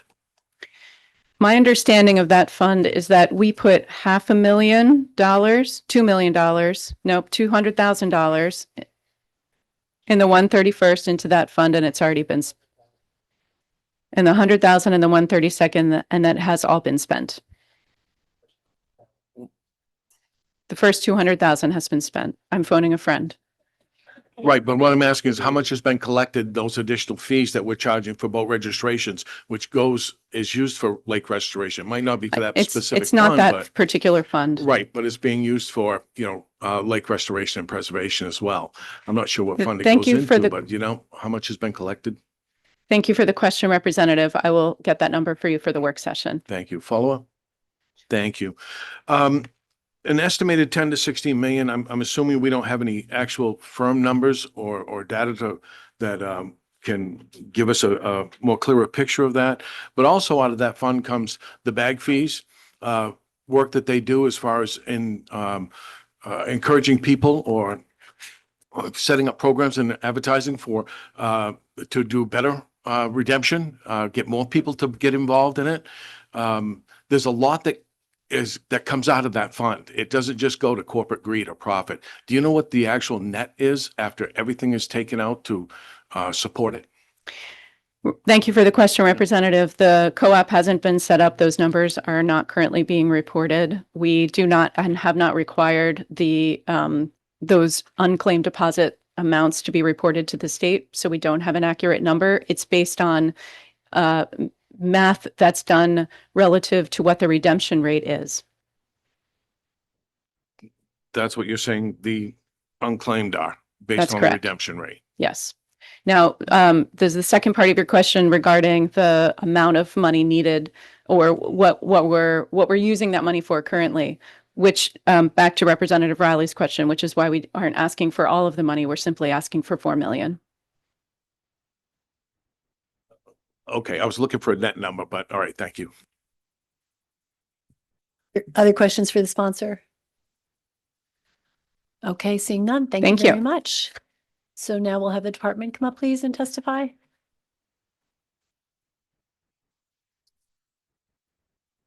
It's not. Oh, it's not. No. Okay. There's testimony from the co-sponsor. So I tell the committee. And I've just learned that there is testimony from another co-sponsor of the bill that we will be distributing. They're not here, but we will get that in paper form.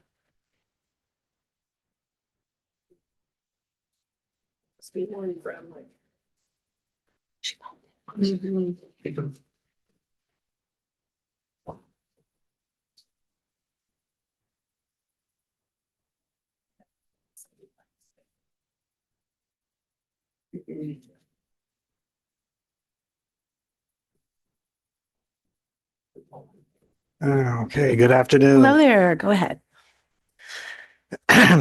Senator Tepler, Representative Dudera, and members of the committee, my name is Brian Beneski, and I am the Supervisor of Recycling Programs at the Department of Environmental Protection, speaking neither for nor against LD 2141. We are testifying today on the printed bill, including the sponsor's amendment. LD 2141 would direct on an annual basis a specified amount of unclaimed deposits from the state's beverage container redemption program, also referred to as the sheets, to two specific uses: $2 million towards the department's Lake Water Quality Restoration and Protection Fund, and $2 million towards the Maine Working Farmland Access and Protection Program in the Department of Agriculture, Conservation, and Forestry. The ability for initiator of deposits, or IODs, to keep sheets was originally provided as an incentive to join commingling groups, which would allow beverage containers of different IODs to be sorted together within their respective commingling group, thereby lessening the sorting required at redemption centers. Until October of '24, IODs that were not members of a commingling group submitted their sheets to the Maine Revenue Service on a monthly basis. PL 2023, Chapter 482, an act to modernize Maine's beverage container redemption law, required all IODs to join a commingling group. Commingling groups were further required to form a commingling cooperative and develop an operations plan to allow the commingling of all beverage containers by material type, size, and deposit amount, eliminating the need for brand sorting or sorting by commingling group. As soon as the commingling cooperative plan is finalized and approved by the department, IODs will transfer sheets to the commingling cooperative, which will spend them in accordance with 38 MRS 3108A for a variety of specified uses, including to offset program costs that would otherwise be owed by IODs. If the committee moves forward with this bill, the department recommends adding clarifying language because there is a possibility that the sheets collected may not result in an annual availability of the $4 million that are earmarked for these programs. The department estimates that the current annual amount of sheets is to be approximately $16 million. While this is significantly greater than the amount requested by this bill, the cooperative is directed by statute to encourage the redemption of containers, which will have the effect of decreasing the available dollar amount of sheets. Specifically, 38 MRS 3107 3B B16 requires the cooperative's operating plan to describe how the cooperative will operate the program in a manner designed to achieve an overall statewide redemption rate for all beverage containers of 75% by January 1st, 27, 80% by January 1st, 2032, and 85% by January 1st of 2037. For example, with current sales volume, an 85% redemption rate would result in a decrease in the overall annual sheets by $1,250,000, leaving just over $7 million available. In a perfect world, we would ultimately achieve a 100% redemption rate, and although that is unlikely, it is possible that a robust system that encourages the public to return their containers may result in there being fewer than $4 million available in the sheets. If this were to happen, it is not clear how the available dollars should be distributed. The bill should include language to address this issue should it ever occur. The department can provide suggested language if requested for the work session. As mentioned earlier, LD 2141 would provide an annual payment of $2 million for deposit and use in accordance with the Lake Water Quality Restoration and Protection Fund under 38 MRS Section 480N, which provides the department with the authority to direct funds for projects to improve or maintain the quality of lake waters in the state. The department and our many lake partners carry out programs to monitor, protect, and restore lake water quality. These additional funds would be used to address priorities that cannot be adequately addressed currently due to limited resources, rising costs, and federal funding restrictions. Priorities for this additional funding would include 1. Water quality monitoring by the department and partners. 2. Matching grants for lake water quality restoration and protection projects. 3. Matching grants for lake alum treatment projects. And 4. Capacity building support for regional lake programs. Thank you for the opportunity to testify before you today. I would be happy to answer any questions from the committee both now and at the work session. Thank you, Mr. Benesky. Do we have questions for him? Rep. Osher, and then we'll have Rep. Sobleski. Sure. It is my understanding that Maine right now has one of the highest redemption rates in the country, and that those states with higher redemption rates have a higher cost, 10 cents instead of 5 cents on the bottles. And that seems to be the, because that's more money, people are more willing to go and return their bottles. So if we have these goals of reaching a higher redemption rate, and you're saying that we will reach those rates, and that's why this dollar amount is a problem, how do you know that we will reach those rates if we're not going to change the amount we require people to pay for the deposit? Well, I think the deposit value is one part of why people return their containers. Maine does have a pretty high rate compared to the other states. And I mean, the goals to achieve, yes, no, those are goals. I'm not saying we will achieve them, but that we're going to try, that the cooperative is going to try to achieve them. And they're, in addition to the possibility of raising the redemption rate, they could also be achieved by improving convenience for collection, education and outreach, and those ideas. So it's not, I don't think it would be just the redemption rate, but other possibilities, other techniques could be used to increase the rate. Thank you, Representative. I appreciate your testimony, and I appreciate you pointing out that that's a fluctuating and a variable as far as that money goes, that it may not be there if we need it. Does the department keep any information at all as to how much is spent out of that, whether it's for initiating redemption, for environmental issues, for the bags, what the net, I'm trying to get to a net amount. For of the money that comes out of the sheets? Yeah, since the IODs keep that money, so we don't really know what it is that There's no reporting mechanism. There's no reporting mechanism currently that says IOD X spends this money of their sheets on items Y and Z. Would a reporting mechanism of some kind be beneficial to the department? Yes. Thank you. Rep. Riley, I believe you had a question? No? Okay, do we have other questions? Yes, Senator Tepler. Thank you very much, Mr. Benesky. Your estimate of $16 million currently in the sheets is higher than was anticipated by various others who have testified before this committee. Are you feeling pretty firm about that estimate? Yeah, so that estimate comes, so there's been discussion in the previous bill about the percentage of IODs reporting. Mhm. So this number, we came from 25 reporting. It was from 64% of the IODs. That's based on their reporting figures. And of those IODs, because the IODs have different beverage, as I stated earlier, that represents 64% of IODs reporting represents 75% of the total containers that are sold into it. So we feel pretty good about that figure, but we could improve its accuracy.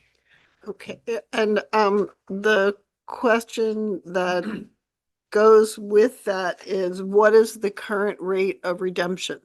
So the current rate of redemption, so we calculate that for our estimate for 15-cent items is 79%, and for 5-cent deposit items, 74%. So have we calculated how much money would come out? I think you gave a figure of 8,250,000 if we got fully up to The goal, if the sheets, but won't the sheets also increase if more beverage? No, sheets will go down. I'm sorry. right, as the I'm sorry, redemption yes, rates. getting confused Yeah, as the there. redemption rates go up, the sheets will come Will down. come down. So in order to get a sheet rates to go up, would have to also have an increase in the number of eligible beverage containers sold, Which is also possible. which is also possible. That is true. Okay, good to know. Thank you. Okay. I'm done. Okay, I see a few questions. I'm going to start with Rep. Sobolewski, Rep. Osher, and then we'll go to Senator Martin. Thank you, Representative. Sir, did I hear you correctly that those numbers are based off of 65% of IODs reporting?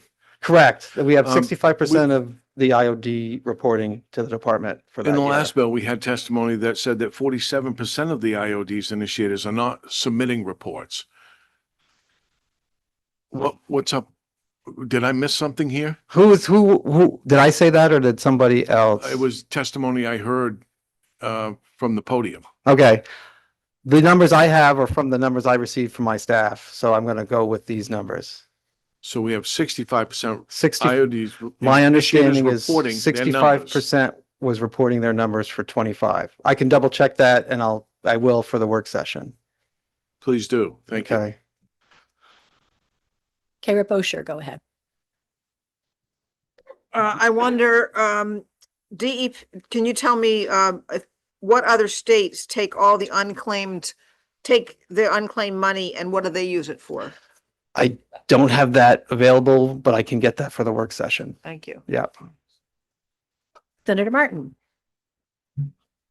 Good afternoon. Good afternoon. A year and a half or 2 years ago, when we went up on the amount of money that the deposits were going to be, a lot of these bottle depots were almost going belly up. Some of them were getting ready to completely close down. And all the talk that I've heard here today, I don't see anything about an increase for them in this, out of this money. It all seems to be going the other way. And I thought a lot of this stuff was to build up a better infrastructure with collecting cans. So can you say anything about how much more money the people, are they going to get a COLA raise, or are they going to get a 10% raise or a 15% raise over a certain amount of time? And how much of this money is going to go to that? Well, so the money that the redemption centers get is from the handling fee. So that was increased to the 6 cents a couple of years ago. And in this round, there are no increases to the handling fees that the redemption centers paid. So and that handling fee is legislatively set. So in order for that rate to go up, it would need to be a legislative action. Follow up. So would that money come out of the millions of dollars that you say this is all going to bring in, or is that coming from somewhere else? I would think it would come from the deposits themselves. So the deposits go back to the IODs, and so the IODs can use the unclaimed deposits for their costs for running the program, which would include paying for the 6 cent handling fee. So the proper thing to do, wouldn't it be to budget them in as well as all the rest of this? To include a piece for the redemption centers from the sheets themselves. Yes. That would be a legislative action. I Yeah, understand that. yeah. That's the second time you said it, but wouldn't it be proper to figure that into it? I mean, everybody's prices for electricity, for everything else is going up. Theirs is as well, their heat and everything else. So they're gonna need more money. Wouldn't it be proper to budget that into what we're talking about here? Well, I think I'll say though, I think the proper thing would be if there's a need to increase the rate that the redemption centers get, then that would be through increasing the handling fee. And then the IODs themselves can then decide whether they use, whether they use. So if they're keeping the sheets now, whether they use those sheets to help pay for that handling fee or other parts of paying for the program. Thank you. All right, Rep. Campbell, I believe you have a question. Thank you, Representative. Do I understand that the state liquor store redemptions are separated and handled differently? And if that's the case, will this affect that? I don't believe they're handled differently. In terms of what the sheets they collect, I have to look into exact more specifics on how they handle that, but I don't believe it's handled differently. Okay, yeah, I'd like to know that. Okay. Thanks. Do we have other questions for Mr. Benuski? Okay, seeing none, thank you very much. And I believe we have someone from the Department of Agriculture, Conservation and Forestry here to speak as well.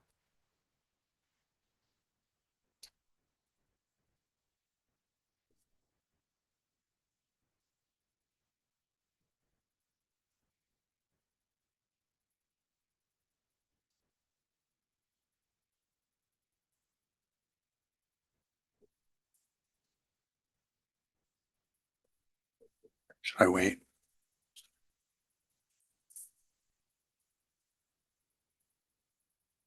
Good afternoon, Representative Dudera, members of the Joint Standing Committee on the Environment and Natural Resources. My name is Craig Lapine. I'm the Director of the Bureau of Agriculture, Food, and Rural Resources. I'm testifying on behalf of the Department of Agriculture, Conservation, and Forestry, neither for nor against LD 2141. Our more than 7,000 farms, almost all of which are small businesses, are a billion-dollar industry and so much more.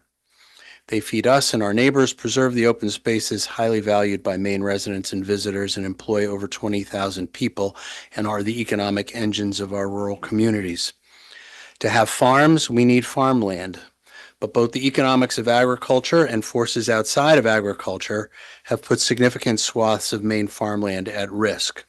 And that has made farmland protection an important correlate to any farm strategy. Agricultural conservation easements are one tool the state has to directly protect farmland from conversion to other uses. Maine has set a goal to double the acreage of permanently protected farmland by 2030, but even as we have set that goal, the state has spent less than any other New England state on farmland protection. In order to reach that goal, we need more tools and targeted public investment in this critically important work. In 2021, to help protect farmland, the legislature created the Working Farmland Access and Protection Program to provide protection to strategically significant working farmland properties whose continued availability to commercial agricultural businesses is essential to the long-term future of the economic sector. And then in 2025, the legislature established a separate account within the Bureau of Ag that was envisioned to provide rapid delivery of resources to protect farmland that's under imminent threat. And this can come about for a number of reasons. We've seen this happen when farmers may not have time on their side to navigate federal ASAP-AIL funding programs, or even to wait for a call for funding to be announced from the Land for Maine's Future program and work through that approval process. So as Maine faces continued attrition of farm businesses and farmland, it's essential that the state have every available tool to ensure that our best farmland soils, which are, as Senator Brenner has pointed out, a finite non-renewable resource, that these are not converted to non-agricultural uses. DACF recognizes that LD 2141 leverages a program and funding that are within the Department of Environmental Protection statutes, and we take no position on that specific mechanism. We do note, however, the importance of funding all available farmland protection tools, including those related to our Working Farmland Access and Protection Program. Thank you for your time, and I'm happy to answer questions today and have staff at the work session. Thank you, Director Lapine. Appreciate you being here. Thanks. Do we have questions for him? Yes, Rep. Sobleski. Thank you, Representative. Sir, do you know, or can you tell me what other revenue streams come in to take care of land in the state and do preservation and environmental protection on land in our state? So the primary mechanism used to date has been the Land for Maine Futures program. In the last $40 million appropriation to LMF, $4 million was earmarked for farmland protection. And the LMF board has deployed almost all of that, I think all but about $100,000. And going back even before the Working Farmland Access, there have been farmland protection programs throughout the history of LMF, but that's been the main tool. And then this special program was, as I said, established in 2021, and then this account, which has not yet been funded in 2025. So at the moment, in addition to LMF, there are three possible tools under discussion. The Ag and Forestry Bond has got language in it that would put some money in farmland protection. In the last 2 years, we've stood up a program to help mitigate impacts from solar developments on high-value agricultural land. But to date, no one has pulled a permit for that, so there's no money from that mechanism. This would potentially be the third possible mechanism to put some additional funding toward farmland protection, but at the moment, none of those three candidates have produced any revenue. Okay, so a total amount then for farmland protection that annually, do you know how much that would be? It is, I mean, it can be zero. It depends on the year. No, I understand. You said 40 million was the last. Well, that was 40 million for all of Land for Maine's Future, of which 4 million was for farmland, and we did deploy that. So, in the history of farmland protection,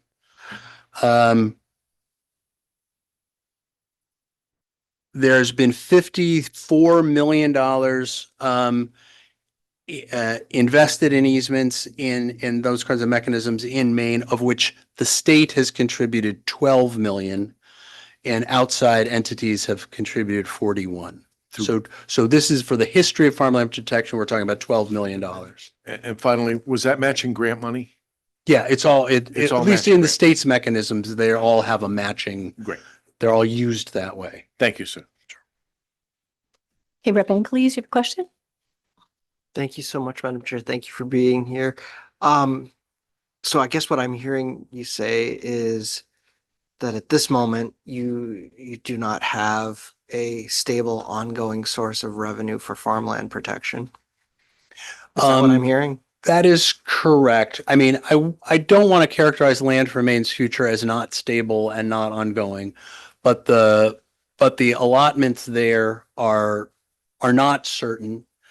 And in particular, the mechanism that's envisioned in LD 2141 would be a more nimble tool because of how LMF works. It can take a while to move projects through, and we know that we often can't move fast enough when we see a project that kind of needs emergent addressing.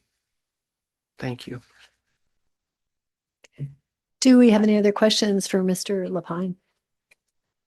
Okay, seeing none. Thank you very much for coming. So now we will go to folks who are in support of this bill. We will be running the clock, the 3-minute clock. So come on up.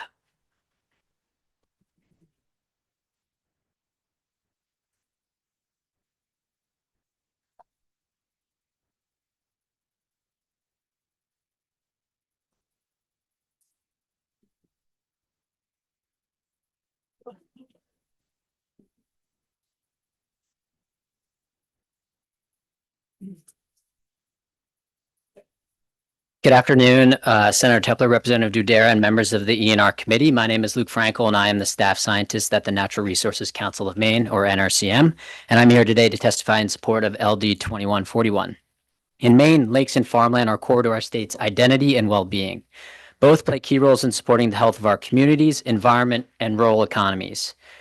Now, you're going to hear from many more lake and farmland advocates after me today about the many benefits of these resources, so I'll skip over the next 2 paragraphs of my testimony and focus instead on the rest of my testimony, which dives into the challenges and opportunities that lie ahead. So despite the outsized role that lakes and farmland have in Maine, conservation of these resources is chronically underfunded in the face of a growing list of threats and pressures. Sprawling development, increased soil erosion, and climate change all pose serious challenges for both lakes and farms and are expected to grow worse in the future. But you don't have to take my word for it. The facts speak for themselves. Now, you already heard from Senator Brenner about the 82,000 acres of farmland that have been lost from 2017 to 2022. On the lake side, according to the Maine Department of Environmental Protection, there are currently 31 lakes listed as impaired under the Clean Water Act and 123 lakes listed as at risk of harmful algal blooms. Additionally, of the 413 lakes with sufficient data in DEP's newly available lake scorecards, 122 of them, or 30%, are experiencing statistically significant reductions in water quality. Solutions to these challenges exist, but they require additional resources.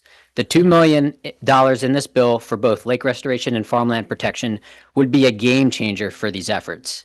Maine is home to a vast network of local land trust and conservation organizations that are ready to help farmers protect their land when available funding comes online. And for the lakes, these funds would help fill the many gaps that currently exist in Maine's water quality funding landscape.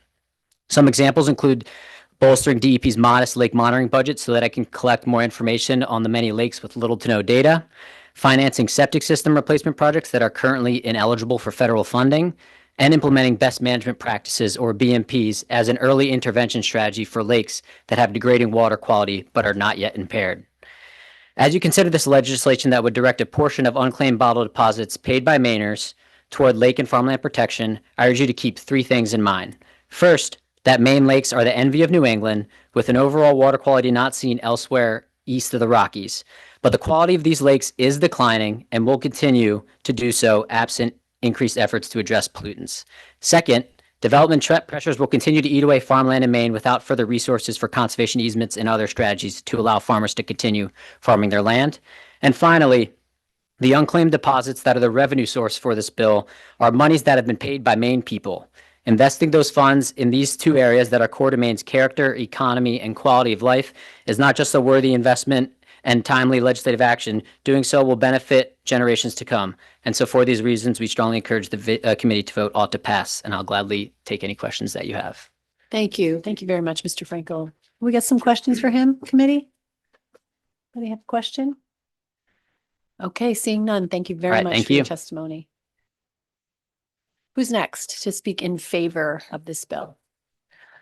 And I would ask, as Mr. Frankel did, if you're repeating something that's already been said, it's nice to kind of not repeat it, but thank you.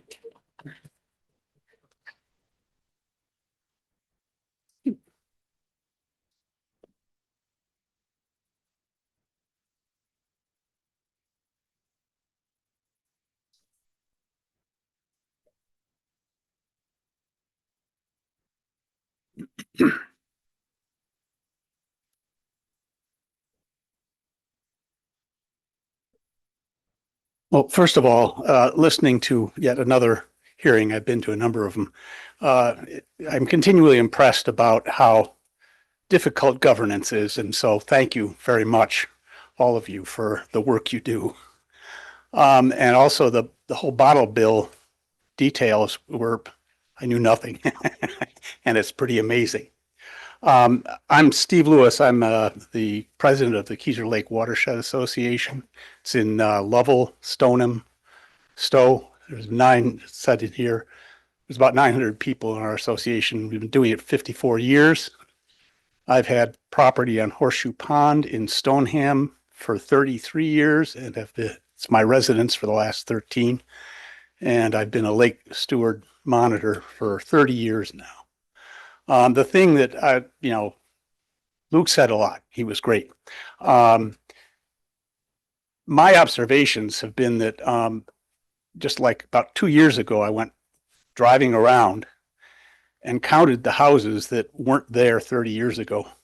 More than double the number of houses are around compared to 30 years ago. And it's just, going to continue that way. The Greater Level Land Trust in our area did a study, it was about 15 years ago, about what the population characteristics are going to be. And it said that by about 2050, there was going to be rural suburbia all in the area. Well, it's getting pretty close to that here, and it's not even close to 2050. So urge you to, this is important. This monies are really important for working on issues with lakes and certainly the farmland as well at the two areas.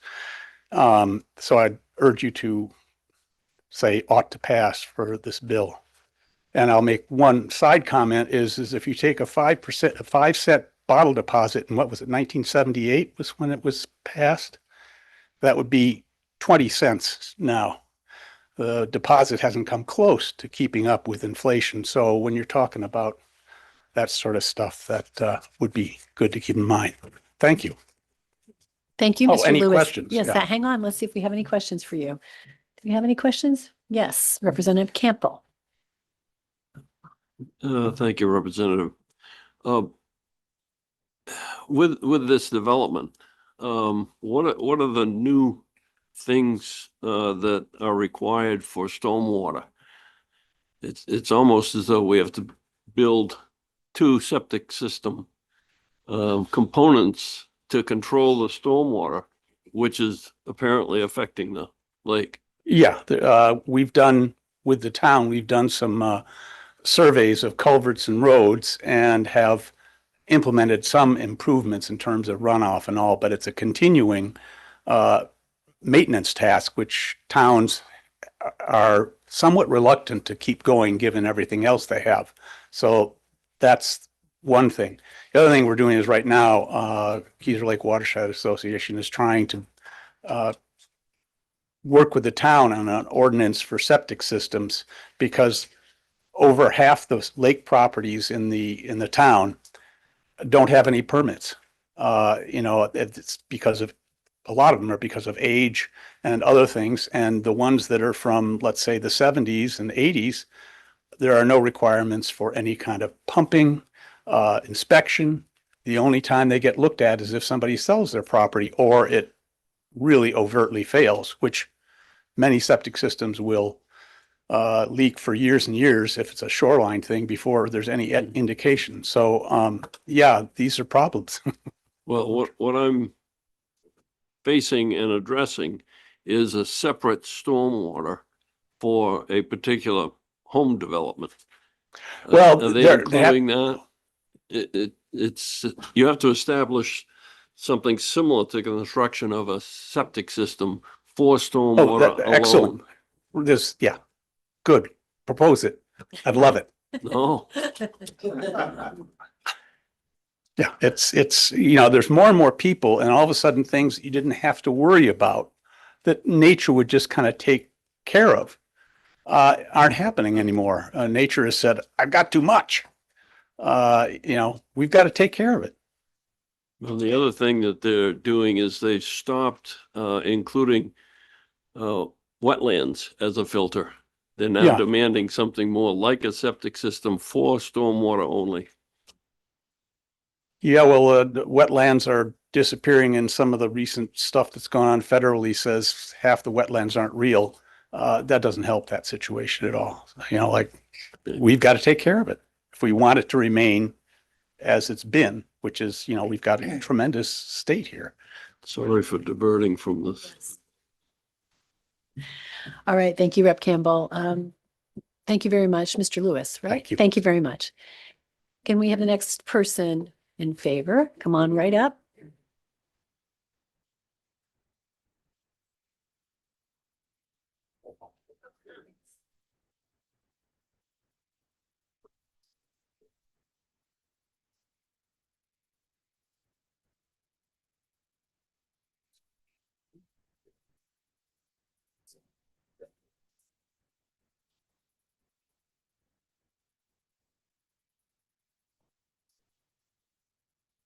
Good afternoon, Senator Tepler, Representative Dudera, and distinguished members of the Committee on Environmental and Natural Resources. My name is Colin Holm, and I am the co-chair of the Lake Protection Coalition, a statewide coalition formed by those who care about and rely on Maine's lakes to advance innovative, effective, and science-based policy change.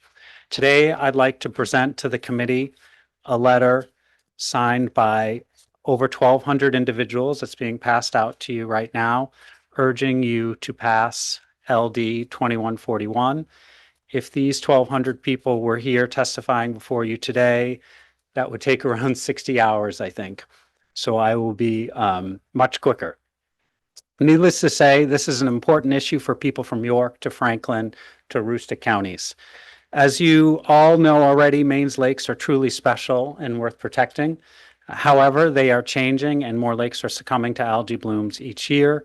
Many people believe our lakes won't change, but all you have to do is look around. Maine lakes aren't getting clearer and cleaner. They're getting crowded and cloudier. We have an opportunity right now to keep our lakes healthy by investing in best management practices and by investing in lake restoration techniques. We have an opportunity right now to make sure our lakes continue to provide income, jobs, a stable tax base, recreation, and enjoyment to so many people in Maine. And with this bill, we have an opportunity to protect some of the most valuable assets in our state. You've already heard there's around 16 million in unclaimed, unredeemed bottle deposits in Maine every year. That money comes from deposits that you and I and all of us pay when we buy a bottle of soda, a bottle of wine, a bottle of beer. That money we pay is above and beyond the product's price and is intended to help keep Maine clean and pristine. I think the big question that we're wondering, and probably the people of the state are wondering, is where is that money going now? How much of the unclaimed, unredeemed deposits are going back to protect Maine's environment, Maine's waters, Maine's farms? These are things that set Maine apart from other states, and they're getting whittled away every year. The public pays that 5 cents per bottle, expecting the funds will benefit the environment. LD 2141 is an opportunity to do just that. On behalf of Maine's Lake Protection Coalition, I hope you will vote in favor of LD 2141 to help preserve Maine's lakes, ponds, and farms. Thank you so much for your time today, and I welcome your questions on the testimony and the letter provided, or stormwater, or lakes, or the Lake and River Protection Sticker Fund that was brought up earlier. Thank you. Thank you, Mr. Holm. Thank you for being here. Thank Yes. you. Do we have questions for him? Yes, Senator Brenner. Thank you, Madam Chair. Earlier, Representative Sobolewski asked about that IF&W sticker program. Would it be okay if the if he were to share about that program? I was unable to answer that question. Sure, please Sure. go ahead. I'm happy to. A couple of years ago, the Lake and River Protection sticker was increased, and that's the sticker you buy when you register your boat to boat on the waters of Maine. And that funding goes to prevent invasive aquatic plants and animals, fish, spiny water flea, milfoil, hydrilla, things like that, from being spread around in the state of Maine. And it's a total separate funding mechanism from the Lake Water Quality Restoration Fund, which is what we're talking about today. And there's the funding mechanism as it's set up right now for the Lake Water Quality Restoration Fund can't go to invasives, control of invasives, prevention of invasives, whereas the funding from the Lake and River Protection sticker goes to invasives. And they're expensive things in both of those kind of categories. Alum treatments, which were brought up, is a treatment to keep phosphorus out of lakes. That's from this fund we're talking about today in this bill. That can be millions of dollars. Whereas the lake whereas the milfoil sticker is going to, pulling milfoil, those courtesy boat inspectors. And I believe, and this is off the top of my head, so you can't quote me, but I believe that the sticker fee increase was around $1 million from that last increase. So it increased it, I think, to around $1 million. Yeah. Hope that answers your question. Thank you. Rep. Sobolewski? Thank you, Representative. $1 million mean $1 million's been taken in? Because I think that was my question, was how much was taken in and how much is in the fund? For the Lake and River Protection Sticker Fund, for the milfoil sticker. Right, Yeah. that was. Yeah, and I'm They talking off increased. the top of my head. I believe it was around 900,000 was prior to the sticker fee increase, and now I think it's Annual? annual, and that Yeah. goes in and out annually. Yeah. A lot of it through grants, some of it to DEP to Mhm. manage and do herbicide treatments or whatever's needed. And then I think it's around 2 million now, or a little shy of 2 million. So now it's 1 million more than what it was. So it was a big increase. Okay. That was proposed by a member of Inland Fisheries Wildlife Committee and back in 2024. And that's how much is in the fund? 2 million? No, that fund, it What's gets it? used up every year. It's a Used down to zero? yeah, Okay. it's all used every year, Thank you. or about that. Thank you. Is my understanding. Okay, Mr. Holm, thank you. I don't see any other Okay. questions. Thank you very much. Thank you. Come on up.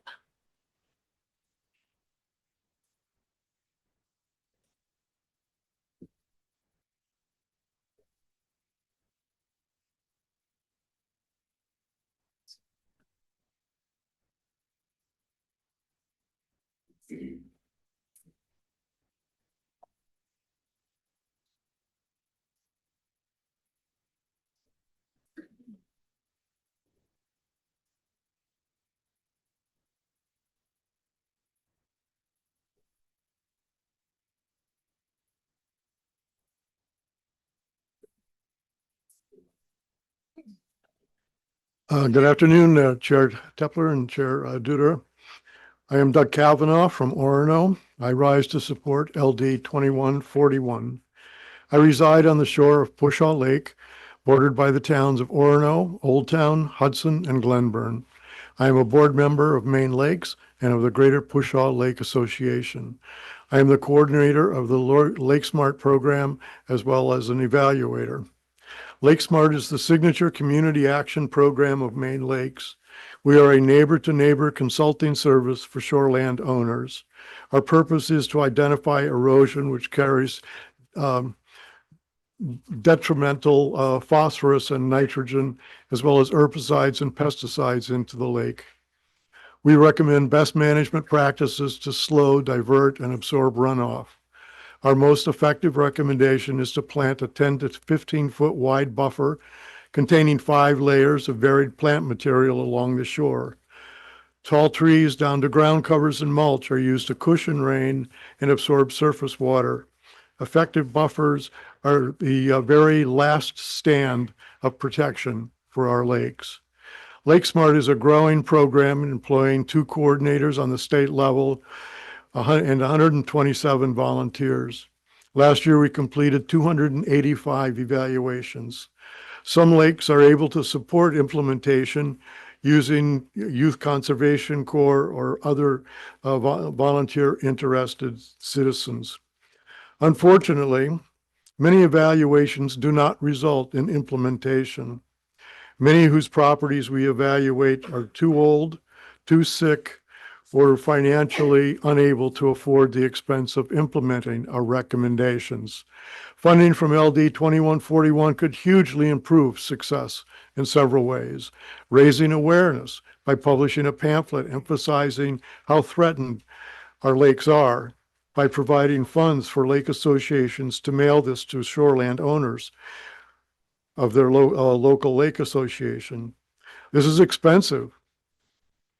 One mailing costs our lake association 26% of our revenues, yearly revenues. It may be just human nature, but many people do not recognize there is a problem in their lake until they're looking at a fetid, unusable green mass off their dock. Implementation of Lake Smart recommendations could be improved by partial or full grants to reimburse homeowners for design, materials, and labor to implement best practices. This would include those prohibitively expensive shoreline restoration projects recommended by the DEP. Shoreline erosion is most often caused by weather. It's not homeowner neglect. Either way, as with farmland, when it's gone, In all of this, preservation and prevention is the key. Next, we should encourage towns to give compensatory tax breaks to shoreland owners who implement conservation projects. And lastly, LD 2141 funds should be used to directly fund the staffing needs of the Lake Smart programs of Maine Lakes.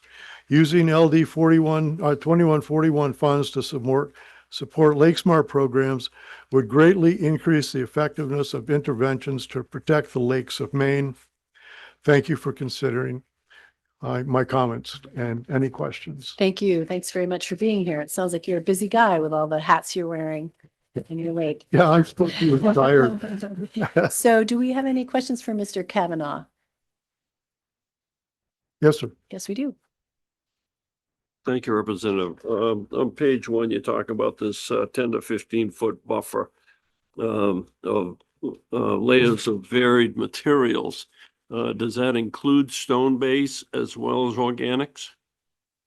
Does it include stone bait? Base, trench, stone, and No, organic? no, this is woody plant material, Just on the surface? vegetative On the surface? materials. Okay, On the surface? Plant I'm talking beds? about putting trees, shrubs, ground covers, Right, that's mulch, what I mean. that kind of stuff. I'm not sure why, I'm not understanding the stone based. Any other questions? Any other questions? Okay, thank you, Mr. Kavanaugh. you. All right, come on right up. Get your 3 minutes of fame.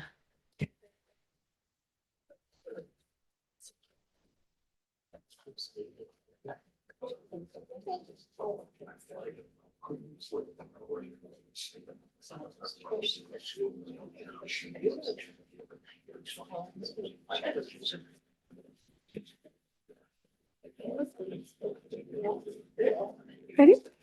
Go ahead. Good afternoon, Senator Tepler, Representative Dudera, and the committee members.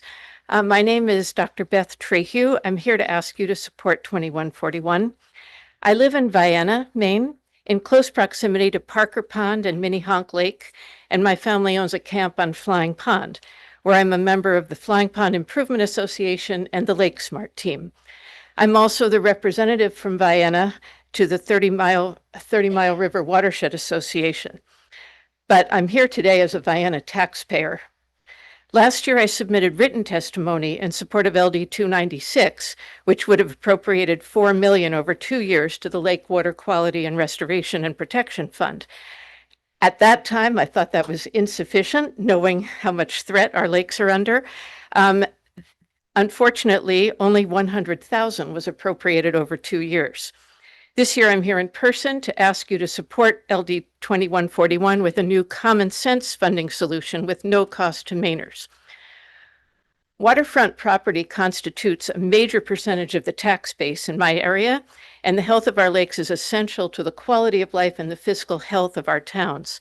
My town of Vienna, the smallest in Kennebec County with about 570 residents, depended on 30 Mile to obtain grants to develop engineering plans for road improvements to address road washouts from the 2 winter storms of December 2023 and January 2024. The road washouts led to visible and disastrous runoff into Flying Pond and Parker Pond. You have in your materials an aerial photo of the north end of Parker Pond, which shows a huge plume of sediment extending at least 100 feet from the culvert opening. Our road commissioner and his team have tried their best to repair the roads, but prevention of further road washouts into our ponds will require major work that will be more expensive than our small town can afford. 30 Mile is applying for additional grants to fund the work, which will ultimately cost well over $1 million. The data required in grant applications is obtained through watershed surveys, so we have to do that first and other projects, and all of that costs thousands of dollars. Lake associations and towns contribute what they can, but we are all small towns with limited resources, and despite our contributions and those of generous donors, 30 Mile's work to keep our lakes clean and healthy would be impossible without state and federal funding. The money from unredeemed bottle deposits belongs to us and should be used where we need it, Without the clean lakes, our communities will suffer in countless ways. Please support LD 2141 to help protect our watershed and our way of life. Thank you. Thank you, Dr. Trehu. Do we have questions for her? All right, seeing none. Thank you very Thank much you. for coming today and for your Thank you. testimony.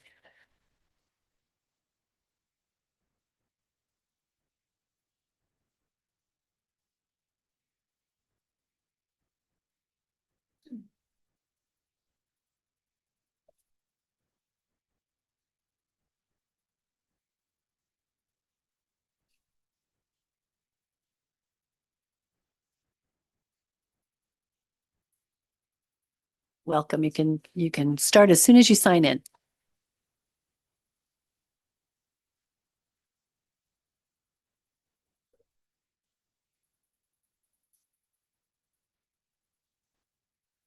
Can't see the glove. Senator Tepler, Representative Dudera, and members of the Environment and Natural Resources Committee. My name is Wendy Dennis. I am a Maine resident, a Lake Protection Coalition member, and a limnologist testifying in support of LD 2141 on behalf of the Cobbessy Watershed District, CWD, authorized by the Maine legislature to protect and improve the 28 lakes within the Cobbessy watershed. The economies of its 10 municipalities greatly depend on the lakes for property tax and tourism revenue. Let's put a portion of bottle deposit money generated on behalf of a cleaner Maine environment back into environmental stewardship of Maine. We can get a lot of lake and farm work done while waiting for the 16 million to drop down to 4 million to become a reality if it does. Please consider the following 5 points.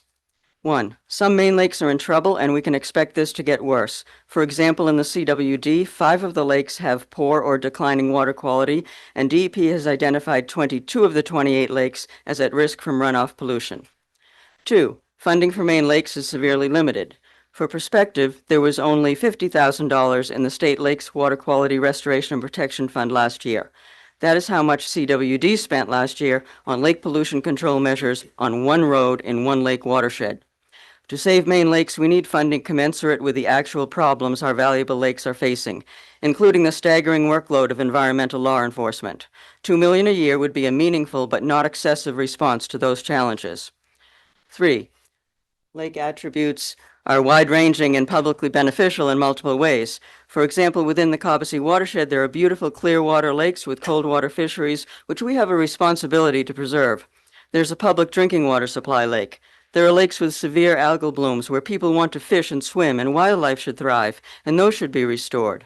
4. It usually costs less to protect a lake than to restore it. Put money into the fund now, before additional water quality degradation occurs. At the same time, the state should also have funding for the more expensive in-lake treatments when needed to bring lakes into water quality classification compliance. It can be done. CWD implemented an alum treatment on Cocknoagan Lake, which cost $400,000.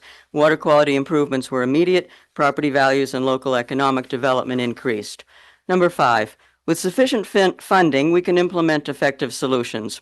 With 50 years of collaborative restoration efforts on Annabessacook Lake, the water quality has greatly improved from the 1960s when lake residents had to stop swimming in the thick green water and were removing truckloads of stinking, decaying algae from their shorefronts. We conducted an alum treatment, built manure storage facilities, bought the towns a street sweeper, installed best management practices on camp roads, and worked with shorefront property owners. But we are only partway there. It is not okay that in late summer we have to recommend that pets and young children stay away from periodic scums at the water's edge so they don't swallow potentially toxic algae. This bill proposes an incredible, highly supportable opportunity. Desirable lakes is one of the driving reasons why Maine is vacation land and why Maine is where we live. We all need clean water, including the beverage industry. Thank you. Thank you, Ms. Dennis. Appreciate your testimony. Do we have any questions for her? All right, thank you for coming today. Who else in favor of this bill?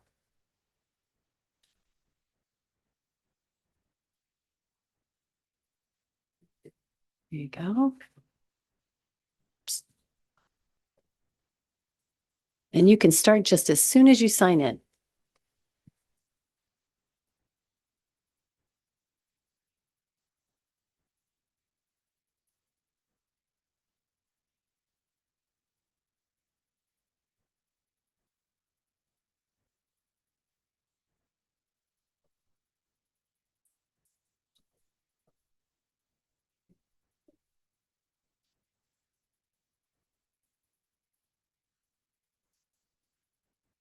Thank you. Good afternoon, Chairs Tepler and Dudera. Pleasure to be here and distinguished members of the committee. My name is Peter Mullendijk. I'm a resident of Manchester. I'm here on behalf of the Cobbs-County Lake Association, a lake which is about 5 miles from the State House. And we represent residents, visitors, and businesses who depend on a healthy Lake Cobbs-County. I'm here to voice strong support for LD 2141. Cobbs-County is one of Maine's treasured lakes, a major driver of recreation, property value, and local economic activity. But like many lakes across the state, it faces growing pressures from stormwater runoff, shoreline erosion, warming water temperatures, and the constant threat of invasive species. These challenges for a growing number of main bodies of water, and it's increasing faster than the resources available to address them. Local lake associations like ours work hard, raising funds, organizing volunteers, and partnering with towns. We are fortunate to be able to work with the Cobbessy Watershed District and collaborate with the Watershed Friends. But volunteer efforts alone cannot keep pace with the scale of the need. LD 2141 provides the stable, predictable funding that lake protection has lacked in decades. Directing a portion of the unclaimed bottle deposits to the Lake Quality Restoration Protection Fund is both practical and fair. Maine consumers generate these deposits, and reinvesting them in Maine's waters align perfectly with the bottle bill's environmental purpose. This approach doesn't raise taxes, it doesn't touch the general fund, and brings Maine in line with what many other states are already doing. At our seasonal camp on Cobbessy, we have seen how DOT road improvements direct water from upper properties along the state-maintained roads and have increased runoff directed directly into the lake, creating additional water quality issues. I suspect this occurs across many lakes in the state of Maine. For Lake Cobbessy, this funding would mean more effective erosion control, improved watershed planning, and the ability to respond quickly to emerging water quality threats. These are concrete, high-impact actions that protect property values, support local businesses, and preserve the lake experience that defines our region. Once a lake declines, as you've heard, the cost of restoration skyrockets. And LD 2141 recognizes that prevention is the smartest investment we can make. So on behalf of the Cobbs-County Lake Association, I respectfully urge you to support LD 2141 and help Maine lakes remain clean, healthy, and resilient for generations to come. Thank you for your time. Thank you for your time, Mr. Mullendijk. Did I say that correctly? Yes, that's Okay, nice. good. Anyone have any questions for him? No. Okay, thank you very much. Thank you. All right, come on up. Next person in favor.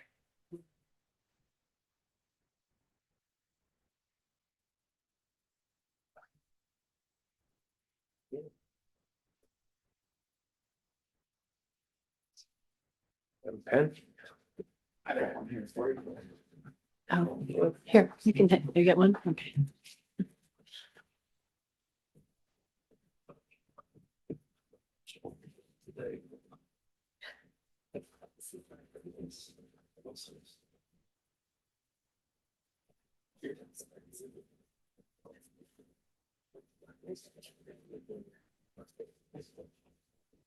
Thank you. Good afternoon. Senator Tepler, Representative Dudera, and members of the committee. My name is Paul Kane. I live in Oxford, and I represent the Thompson Lake Environmental Association, TLEA. TLEA strongly supports LD 2141. which would direct funds from unclaimed bottled deposits towards lake restoration and protection. Thompson Lake is a 4,400 acre lake bordered by the towns of Casco, Otisfield, Poland, and Oxford. The lake is a major driver of our local economy, supporting businesses such as marinas, boatyards, restaurants, building and maintenance contractors, and rental units. The lake has 4 public boat launches and ample recreational opportunities for the public. On any given day in the summer, the lake will be busy with residents and visitors boating, swimming, fishing, or just enjoying the spectacular views from the shorelines. Our goal at TLEA is to protect the natural beauty, water quality, and biologic diversity of the lake. We have over 500 members, and our programs include an invasive species mitigation program, a courtesy boat inspection service, a 319 grant program for erosion control, a youth conservation corps, water quality monitoring, and educational outreach programs. Over the past decade, we have eliminated 600 tons of milfoil from the lake. All of these programs rely on funds from our membership dues, donations, and grants. As an example of how tenuous this funding can be, in 2023, we organized a watershed survey of the entire lake encompassing 35 square miles. This was a total volunteer effort. We identified 299 erosion sites that were contributing to phosphorus runoff and algae growth. This allowed us to work with the Maine DEP to obtain a 319 federal grant to address these sites this past year. We used the matching funds from this grant for 3 major erosion site projects, multiple residential matching grants for smaller erosion projects, and to support our youth conservation corps. We were recently informed that because of federal cuts, the Maine DEP is suspending the 319 grant program. We will not be able to continue this essential work without additional funding. LD 2141 could rectify this. One of the reasons Maine is such a great place to live or visit is the beauty of our lakes. LD 2141 would provide sustainability for programs that protect these natural resources. Thank you for this opportunity. I'll be happy to answer any questions. Thank you, Mr. Kane. Thank you for being here. I'm just curious, what are your dues? $35 for a single member. Okay, that's about what ours are, so. Okay. Yeah, a family is 55, I believe. Good. Yeah. Well, thank you. Do we have any questions for Mr. Kane? All right, thanks for coming today. You're welcome. Who's next?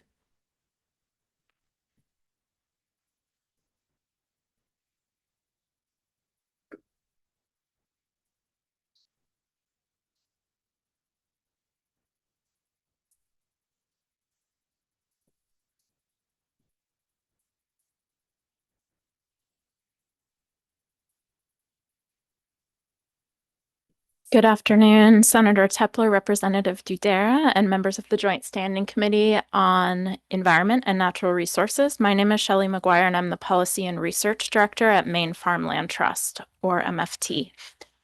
I'm providing testimony on behalf of MFT in support of LD 2141. As many of you may be aware, MFT is a member-powered statewide organization that works to protect farmland, support farmers, and advance the future of farming. Our goals are to keep agricultural lands working and to help farmers and their communities thrive. My written testimony contains relevant data and outlines our many reasons for our strong support of this bill. I want to take a minute or two during my oral testimony, not to reiterate those points that are in my written testimony, but to instead really speak to you from the heart, a little bit about why these issues matter to me. And I'm actually going to start out talking about lakes a bit. So I grew up in Hamden, which is a community right outside of Bangor, but my parents moved to Green Lake in Ellsworth after about 25 years ago, after my brother and I left the house. I spent more years in my 20s and 30s than I would have liked outside of the state of Maine working. And coming back to the state and to their house in Ellsworth and to Green Lake was always a sort of sanctuary for me. Things like ice fishing with my dad in the winter, taking planning trips around times when I could help them take their docks in and out. The quiet canoe rides, swimming across the lake with my brother. I think that these sorts of things are probably meaningful memories for some of you as well, things that matter to a lot of Mainers. These are all activities that are really dependent on water quality and other factors of lake health. So I personally really support the lake restoration aspects of this bill, in addition to the farmland conservation aspects. And a little bit about why farmland conservation matters. Someone said earlier, when it's gone, it's gone. And I, of course, couldn't say it better myself. Hamden, where I grew up, is an area of the state that's been really marked by low-density residential development. When I was growing up there were many large farms that were still operating in the area and adjoining towns. Maine Farmland Trust has protected 2 farms in Hamden with permanent agricultural easements in recent years, the Patterson Farm and Katahdin View Farm. And I was really glad to see that work as a native of that town. Unfortunately, it was too late for the Stearns Farm and Greeley Farm, 2 farms that I actually only know the name of because they were turned into subdivisions. And those subdivisions were named after the farms that they once were. So when it's gone, it's gone. This is an opportunity to act for our state, for farmland conservation and for lakes restoration. And I really appreciate all of you and the work that you do as members of our citizen legislature, and want to thank you for the opportunity to provide testimony. Thank you, Ms. McGuire. We have any questions for her? Thank you for your testimony today. No? Okay, thank you. Thanks.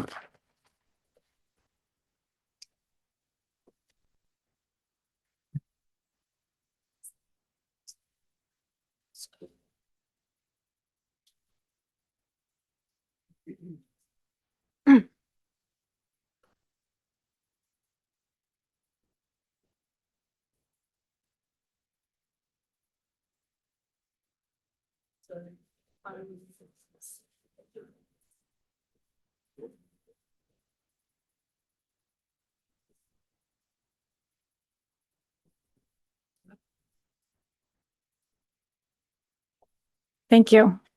Good afternoon, Senator Tepler, Representative Dudera, and distinguished members of the Environment and Natural Resources Committee. My name is Jen Jesperson, and I'm the principal and senior scientist at Ecological Instincts, which is a small Maine-based environmental consulting firm that specializes in watershed and lake protection and planning. I'm a certified lake manager through the North American Lake Management Society, past president of Maine Lakes, and current member of the Maine Lakes Advisory Board. I've spent the last 2 decades helping communities understand lakes and how to protect them. I'm here today to express my support for LD 2141. I've given you a handout that includes a list of watershed management plans that our company has worked on. They're active and current watershed management plans across the state. And on the back are some photos of some of those projects that are outlined in that table. So Maine is known for its high quality lakes, but many are facing a growing water quality challenges. These challenges are complex and they're unique to each lake. The handout provides that list of active watershed management plans we've developed for both impaired and threatened lakes across the state. Impaired being lakes that do not meet the state's water quality standards, state or federal standards. These plans span a 10-year period and outline strategies and costs needed to protect threatened lakes or to restore the impaired lakes. Of the dozen lake watershed plans that are on the list that you have in front of you, the estimated cost to implement those plans is close to $30 million. And that's just a dozen lakes that we've worked on. So this is by no means a full list of active watershed management plans for lakes in our state, and likely just a fraction of the total cost needed to protect our lakes. So lakes like China, Sebasticook, Unity, you'll see pictures on the back of those algae blooms, have experienced long-term phosphorus loading from lakes, from their watersheds, resulting in these legacy phosphorus stored in the bottom sediments. In these cases, effective restoration often requires high cost in-lake treatments. Someone mentioned the aluminum treatments that cost hundreds of thousands to millions of dollars to undertake. Across Maine, the most persistent obstacle to progress in lake protection and restoration is not the lack of engaged citizens, as you can see today from the people that have showed up. The greatest barrier is that available funding does not match the scale or the cost of the problem. So the current funding mechanism in Maine is highly competitive, it's spread too thin, it's insufficient to meet the current needs of our lakes. And as a result, we have communities that have well-documented water quality problems and ready to implement projects that are unable to move forward from planning to action on a scale that is needed to make a difference. And so water quality continues to decline.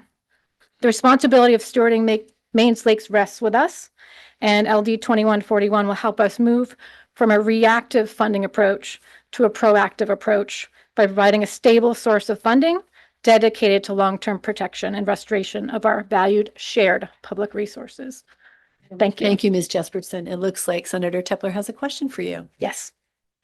Thank you, Madam Chair, and thank you for being here, Ms. Jesperson. You know, as a environmental scientist, someone who's working in this field, do you feel that lake restoration and farmland preservation are two of the most pressing issues in our state that don't have a regular source of funding environmentally? It would be hard for me to speak on behalf of the farmland because I focus so much on lakes, but I can, as my testimony says, I think that lake protection is way short on protecting our lakes. The funds are just not adequate. Thank you. Representative Campbell. Thank you, Representative. In terms of these plans and both management and protection, can you give me an example of the components of a plan for Beach Hill Pond? Beach Hill Pond specifically. So Beach Hill Pond is considered a threatened lake. It's on the list because of its high quality waters. And so the requirement for a threatened lake is different from an impaired lake. So they develop a watershed protection plan. The protection plan primarily focuses on non-point source pollution, which is diffuse sources of pollution such as soil erosion that's getting into Beach Hill Pond. It's a cold water fishery. So what they're trying to do with the plan over the 10 years is to reduce the amount of erosion and phosphorus that's getting into those lakes, preventing algae and supporting that cold water fishery and their high quality water. Thank you. Any other questions? Okay. Oh, okay. Sorry. Go ahead, Rep. Franklin. Thank you very much. In your view, what's the relationship between land protection and lake health? Between Or land lake protection. protection and lake. Yeah. Sorry. So I've got my land protection comes in many forms. We can think of like conservation, like preserving undeveloped land would be one side of the coin. So protecting the land that's not developed. But there's also conservation of existing developed land. So how we manage the land that we live on, that we have houses on, that we have roads and driveways, that's a whole nother focus. And that's a lot of the management planning is addressing that current development. Preventing runoff into our lakes and our streams, stabilizing the shoreline so that's not getting eroded. So those are the two sides of land conservation I can think of. Thanks. Okay, thank you, Ms. Jesperson. Yeah, I know thank some you very other much. questions. Thanks for coming. Others who want to testify, and I'll just say again, if your points have been made already, maybe just let us know that you had those same points, but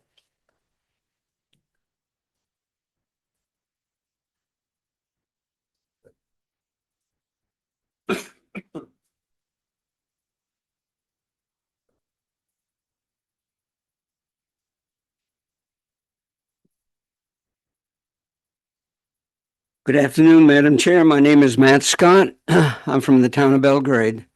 My original home is Holton, but being from the county, I have a one-page testimony for you to review, and I'm going to summarize the first two paragraphs and the last sentence. And the handout that you have is the Sportsman's Alliance of Maine, the last chapter that we've written jointly with other authors on the lakes of Penobscot River Basin. The next chapter will be on the high elevation lakes of Maine. That document reaches about 16,000 readership, so it's quite well distributed. I support the LD that you have in front of you, 2141. And my long career associated with Maine Lake started in 1958 and continues through 2026 as a volunteer. I'm an old curmudgeon up here in front of you now, okay?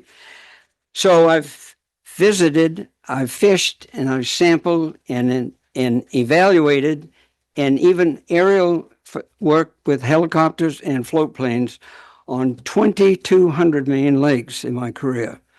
So I'm very familiar with them.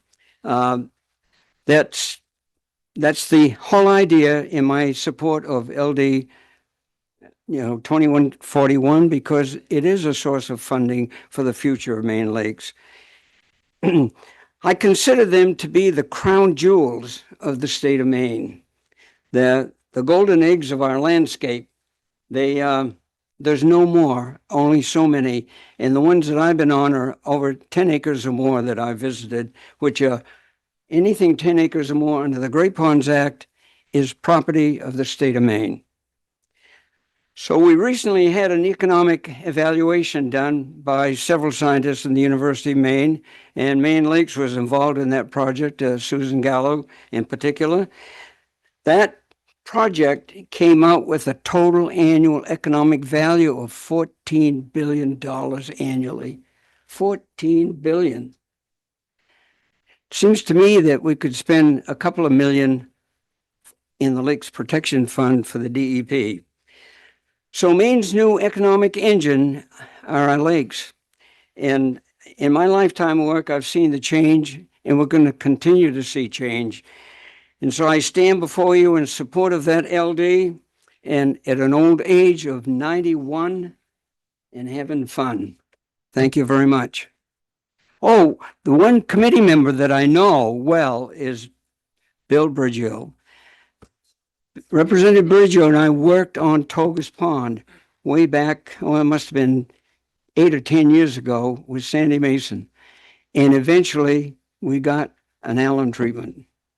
Just when we all thought we liked you, Mr. Scott. So thank you very much for your time. I know you're busy. Thank you for coming. We really Great. appreciate it. Don't scoot yet in case anybody's got a question. And of course. I don't think it- Rep Briggio's Oh, gonna there put in is his 2 questions. cents. Go Oh. ahead.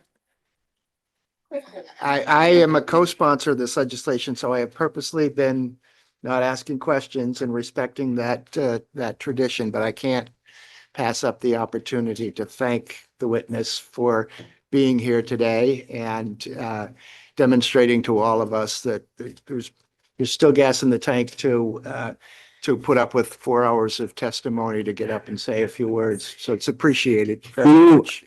I was on Crowell Pond this morning ice fishing with my youngest son at 7:30. Thank you, Mr. Scott. We really appreciate you coming and hanging out with us. Who else is in favor to come show up?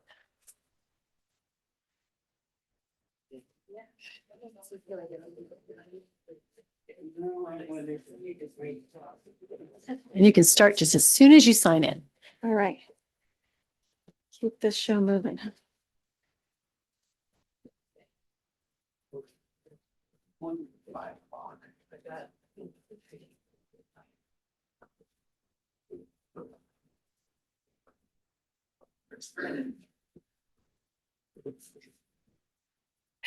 Good afternoon, Senator Tepler, Representative Dudera, and members of the committee. My name is Leidy Robbins. I'm Executive Director of the 30 Mile River Watershed Association in Mount Vernon. We work to protect more than 25 lakes, ponds, and streams across 7 towns in central Maine in partnership with local municipalities and 9 lake associations. So imagine spending every summer swimming in your favorite lake. And if you're not a swimmer, maybe you can imagine your child or grandchild doing that. Now imagine that by July, that water begins to turn green like split pea soup, and it stays that way for the rest of the season. You can't see your feet in waist-deep water. It's not safe for people or pets to swim. That's what a harmful algal bloom looks like. That's exactly what happened in 2025 on Androscoggin Lake in Wayne and Leeds. The lake has now experienced lake-wide blooms 4 of the last 5 years. These blooms have dramatically reduced recreational use and the quality of life. And if they continue, property values will inevitably suffer. And the photos that I included with my testimony are all from this past summer on Androscoggin Lake.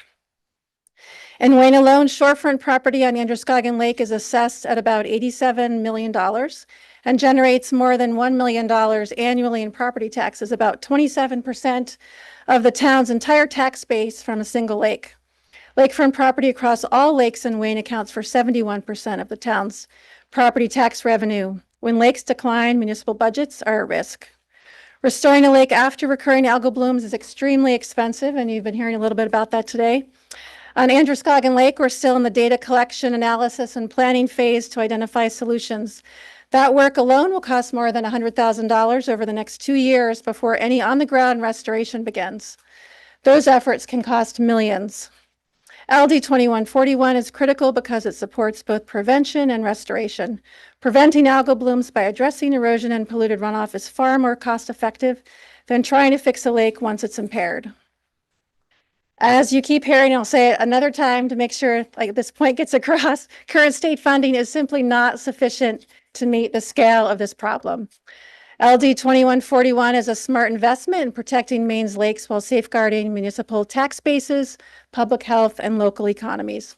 I urge you to support 2141 so Maine's lakes remain clear, accessible, and treasured for generations to come.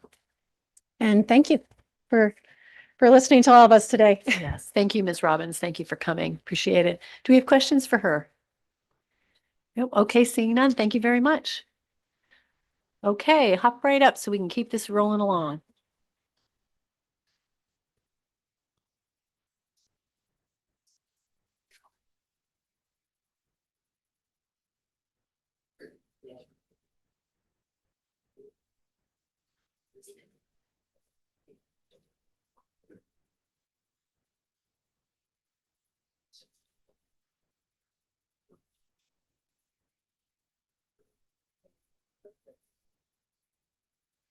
Good afternoon, Senator Tepler and Representative Dudera. My name's John Crowley, and I'm representing Warm-on-Togus Lake Association. I'm just going to summarize my testimony because much of it has been discussed or it will be. What I'd like to say is Togus Pond right here in Augusta is on the impaired list, and we've been working on cleaning up Togus Pond for the entire time I've lived there, 20 years. We've done all the things that everybody else has done. We've replaced culverts. We use better product on the roads. Almost everybody on my road has a newer septic system. So we're doing all those things that you need to do to keep phosphorus from getting into the lake. But 4 years ago, we started the process to get ready for an alum treatment. So that one treatment, and it takes two, costs $400,000. And we were able to come up with the $400,000 mostly by people who live on the lake, coming from people who live on the lake. The city of Augusta helped us, some local businesses helped us. So in the spring of 2024, we put in the first treatment, and I do the water testing. I'm one of the 3 people who do the water testing, and the results were remarkable, how much clearer the lake was. And the second, we're getting ready now, or have been getting ready for the second treatment, which will happen this April. And I think Representative Sobleski, you asked about the money, the $200,000 that was in a fund, and we were the representative. I think that's the same money, $200,000 from a DEP grant that is going to be used as half of what we need to spend this spring. So $200,000. $400,000 for the first one. The Lake Association and the members in the area, local businesses, and other organizations came up with the $200,000, and then $200,000 from the DEP. And I can say that all through the 2 seasons, the fact that we didn't have an algae bloom, especially last summer, as warm as it was and as low as the water was, and you can never tell. Sometimes people will say it rains a lot, you're going to have an algae bloom because phosphorus goes into the water.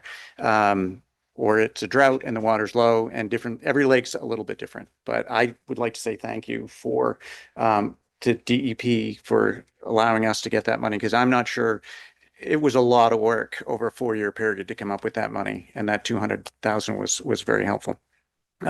So we continue to monitor not just the lake, but as the Lake Association, we're looking at septic systems and anything else that we can do. And very quickly, I will say in my last job, I worked for the state for 20 years as a forest ranger. 15 years of that was the chief pilot. And I've flown the state top to bottom. And just to give a plug for farmland, I've watched farmland disappear in a remarkable way in that 20 years. And it's nice to see that there'll be some funding for it. Thank you.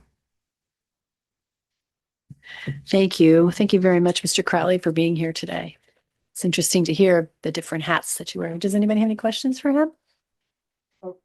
Yes, Mr. Riley. John, it's good to see you. Seen you in a while.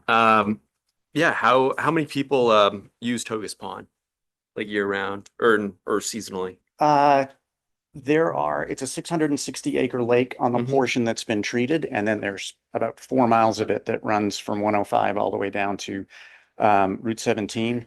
And I'm going to say 600 or so that are on the upper portion of the lake.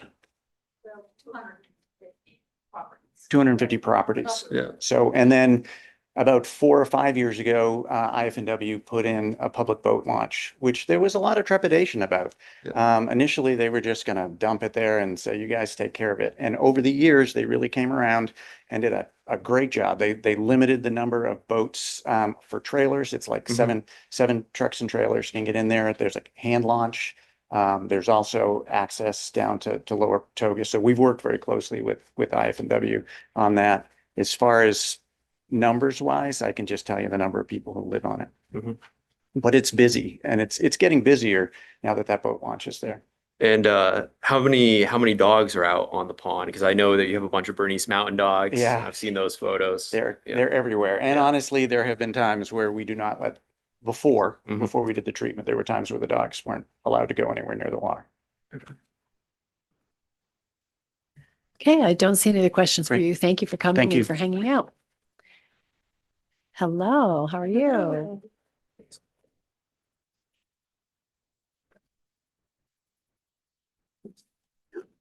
Well, that's all right. It's okay. I hit that and it's still alive. That's right.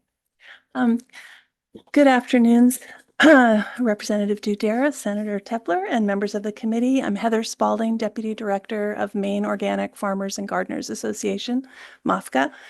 I am happy to be here to speak in support of LD 2141, and also want to mention that MOFGA is a member of the Maine's Environmental Priorities Coalition, which, as you probably know, has prioritized this legislation in our 2026 Common Agenda. I will just make my comments short. I think I'll just jump ahead to how important placing conservation easements on farmland is to help ensure that land is available for agricultural use by both new and established farmers. We are really pleased with Maine's commitment to the Land for Maine's Future, but when it comes to Maine farmland, there's such an urgency to go beyond LMF's current 41 farms. Farmland is under threat, as we just heard, and when it's gone forever. We must do everything we can to protect it. The 2022 Census of Agriculture showed that between 2017 and 2022, Maine lost more than 82,000 acres of farmland to development pressures and escalating land prices. We have the lowest amount of protected farmland in any state in New England. This legislation will move Maine toward the Climate Action Plan goals of conserving 30% of Maine land by 2030 and increasing the amount of food produced and consumed in Maine to 30% by 2030. We understand that Maine currently relies on producers outside of the state for about 96% of the food we consume, though we have the soils, the water, the climate, and the know-how to produce a healthy, diverse, and delicious diet. Significant investment in Maine farmland protection is essential if we're going to increase our self-reliance in the food and agricultural system. So we encourage you to support this legislation, and we very much appreciate your consideration. Oh, I forgot to sign it too. Thank you so much, Ms. Spalding. Do we have questions for the MOFGA representative, Ms. Spalding? Anybody? No. Okay, thank you so much for Thank you being so here much. today. Do we have anyone else who wishes to speak in favor? Let's go together.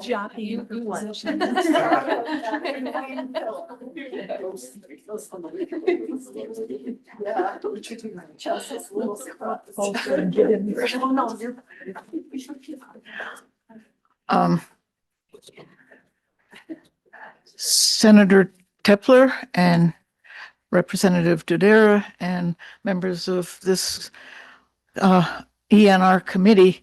I guess I'm Marilyn Westcott from Raymond, Maine, and a few months of the year in Brunswick.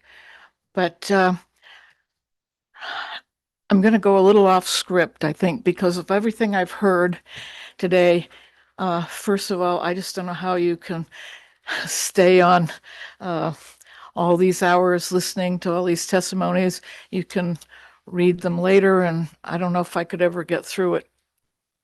But my primary concern is water quality. I have bumped into a lot of degradation spots. I've been doing over 20 years of invasive species monitoring and have witnessed a lot of places all over the state that need tending to. I also am very concerned about preserving all the land. Farming is really critical, and I am so encouraged to see up in the county what the Amish have done for restoring the land. And it's critical to maintain that, and as long as the runoff doesn't from the farms doesn't go in our lakes. This bill puts me in conflict because when I'm out in the lakes looking down, I see a lot of cans and bottles in the lake, and I get a little upset by it. But maybe it's better; it's unclaimed resources. So there seems to me there's a lot of potential money here that can help a number of areas, that including support for our redemption centers, because if we lose those, we lose the whole point of what we started years ago. So it's a tapestry, it's a weaving, and I belong to a land trust. I belong to my lake association. We're all volunteers, but we can't do it alone. We look to the state for expertise and guidance, for some funding, support, and but DEP can't do it alone, nor can we as volunteers. We all need each other.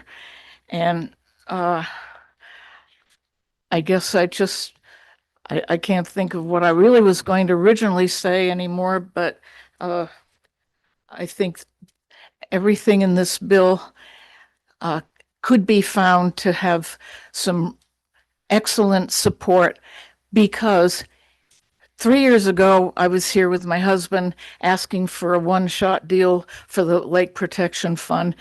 But now you don't have to listen to us coming hat in hand begging every year, because this is a recurring amount of money. Even if it gets reduced by fewer income from the bottles, I think that we can divide it up equitably so that, I mean, there are things coming up we don't even foresee. It's going to be used for PFAS. I do have to ask you to wrap it up. I'm sorry, Ms. Westcott. It's going You're to at the take end me of your 2 time. seconds to write my name. Okay, great. Well, we thank you so much for coming today. And let's see if our committee has any questions for you. And I like your reference to Groundhog Day in there. That's pretty funny. Okay, no questions? Thank you so much for coming and for coming years ago. So I appreciate Thank you it. all. Yeah.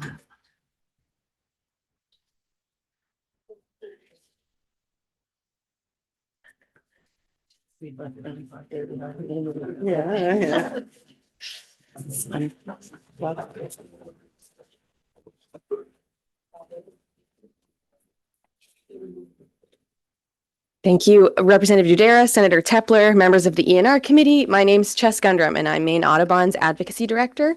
And on behalf of our 30,000 members, supporters, and volunteers, I'm here to submit supportive testimony. I'm not going to read this entire testimony. I'm going to read bits and pieces.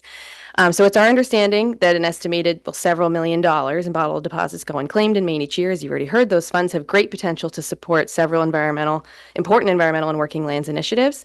This sensible measure directs some of that money toward lake restoration and farmland protection. As a member of the Maine Climate Council's Natural and Working Lands Working Group, I'm particularly focused on advancing all of our group's recommendations, which does include farmland protection. However, today, my focus is on the opportunity to support the Lake Fund through this bill, as this fund is closest to my organization's mission.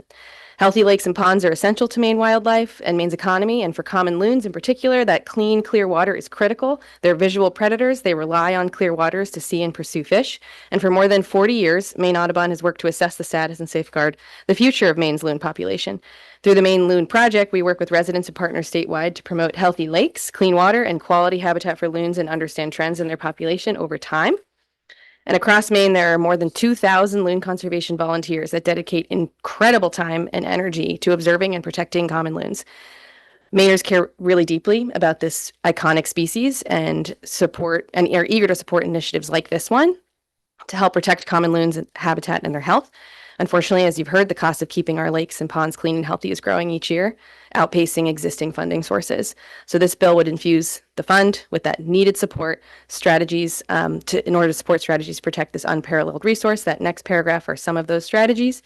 And I might just, given the sponsor's amendment, close with saying, would like to very, very, very respectfully suggest if there is an opportunity to consider additional destinations for funds.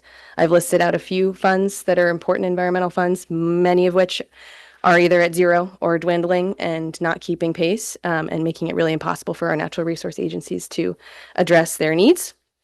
And I'll flag in particular the Maine Endangered and Non-Game Wildlife Fund, which 2 members on this committee are members of the IF&W committee, and you know that that particular fund is really struggling and makes it really hard for us to get the 57 state endangered and threatened species off the list. So a really important biodiversity fund. And I think it could be a really neat way to marry and bring together support for a DACF, DEP, and DIF&W fund with this opportunity. So very respectfully, just offer that, given the sponsor's amendment, if there is an opportunity.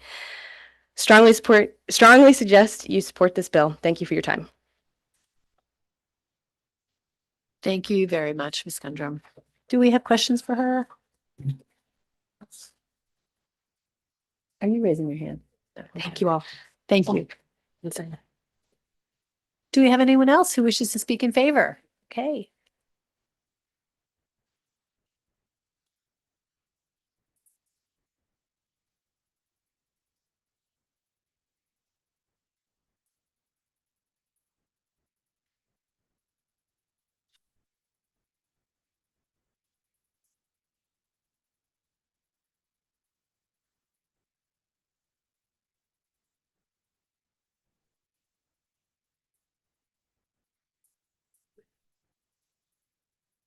Yes, hello. My name is Lucy Leaf, and I'm representing the here with the Toddy Pond Association, which is in Hancock County. I'm totally living here because, and I'm expecting to be very brief, because you have been listening to so much here, considering so much.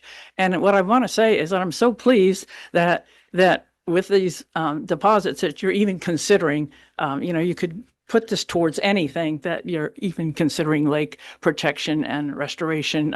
That's wonderful. I realize that a lot of that there are limitations to where this money could go. And my background is totally as a volunteer. I've worked with quite a few other people for quite a few years.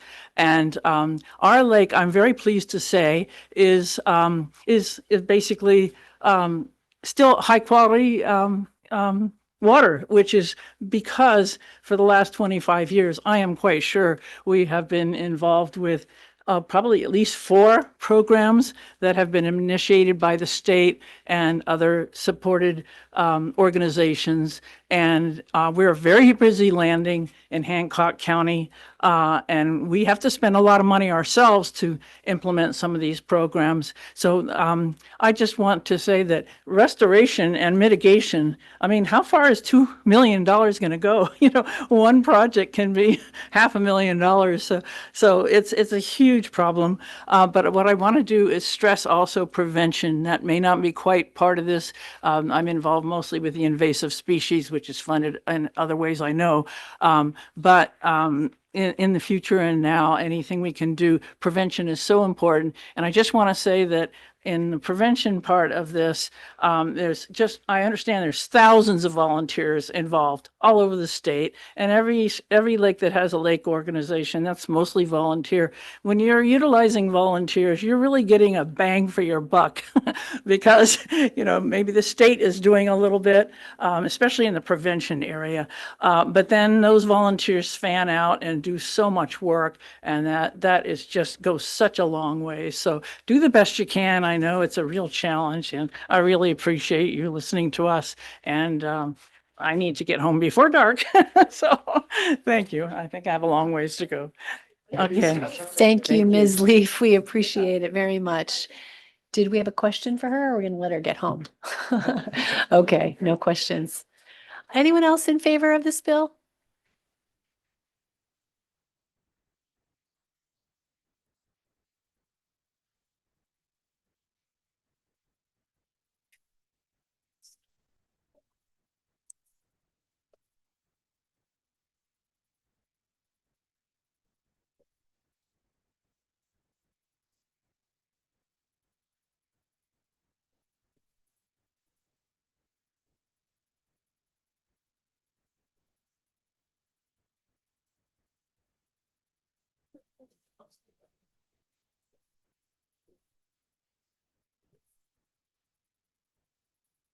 All right. Good afternoon, almost evening, Senator Tepler, Representative Darter, and members of the committee. My name is Tristan Tabor. I'm the Water Quality Program Director for Lake Stewards of Maine. I'm testifying today in support of LD 2141. Lake Stewards of Maine is a statewide nonprofit that has protected lakes here in Maine for over 50 years through community-based science. We train and certify volunteers and professionals across the state in water quality sampling and aquatic invasive plant surveys, and steward these data in partnership with the Maine Department of Environmental Protection. Lake Stewards of Maine is also a founding member of the statewide Lake Protection Coalition, which you heard from earlier.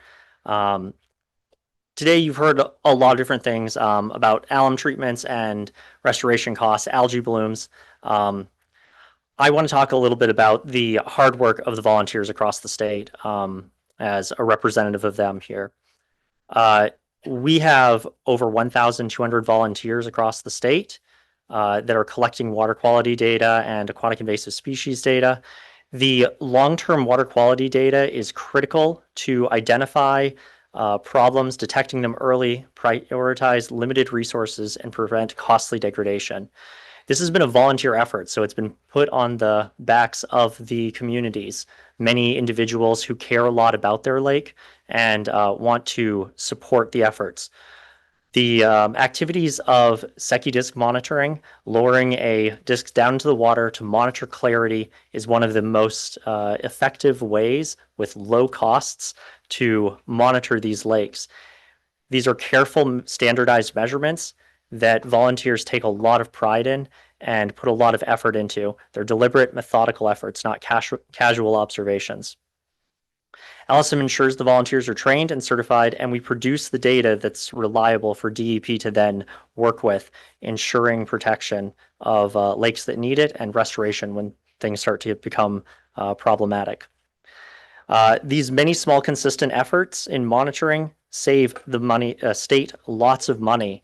If this was completely a professional program or completely upon the back of the state agencies, it would exceed by many fold. The early warning allows it to be elevated. And with the models that have been developed through professionals and with ourselves, the state is able to address the issues that develop. With all of this, I want you to ask DEP's Lake Group what the needs are for them. We can stand here but I think in working group, it's going to really have a lot of value to say that. In closing, I just want to say that I respectfully urge the committee to vote ought to pass. And as a small side note, in the farmland area, I want to address the Stearns Farm. That was my family's farm. And at the time, we did look for, after my grandparents died, look for alternative functions for it to be passed along. And that was unfortunately not fiscally viable. So thank you for your Mr. time and Tabor. consideration. Yeah, thank you. Sorry about hear that. Sad note at the end there. Does anybody have any questions for him? Okay, thank you. Thank you. Anyone else wishing to speak in favor?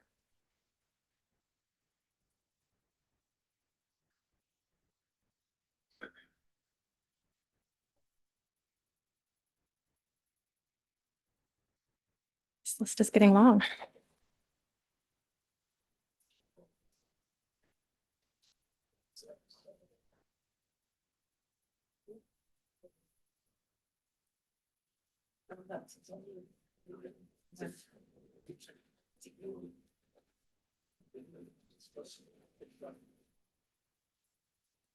Good evening, Senator Tepler, Representative Dudera, and I like Senator Stacey Brenner's use of favored members of the committee. It's a pleasure to be here, and I appreciate your time and patience, as well as everyone else in the room. My name is Emlyn Emmerock. I work for Lakes Environmental Association in Bridgeton, and I am testifying today in support of LD 2141. You have my testimony before you. I will try to be brief and hit points that have not been expanded upon by others. We have heard a fair amount of talk about erosion concerns and runoff for lakes, and I want to clarify that phosphorus is a significant issue, and I know when a lot of folks think about phosphorus, we think about farm runoff or fertilizers. And phosphorus is a naturally occurring nutrient in our environment. And as we strip lakes and ponds of the natural vegetation that takes up phosphorus and we develop our lakes, we risk increased phosphorus and phosphorus loading that leads to algal blooms. So in many ways, concern over algal blooms is a direct reflection of development and human impact, which my understanding is that the bottle bill exists to help mitigate human impact and environmental concerns. At Lakes Environmental Association, we have done hundreds of site visits over the years to identify sources of erosion and runoff to shoreline properties. For example, we inspect gravel roads. We work to replace undersized culverts and stream crossings. We assess septic systems, and we implement stormwater improvement projects. These upgrades benefit lakes, they benefit landowners, and they also benefit the community as a whole by reducing maintenance needs and decreasing the risk of washouts and road closures. However, implementing best management practices can be expensive, and with more and more severe weather events, growing development pressure, and uncertainty, as mentioned, around federal 319 funding, we need more dollars to protect our lakes. In addition to providing technical assistance, I also have the pleasure of teaching watershed science in school districts. Last year for Earth Day, I taught recycling to over 150, sixth grade students. After just a brief lesson, they were able to articulate how recycling is connected to clean lakes and the environment. As others have mentioned, it's important that we know where these dollars from unredeemed bottle deposits are going. And if they are going to programs that are benefiting our environment, it's important to know how much funding is going to which programs. Nonprofits like ours are working hard to protect lakes and to teach the next generation to recycle and to be good stewards, but we can't do it without consistent, reliable funding and support. With that, I urge you to vote ought to pass on LD 2141. Thank you. And I can take questions. Thank you very much. We appreciate you coming today, Ms. Emmerock. Thank you. Do we have any questions for her? Yes, Rep. Campbell. Thank you, Representative. You mentioned weather events. Yes. Should this this bottle bill money address all weather events as well? Great question. The proposed 2 million in annual funding to the Lake Restoration Fund would in part be helping to address weather events, because one of the concerns we have is increased washouts, issues with undersized culverts and stream crossings. And as I mentioned, that's something that organizations like mine are working in partnership with towns, municipalities, volunteers to identify and replace. So that could be used for matching grants for those projects. Thank you. Yeah. Any other questions? Okay, thank you very Yeah, much. thank you. Are we at the end of the in favor? Sorry, one more. I think I might be the last one. Okay. While you sign in, I just want to get we're just going to get a sense of whether we go to the online people or the people in the room. So will there be anybody after Ms. Gallo who is in favor? No. Okay. How many do we have opposed in the room? Okay. So few. Okay. All right. Well, we'll confer. Go ahead. All right, thank you. Thank you, Chair Tepler, Chair Dudera, and distinguished members of this committee. My name's Susan Gallo, and I'm the Executive Director of Maine Lakes, and I will not be reading my testimony. I'm really improvising here, so I'm going to fly through it. I'll try not to repeat anything. As you've heard, the scope and scale of the work that needs to be done to protect the quality of Maine's lakes is far beyond available funding and program capacity. I will repeat what others have said in that I encourage the committee to reach out to the DEP and the Lakes Program to get more information about the full scale of the needs.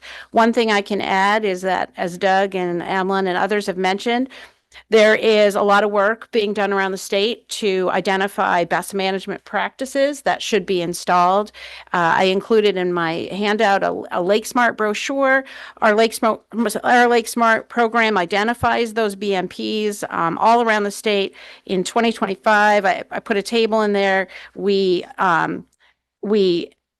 recommended over 1,000 BMPs be installed, and my rough calculation is that if we implemented all those BMP recommendations, it would be about $1 million a year.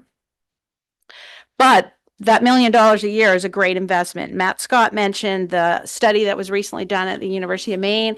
I did attach to my testimony a one-page handout that summarizes some of that information. And as many people have said, proactive work is costs less than remediation. And I think if there's any true Maine value that I live and have been raised on, is that you spend a little money now in the short term to save a lot more money in the future. And that's what we're doing with this fund. Reminder that there is widespread public support for this bill. Our sign-on letter, as Colin mentioned, has over 1,200 people on it. There's a farm letter that my understanding it has close to 100 people have signed it.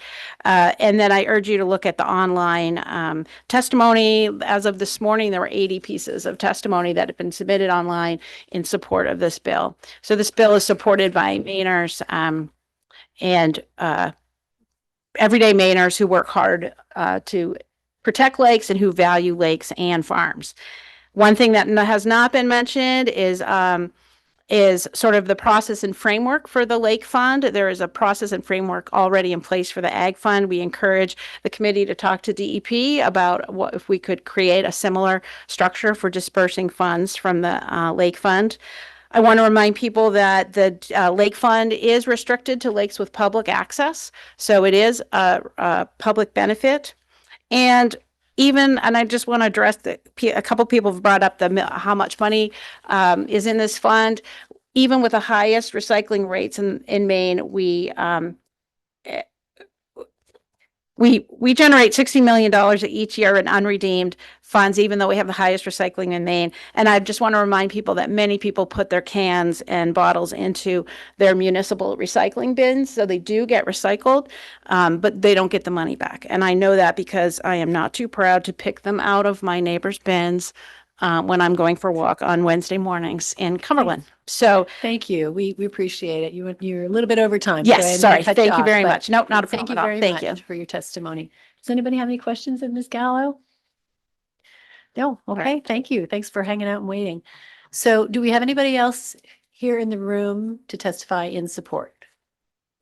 I don't see anybody. So we're going, Senator Tepler and I have made a decision. We're going to keep going with people in the room and then we'll go to people online. So we will now go to folks who are here in the room who are opposed to the bill.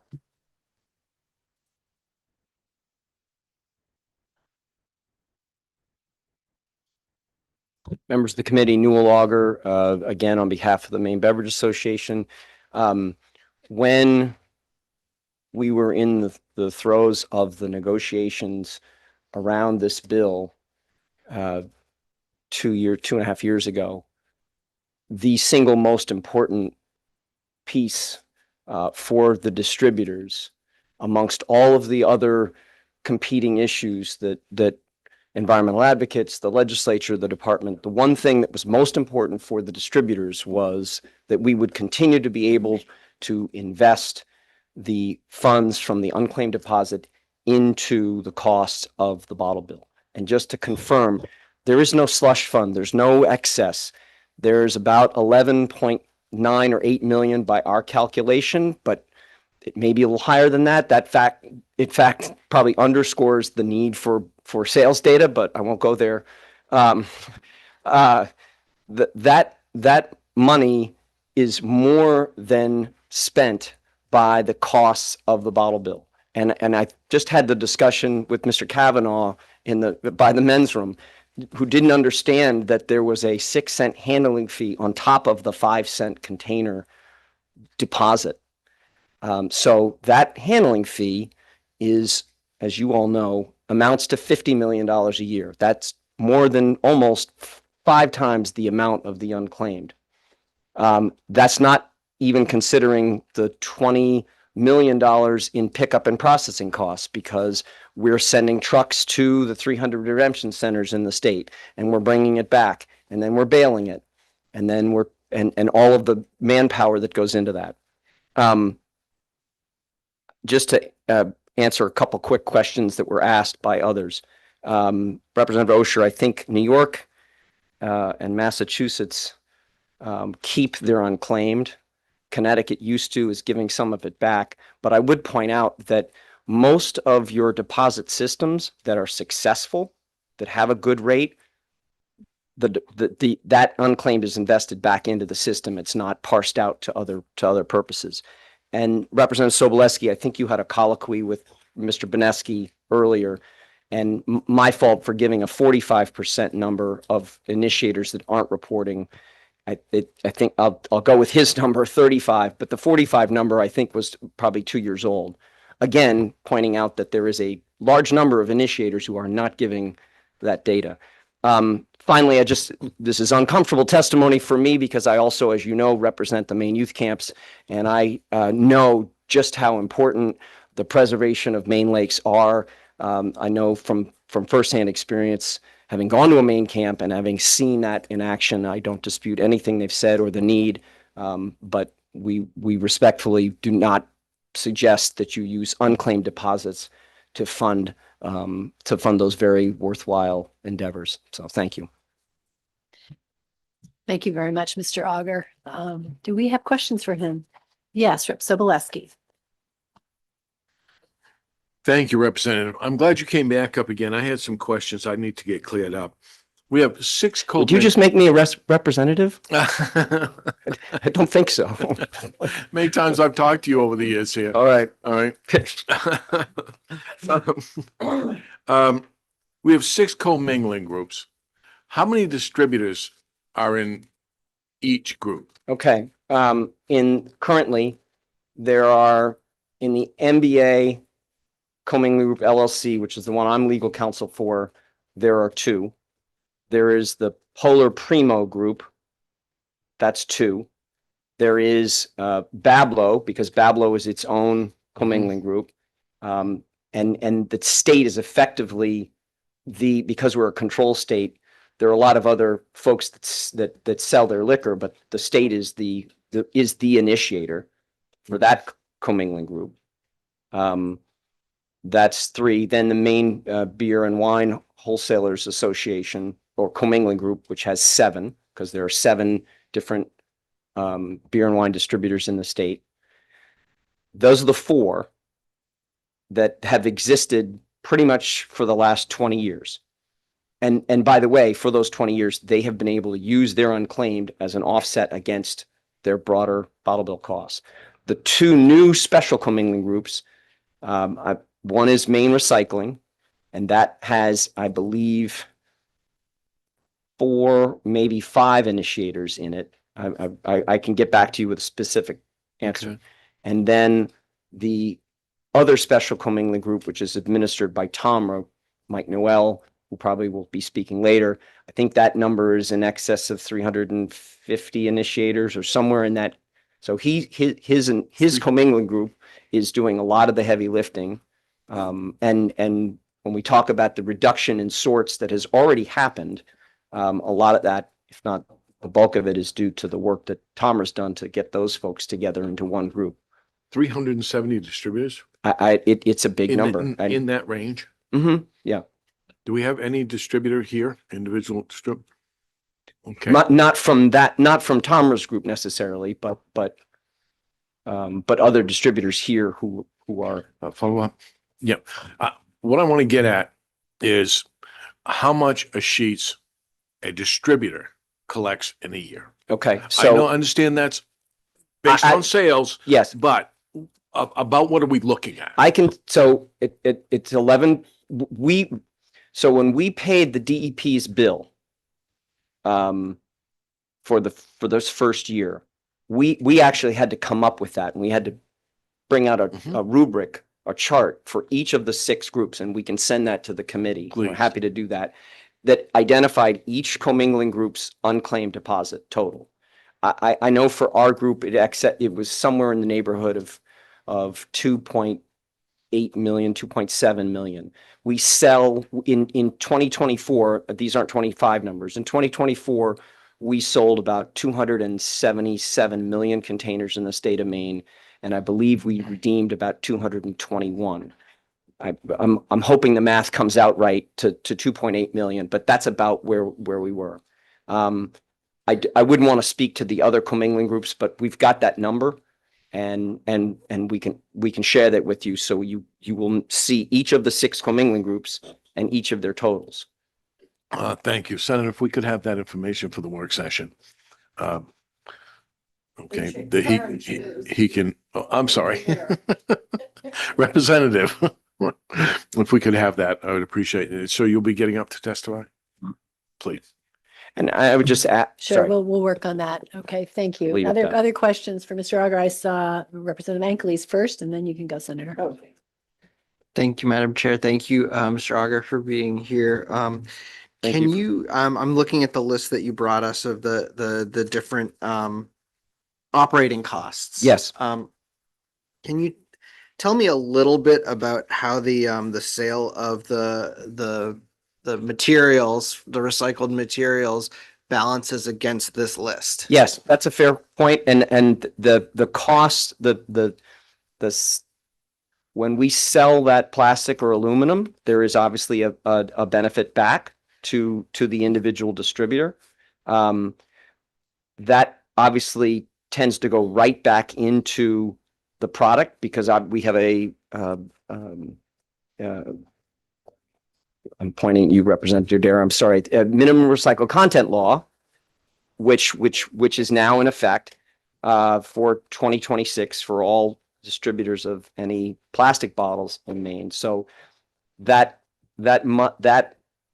whatever that money is from the sale of that material, essentially it goes right back into the system, because we're using those containers to make new containers. But if you want a hard number, I can get that to you for the work session for what the total material is. Yeah. And what the dollar amount is when we sell that material. Thanks, because I feel like I want to see both sides of the Yep. balance sheet on something like this. Understood, Thank you. understood.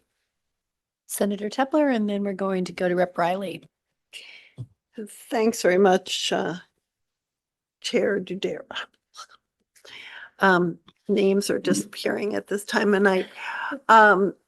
Good afternoon or early evening, Mr. Auger. My question is, as the person here representing a commingling group and the Beverage Association. Do you think Maine's bottle bill works best when redemption is high or lower? I think it works better when it's high. That's why we came with the proposal. Okay, and in that case, the sheets will gradually disappear under this proposal. How will you take care of all the costs that you've outlined here if there are very few or less sheets? Well, I don't necessarily think that forming the cooperative, I should walk one comment back. I wouldn't necessarily say we formed the cooperative to increase the redemption rate, because I think Maine has a very enviable redemption rate. We came forward with the idea of the cooperative to reduce costs.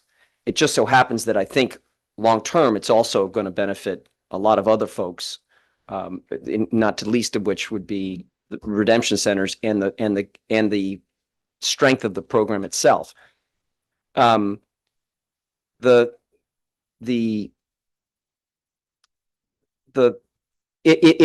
the amount of unclaimed, if we got to 100% redemption, then it would just simply cost the initiators that much more money to operate the bottle bill. I don't think, I don't know necessarily how we would get there, because I think to Ms. Gallo's point, she walks through the neighborhood and sees people actually recycling bottles and cans through their municipal recycling system. I don't know how many people do that or what that number is. I know my parents do it. I mean, they're octogenarians, so they don't want to deal with Clink or the Redemption Center, and they put it in their recycle bin. And I don't know if that comes out to, how many people do that? 10%, 15%? I don't know. But isn't the program outlined in the last legislation taking you up to a required 85%? Yep. We're targeted to, I think, to be at 75% in 2027. We're I think effectively there already, hopefully, but we need obviously better data. To 80% by 2032 and 85% by 2037, I believe. So you'll have less to handle that $79,265,000 cost that you've outlined in your testimony? Presumably, if we can hit that 85%, again, I think once we're operating as a full entity and we're not doing it all disparately, I think we probably will have a better handle on that number and how to get to that number. And the handling fees, I'm sorry, one more question, ma'am, sorry. And the handling fees that were legislated as part of this to save our redemption centers, fundamentally, is it reasonable to include those in here as a cost of the cooperatives operating? We certainly would think so. It's the single most significant cost in running the bottle bill. When we think about other ways to operate it, I mean, we pay the handling fee in Maine is almost twice as high as any other state in America that has a bottle bill. There may be very good reasons for that, but that is a very significant operating cost. All right. All set, Senator? Okay, thank you. Rep. Riley, you still have a question? Yeah, actually, I now have two. I don't know if it's possible to ask two or just stick with one. Let me know. Two? Two's okay. Okay. So my first question would be going off of, because you had made a reference about your parents not using Clink and stuff like that, and something that I'd heard from constituents actually very recently has been about access to redemption centers. So one of my first question is what are the concrete investments that the industry has taken to increase convenient access for redemption center locations statewide? Thank you for that question. So I think Representative Riley, other than the formation of the commingling groups, I would say probably not much. The folks behind me may have some better ideas about that. Obviously, that commingling group was an investment. And keeping those commingling groups operating is there's obviously administrative costs, because when you're in a commingling group, you're selling, there are antitrust laws that prevent you from sharing with Representative Bell, who may be in your commingling group, what your sales data is. So you have to hire out an independent party essentially to report that data to, and then that individual says, okay, we gathered up 1 million containers in the month. Representative Riley, you owe this much. Riley Distributors owes this much, and Bell Distributors owes this much. So there's an accounting and other functions to keep that operating. Other than that, I wouldn't say necessarily there have been significant ones up until the formation of this cooperative, which has been a tremendous amount of time. And I think going forward, it gives us an opportunity to think about crafting a system that's going to be a lot more convenient than the current system. Now, what that looks like, I can't say. I mean, I've seen how the Oregon system works, and it works pretty well.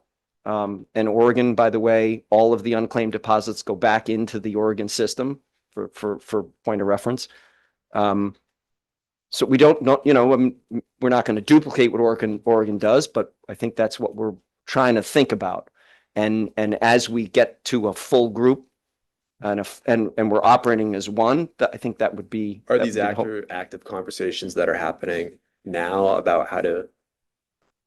I would say right now we're more focused on getting this plan approved and hiring, putting out an RFP and hiring an administrator and doing the things we're statutorily obligated to do. But part of the statute, I think, has a reference to convenience standards and conducting a study to think about what that would look like. Again, that's 5 and 10 years down the road. We've got to get our legs underneath us and get this thing up and running and get a plan and get an administrator to help us start implementing it. But those discussions, I think, while they may not be happening now, they certainly will be happening. I think in the maybe not in the near term, but in the midterm. The other question that I have, I think just also like hearing all the testimony that we heard from the different lake associations and climate groups, is thinking about values and the bottle bill. So my question to you would be, should the success of Maine's bottle bill be measured by corporate cost savings or by clean land, clean water, and higher redemption rates? I think it should be measured by the latter, not the former. But so by corporate cost saves? No, the latter, not the former was, I think, the corporate reference. Again, I don't. Yeah, I'd just leave it at that.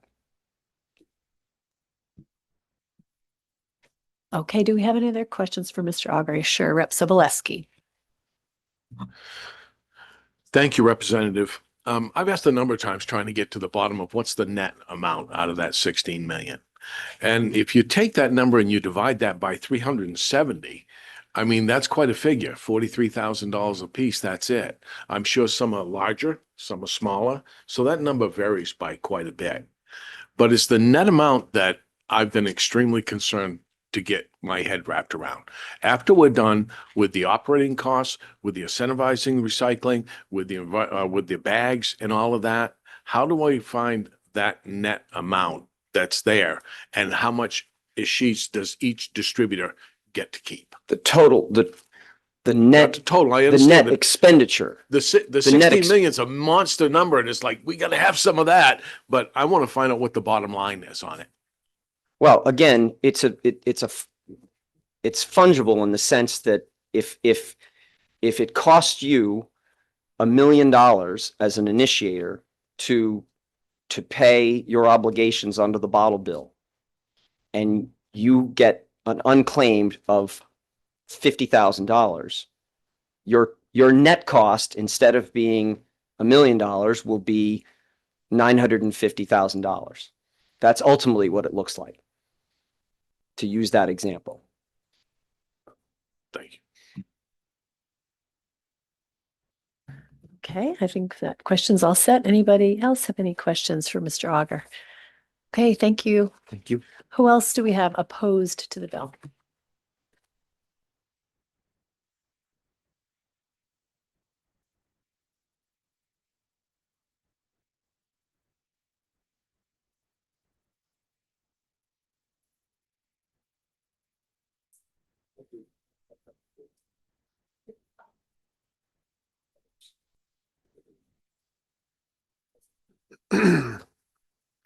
Once again, good afternoon. Senator Tepler, Representative Dudera, members of the committee.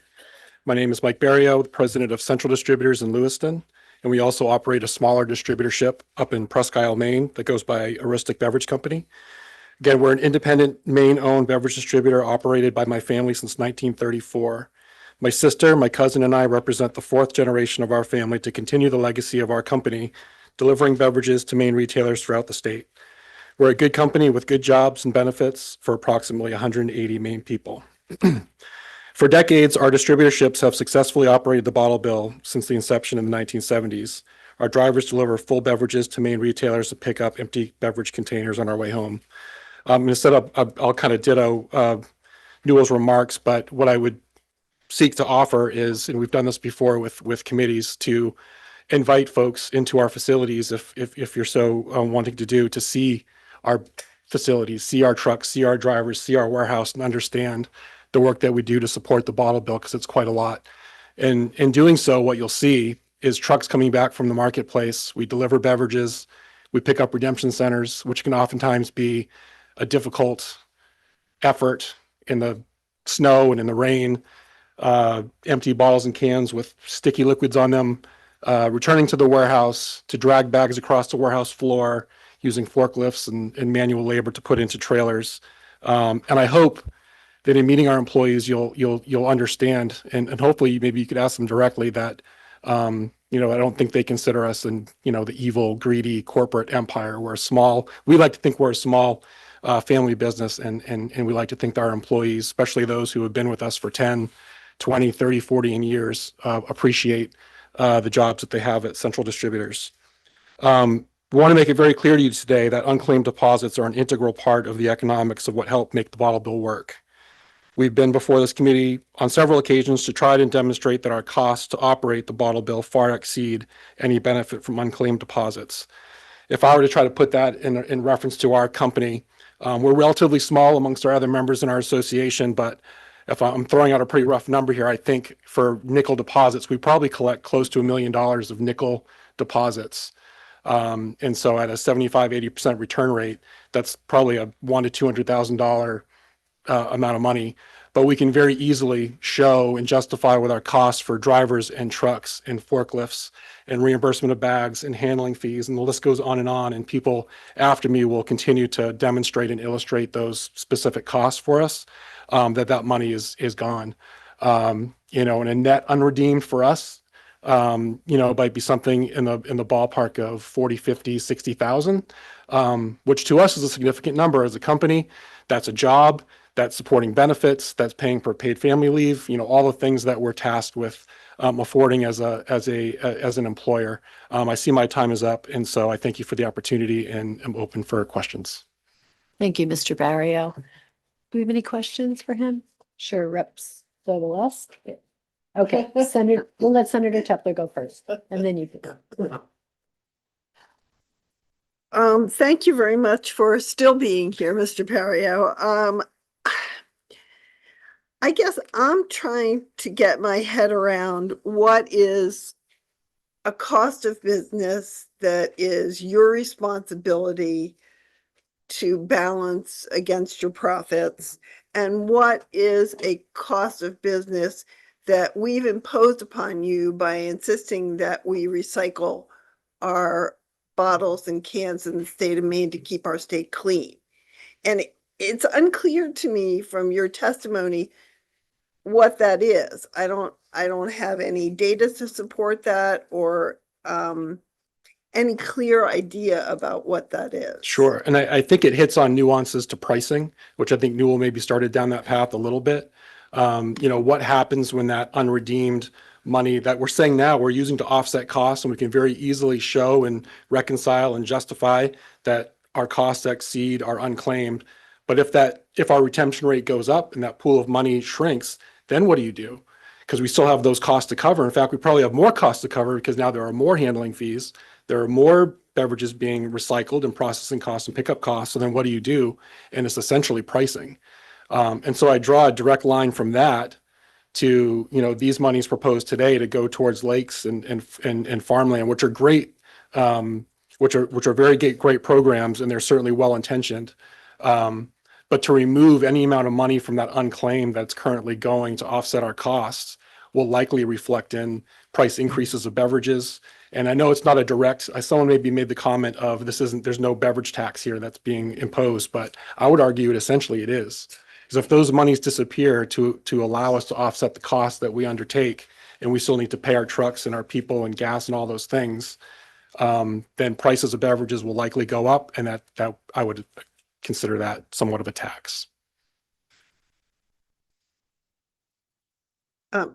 Do you account for, I'm sorry, do you account for your sheets in your own company, or are you trusting someone else to provide you with that data and the amount of money that you should be getting for your sheets? We do it both within our own company, because it's money that obviously flows through our income statement, balance sheet. But because we belong to the Maine Beer and Wine Distributors Association, we report and share our deposits sold and deposits redeemed with those members. And so we do a rebalancing to make sure that everyone's paying their fair share relative to their sales. And so, yes, from an individual company standpoint, yes. And from a commingling group standpoint, yes. And now, from a cooperative standpoint, another yes, another entity in which to share our sales information and make sure that we're paying our fair share of the bottle bill costs relative to our sales. Thank you. Thank you very much. All right, Rep. Sobolewski. Thank you very much. Having been in the nightclub business, Aaron Incorporated, John Martin Manors, owned my own club in the 90s, I know that distributors are incredibly generous. They support a lot of causes. And I've heard a lot of comments today that we need this for our lakes. We need this. What I see as needs are homelessness and hunger and poverty and things like that. Could you tell me what your company donates to, what you get involved with for causes, what you use extra money that you have for? Of course, I think our primary method of giving for our company is with our local United Way chapter of Androscoggin County, now all Western Maine. I've been the chair of that group, that organization for our counties. And so we've been very proud to be within the top 10 of giving within that company, within that organization, amongst companies like LL Bean, BIW, Hannaford, and Geiger Brothers, where we've been in that top 10 of giving, and we're very proud of that. That's not to say that's the only means that we give. I mean, anytime a school writes to us saying, hey, can you provide to our chem-free project graduation, we're always giving to places like that. The Lewiston shooting that occurred in our community, that was obviously something that we helped to support the aftermath, and various other things as well. The list goes on. Thank you very much for your generosity. Rep. Osher, question. So we have a law that says we want to recycle the bottles. We have a system to recycle those bottles. We have goals to do more recycling. But it sounds to me, the data shows that if redemption goes up, you keep less money. So, and where this bill says that the state should redirect the unclaimed deposits because that money should be used for state things. You're saying, oh, well, we need that money. But if recycling goes up, you don't get the money. And this money and other states are already redirecting that money to use for the environment, which is the whole goal of recycling, is the environment. So are you arguing that someone else should be paying? Like your whole business is designed on bottles. Right. Bottles are a problem. And so we're trying to collect them And who should be paying for those costs? Because this money is sitting there, and this bill just says this would go to the environment. First, I want to also kind of ditto maybe other comments that we believe that number is closer to the 11 million than the 16 million by the numbers that we've been collecting within our math within the co-op. But I guess what I want to say and reiterate that those monies are being used to support the bottle bill and support the return rate increasing and keeping those bottles and cans off the roads, our drivers, our fuel, our forklifts. So we're not using those monies for other purposes. We're using those monies to support the environment by supporting the bottle bill. And we'd obviously prefer to keep those within the bottle bill program as per our 2023 legislation, which was, felt sort of promised to us that if you can do this, you'll be able to keep these resources to, help manage this bottle bill, which is obviously expensive. And proudly so. I mean, if we appear to have like a bottle bill program that's best in the country, then kudos to you all, to the state of Maine, to the distributors, to everyone who supports making that happen. But it doesn't happen without a cost. Okay, any other questions for Mr. Barrio? Would you like to follow up, Rep. Osher? I guess the follow-up is that it was designed, and the design assumed that these would be returned.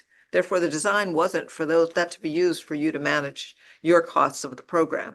So if you were designing a program today, how would those costs be covered? Because you're using money of the unclaimed money that wasn't part of the design to be used to manage the program.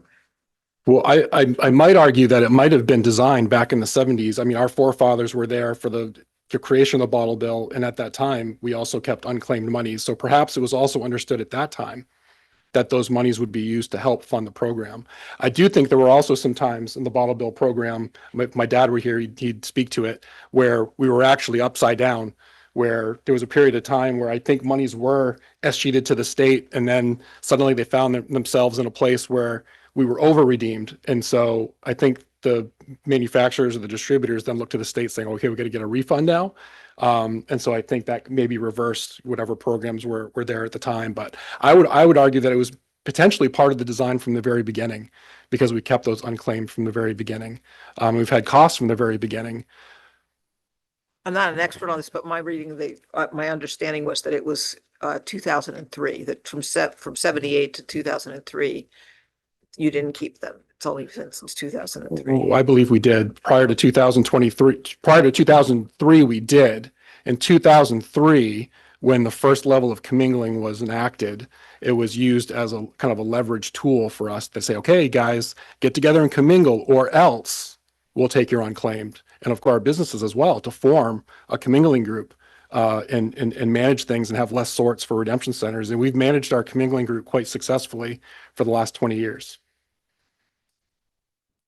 Okay, I think we're out of questions for you. Thank you very much. Thank Thanks you. for hanging in here. Who else do we have who is in opposition to the bill?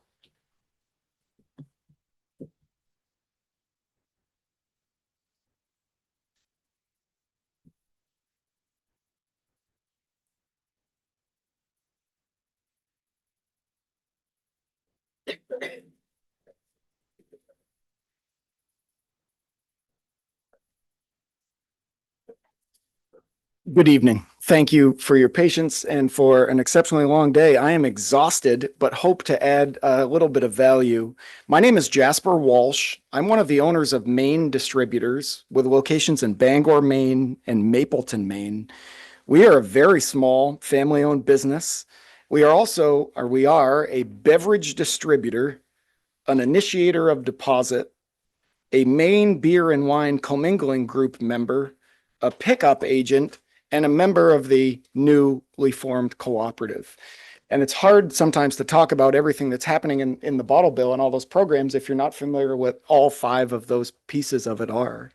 I would just say we are also proud supporters of Maine farms, farmers, and lake water quality, but have some concerns about using bottle bill money to pay for those programs.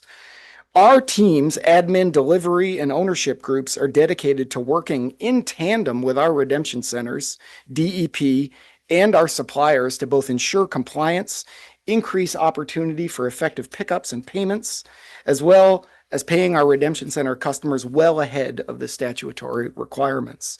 Our team, in conjunction with those redemption centers, moved millions of empty containers, hundreds of thousands of miles across the state of Maine to be processed and recycled in 2025.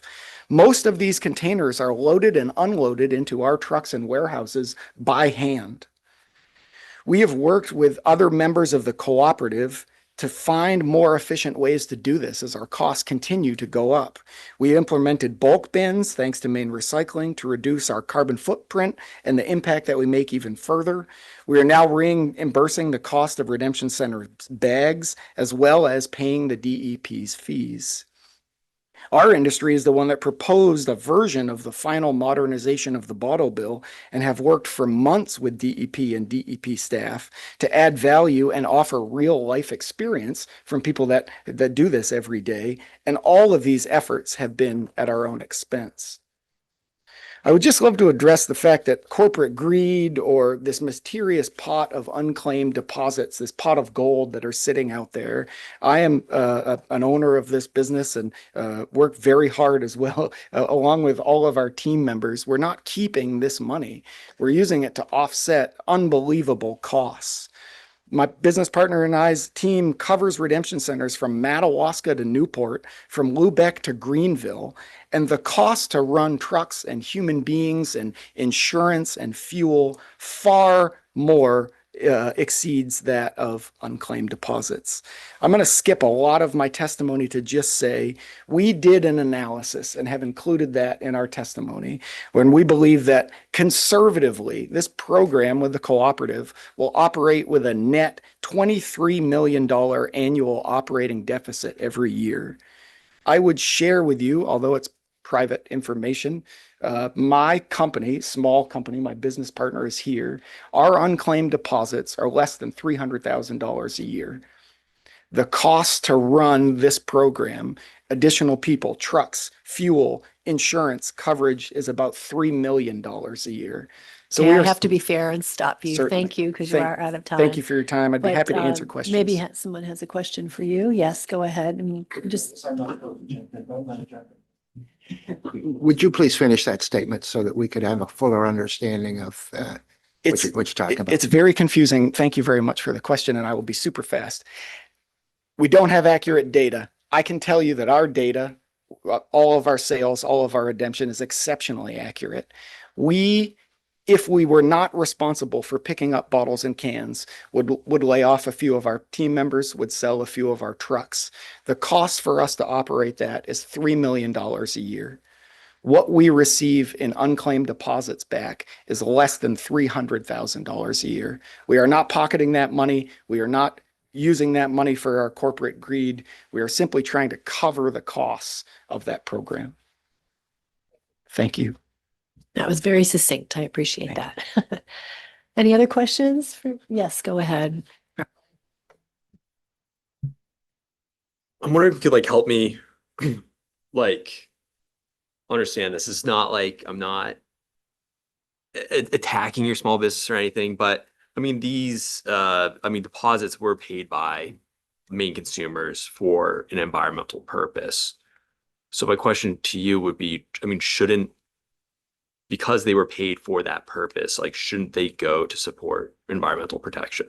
If I may respectfully and say, we had 15 members come up and talk about how proud we are of the bottle bill. Mm-hmm. It is the #1 gold standard environmental practice that we're a part of. And my argument, as passionately and respectfully as I could to make to you, is that money is being used for an environmental purpose.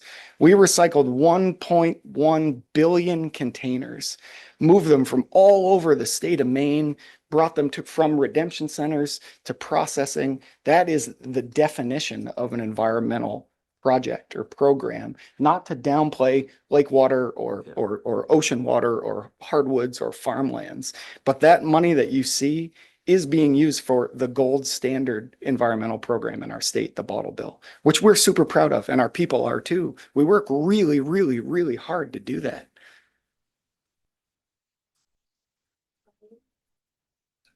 I'm done for today. Any other questions? We've got, did you have one, Rep. Campbell? Okay, go ahead. Thank you. Thank you, Representative. I remember when we first had the proposal for bottle redemption. And most of the distributors were against it because they foresaw the problem that became a part of what do we do with these friggin' bottles? And the distributors got together and created a solution. And part of the solution is what we're talking about. Small part of the solution. So I find it ironic that now some of us want to raid a part of that small solution. And from my perspective, once that happens, you're going to be inundated with raiders. So I just want to commend the distributors for taking care of a problem that we subjected them with. And now we want to raid a portion of their investment to take care of us. Isn't that so?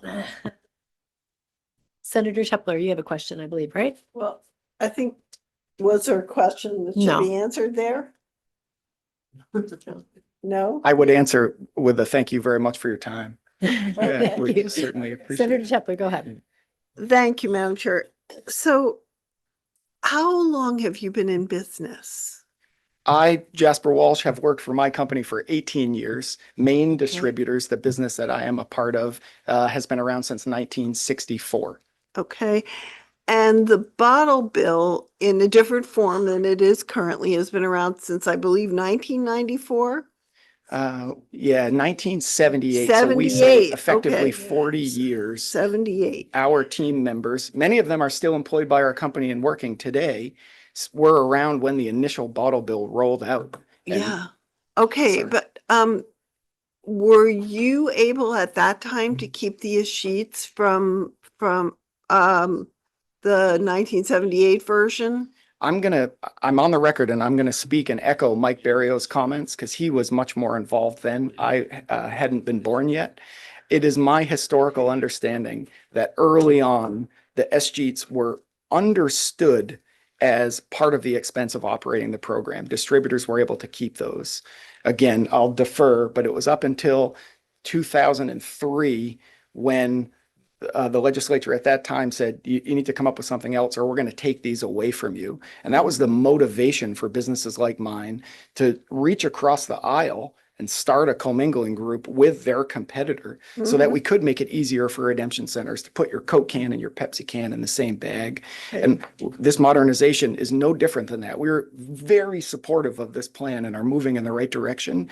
We just need everyone to acknowledge that this program is going to operate at a deficit of $23 million a year if we're paying all of our fees, all of the operating expense, the continued ask for the DEP, the technology fund and the refillable bottle container. It's very, very expensive.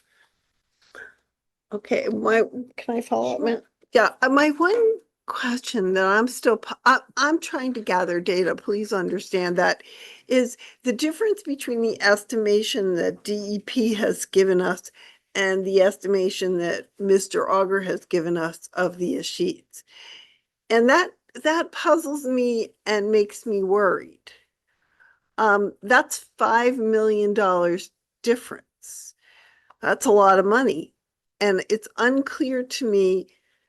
I mean, I have to some extent, have to trust the department. And so that's something that confuses me a little bit. Do you have any thoughts about that?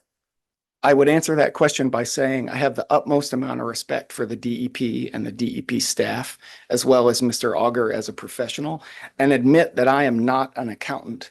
But I would say there are a number of variables that it would be very important to need to take into place if I was the DEP. Those wine items that are shipped direct to consumers' homes, we need to know the sales data on those.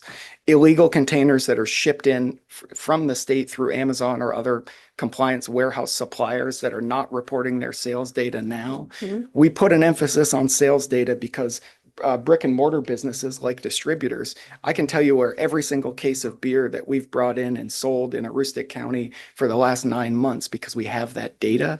And so we feel as though our number at 11,897,500 is very accurate according to the data that we have access to. Not to say the DEP doesn't have access to everything or that Mr. Auger doesn't have access to some of that data, but I'm passionate about the number that we presented. Thank you. Okay, is that it for questions? Rep. Campbell. Thank you, Representative. We spent a lot of time on this in the last legislature. We figured that we fixed it, especially for the redemption centers. So what you're saying is if we take this fund away, then the cost is going to go up. Yeah, and we're not even covering the costs of the system. So am I clear on that? Yes, you absolutely are. And I would like to answer that question just by saying you have done an unbelievable job to modernize the bottle bill. Once the cooperative is up and running, if we can confirm that, I'm sorry, this is the last LD, I'll shut up. You have done an unbelievable job to make progress to help those redemption centers. The program is remarkably expensive to operate. And I think there is some confusion with what people assume unclaimed deposits are because they have no idea how expensive the program is. Our hope is that we could continue to operate this program and be proud, to Representative Riley's point, of this environmental program by having it lead the nation in its efficiency. But in order to continue to do that, we would need to be able to have access to some of those funds, those unclaimed deposits, to offset the costs. Thank you. Okay, go ahead, Senator Tepler. Thank you. My quick question is actually, I'm sorry, not for you, but for the department. I'd just like some information for the work session. I need some history of the bottle program and of the utilization of the unclaimed deposits. Thank you. Okay. So with that, thank you very much for your testimony today, and we appreciate you coming. Who do we have next in opposition? Okay, Mr. Noel. Right.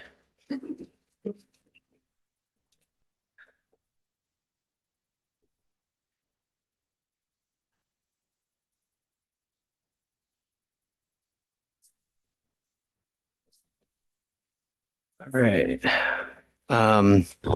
Good evening now, Chairs Dudera, Chairs Tepler, members of the committee. I don't envy your job, as been said before. I'm not here to comment on the priority of the many good causes you've heard about today. I'm just here to explain the impacts of LD 2141 on the bottle bill. So we support the deposit program legislation that reinvests unclaimed deposit money back into the program for the purpose that it's designed to make the program better. We say that because it is a best practice of all the highest performing deposit return programs in the world. There are 10 deposit return programs that achieve a 90% return rate or higher. All of them reinvest virtually all of the unclaimed deposits back into the program. It's part of the reason why they're successful. That includes Connecticut, and Oregon's not far behind at an 87% return rate. The idea is there shouldn't be any unclaimed deposits. They should be reinvested in the program so everyone can recycle and get their money back easily.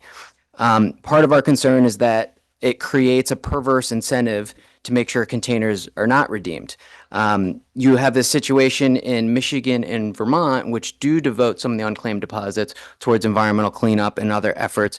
In those states, you actually have this inane concept where the state environmental agencies are actually promoting, maybe it's not so bad if you actually don't return your containers. It goes to environmental cleanup anyway. We've heard some of those jokes here tonight, and I get it, but you get the conflict here, right? Like, are we supporting a high performing deposit program or are we not?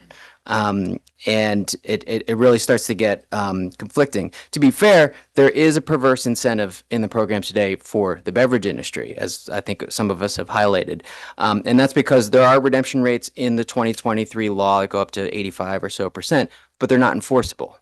So they're really, I don't expect them to be met, to be honest. There's a lot of work going on to improve the program, but I wouldn't put a whole lot of faith in those exact targets as they're written. Also, I want to flag that hundreds of small businesses pay fees to finance Maine's bottle bill program today. It's not just some of the bigger players. Dozens of these are Maine-based small businesses. Most of them are in the Tommer Special Commingling Group, of which we help manage. Mass Landing Brewing, Maine Root Soda, Whaleback Farm and Cider, Saco River Brewery, Freedom's Edge Cider. I could go on. I think they'd all appreciate all the help they can get to help pay down the high handling fee here in Maine. I am not speaking on behalf of them in particular. I haven't had a chance to reach out to them ahead of this bill. We will send out a survey to our members to see what they think, just so we can get a clear answer. I think I'm out of time, but I'd be happy to answer the question about, what have the distributors done to increase convenience? Part of that's in the operational plan, and then the co-op and distributor cost questions that came up earlier. Okay, thank you, Mr. Knoll. Appreciate it. Any questions for him? Senator Tepler, you look like you have one. I do. So if we were starting from scratch to build this program, would you create that perverse incentive? Or would you figure out some other way that the program would work? So I come back to those programs that are considered the higher performing deposit programs or bottle bills out there. They achieve 90% return rates or higher by doing a couple things. They do have a single entity managing the program, like the Commingling Cooperative, like we're about to have, we do have here in Maine. They do reinvest all of the unclaimed back in the program. They have a meaningful deposit value to make sure the public is engaged. There have convenience standards to make sure there's accessible points to return. And then critically, they have a return rate target. So regardless of all those other aspects, they hold the industry accountable to reach this target, and there's penalties if they don't reach it.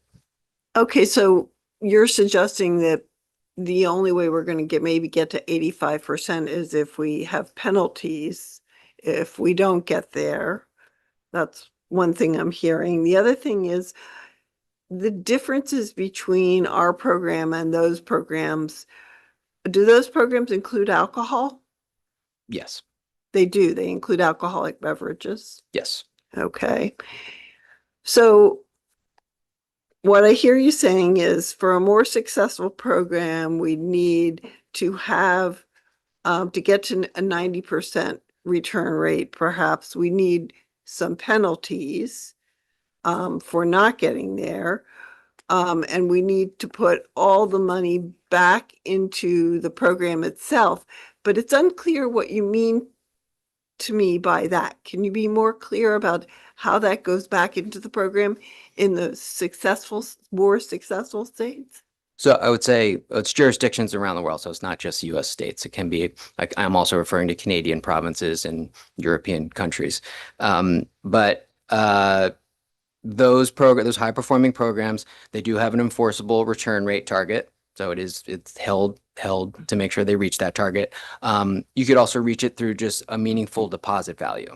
You don't necessarily need penalties. It's kind of up to you how you want to design it. But in general, the best practice is an enforceable return rate target and a meaningful deposit value, and convenience. What do I mean by reinvesting the unclaimed back in the program? So usually all of those unclaimed would be the property of what's called the system operator. Here in Maine, that would be the Commingling Cooperative.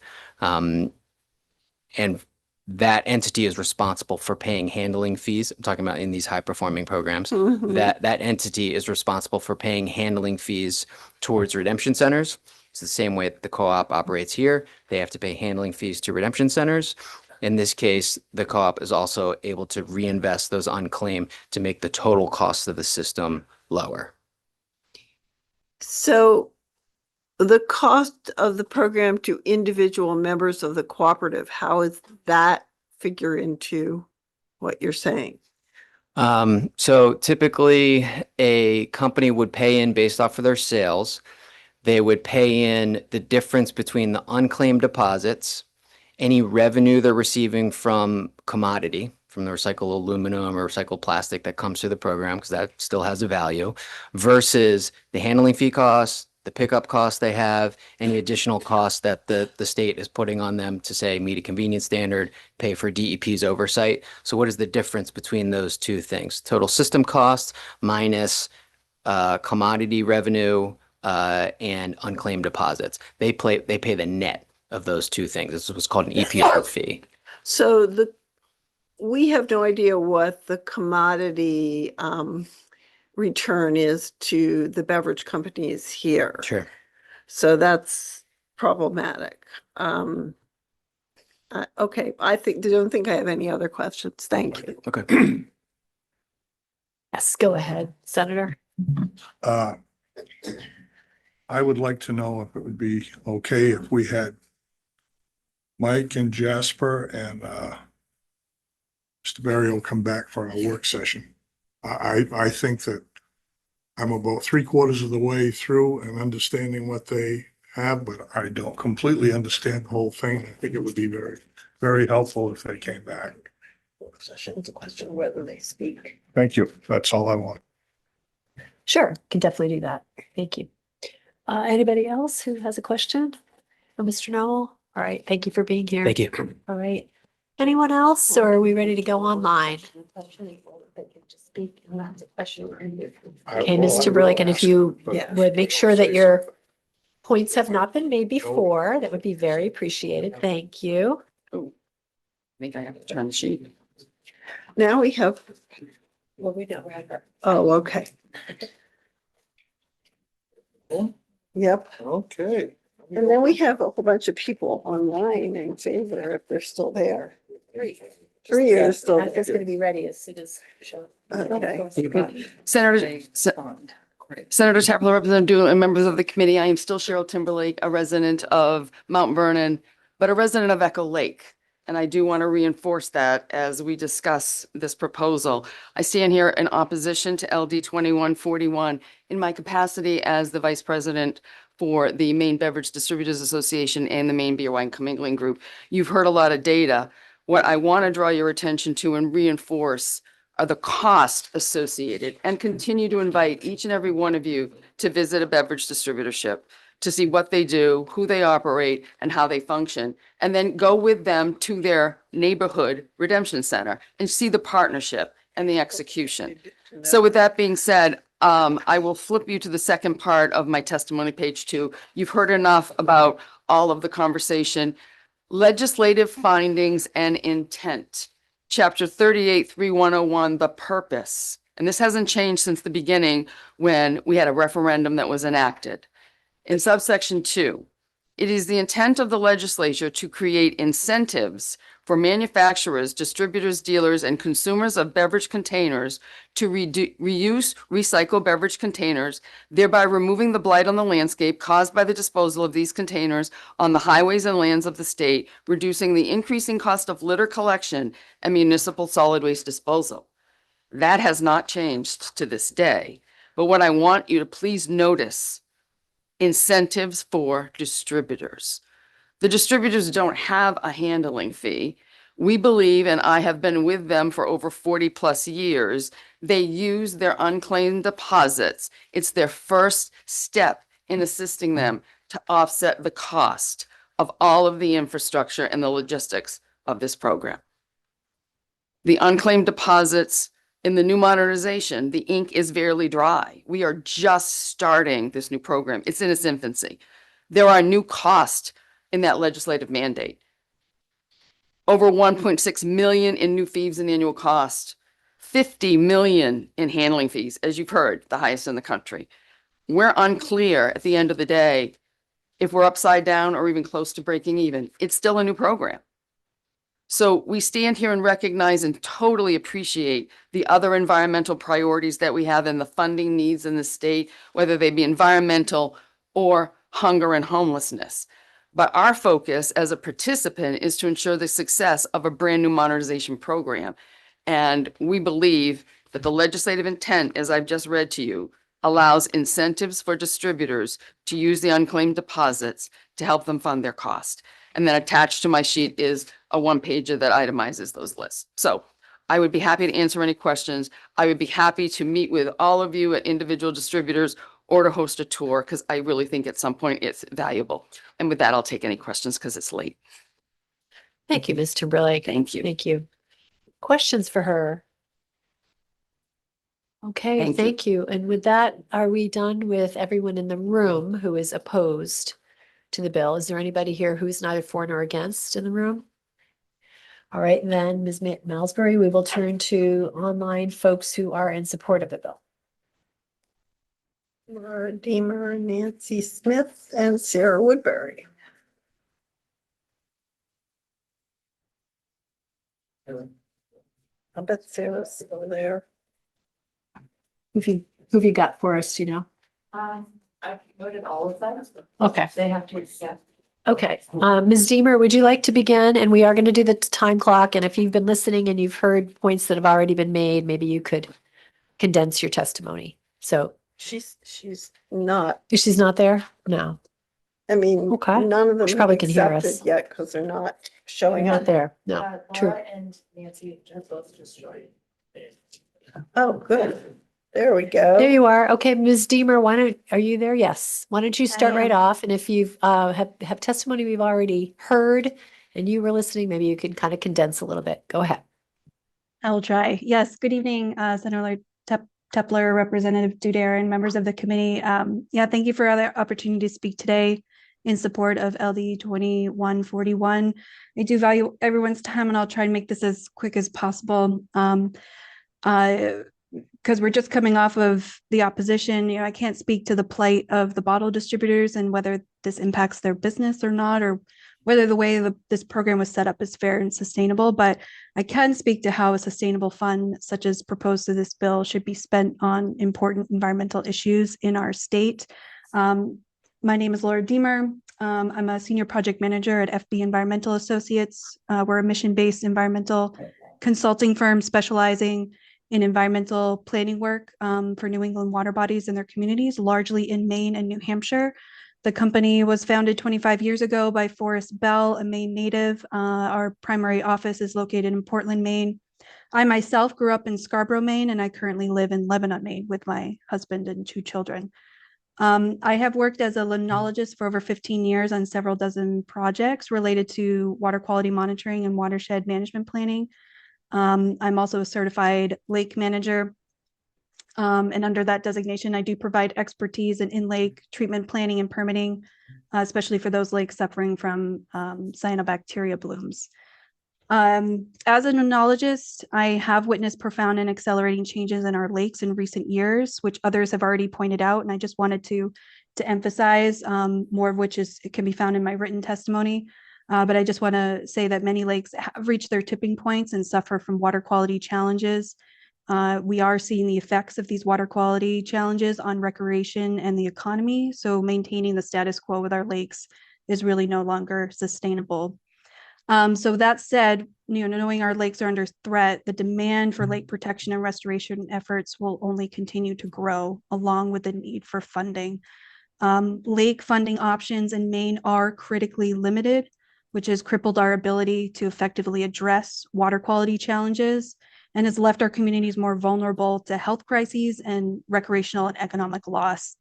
Other states that I work in, such as New Hampshire, they have demonstrated what's possible by leveraging, in their case, a clean water state revolving fund to support watershed planning, providing principal forgiveness on loans up to $100,000. They've also established a dedicated cyanobacteria mitigation fund to support lake work. By creating a sustainable funding source for lake work, this bill would really be transformative for lake protection in the state of Maine and would have incredible lasting benefits for lakes and their communities across the state. So closing, I just urge you to support this bill to protect Maine's lakes. We are fortunate, as others have said, to steward some of the cleanest and clearest lakes in the country, but our clean waters are a privilege, not a guarantee. So the Okay. gratitude for our We are clean at waters time, must be so matched. thank you. Oh, Thank you for yes, finishing thanks for up, your and time. thanks for waiting all this time to hang with us. We appreciate it, to give you your testimony. Anybody? Oh, Does anyone have any questions for Ms. Deemer? No? All right. Thank you very much. Appreciate Thank it. you. Okay, now we have Ms. Smith from GrowSmart Maine. And you can start right off. Thank you. Good evening, everyone. I am Nancy Smith, CEO of GrowSmart Maine. I see many old friends around the horseshoe and who have testified today. Normally I'm in front of the Housing Committee, but I'm happy to join you all this evening. I want to say, as I start, I served in the legislature 2002 to 2010, all 4 terms on the Business, Research, and Economic Development Committee, where the bottle bill resided before it moved over to you folks. 3 of those terms as the House Chair. So I lived and breathed the bottle bill every session for those 4 years. And it has been Old Home Week listening to the conversations that are happening around the room. Couple of points that haven't been spotted so far. One is, remember that in addition to the environmental benefits of the bottle bill, it saves municipalities money because these bottles don't go through their either waste disposal or recycling system. And finally, I'm just going to point the last paragraph of the testimony I provided online. A key point I want to bring us all back to with this bill is, as the administration and the legislature are focusing on removing barriers to housing where it makes sense for the long term, this bill represents a smart ongoing investment of these bottle deposits that are left behind by consumers to protect Maine's prime farmland and shoreland. This sort of conservation and protection needs to be part of the balance as we're looking at housing. Thank you for your time. It's been a pleasure spending my afternoon with you all. Thank you, the Honorable Smith. We appreciate you joining us today. Thank Always you. honorable. Thank you. Do we have questions? Anyone have a question? No, thank you so much for waiting. Thank you. Okay, and I believe now we have Ms. Woodbury. So you can start right off. All right. Good evening, Senator Tepler, Representative Dudera, and members of the ENR committee. My name is Sarah Woodbury. I am the Legislative Director for Maine Conservation Alliance.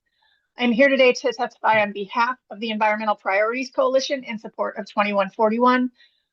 Each year, we collectively, the EPC, identify a slate of policy priorities to act on the climate crisis, further environmental justice, and protect land, water, and wildlife, and cultivate healthy Maine communities. LD 2141 is one of those priorities. I am not going to read my whole testimony. I'm going to address a couple things I heard from some of the folks in the opposition. Maine would not be the only state to utilize funds from bottle redemption programs to help fund other programs. The National Conference of State Legislators reports that there are 11 bottle bill states. Of those 11, not all send their money back to the program. 3 specifically do. Several others send it to the state, and maybe they use that for the program, but it's not specifically stated. And in Michigan, 75% of the funds for their bottle deposit are used for environmental programs. Massachusetts puts it back in the general fund. New York uses 80% of it for their general fund. So we would not be out in the cold. And I would also point out that the bottle bill is a product stewardship program. The deposit is an incentive for the consumer to return the money and get their bottle back. The reason distributors were originally allowed to keep that money was to encourage commingling, which is now happening thanks to the upgrades to the bottle bill a couple of years ago. And by the way, that incentive was put forward in 2003, not the beginning of the program, that before that, small IODs sent their unclaimed deposits to the states. These unclaimed deposits should not be used by industry to subsidize their own accountability. The money belongs to Mainers. It should be used to benefit Mainers. I'd also point out that, as was stated as a response to Representative Ankley's question, some of the industry gets to sell or use the material that is recycled, so that is more profit for them. It is clean, sorted, and uncontaminated because of the distributors, because of the redemption centers, not the distributors. Additionally, this particular bill does not use all of the money. So there was a lot of talk about how they need money for the program. Well, the good news is that we're not taking all of it. We only want 4 million. And even if that number was 11 million, as was said by industry, they still get 7 million. I heard a gentleman say that if they're operating or they're going to operate in the red at 23 million. If that's the case, then the 11 million isn't going to fill that gap. So we would urge the committee to move forward and support this. LD 2141 will benefit farms and lakes. And for that reason, and many others, all 41 organizations in the EPC urge you to vote yes on 2141. Thank you very much, Ms. Woodbury. Any questions for her? Yes, Rep. Campbell. Thank you, Representative. So I'm assuming you've been listening to the testimonies. I have. So what we're kind of hearing is, yes, there is some unredeemable funds that diminishes the cost to operate the program. So would you suggest increasing the cost of the program to get this money distributed to other organizations that may perceive there's a slush fund here? I'm sorry, I don't think I understand. You want to know if I want to increase the cost of the program so that other folks can utilize the money, and it wouldn't, I guess I'm not understanding what you're asking. The cost to operate from the distributors is X. Right. The reimbursement for the unredeemables is 10% of X. So are you implying that we should increase the bottle bill program to cover those costs that have been diminished by the surplus?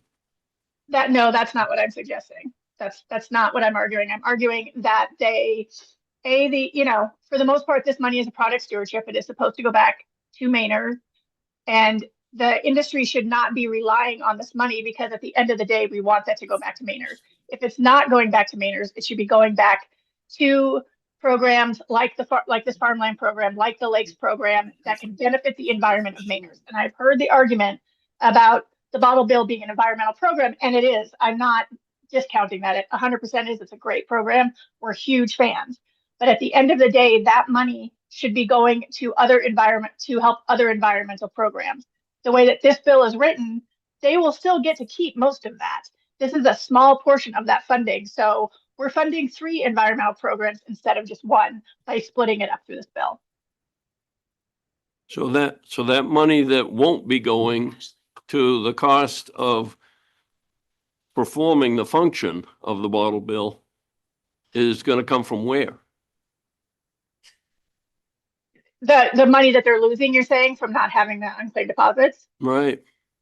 I mean, I think that, as I said before, I don't think that they should be being incentivized to do what they're supposed to do. Like, the reason distributors were allowed to get that money was to encourage the commingling. That is happening now. It's required. So they shouldn't be using unclaimed deposits to subsidize their own accountability, is what I'm saying. Wow. Thank you. Okay. Any other questions for Ms. Woodbury? All right. Thank you very much for being with us. Thank you. And thank you for your time today, guys. I know it was a long day. So. Yes. Anyone else want to just mention anything that they want for the work session on this before we conclude? Yes, Senator. Thank you, Madam Chair. I just want to thank you all for such a respectful hearing and for sticking it out with the constituents and stakeholders. Appreciate it.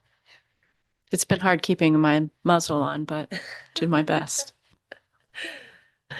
Okay, so I don't hear any special requests. We've made some as we've gone along. So I would say that we are all finished with the hearing for LD 2141.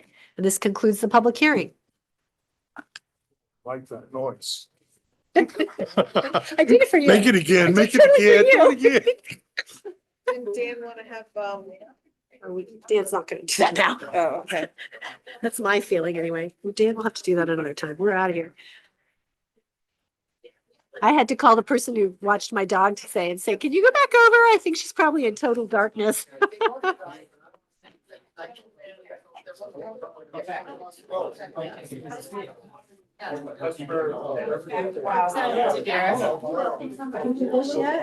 is that? Have I done that?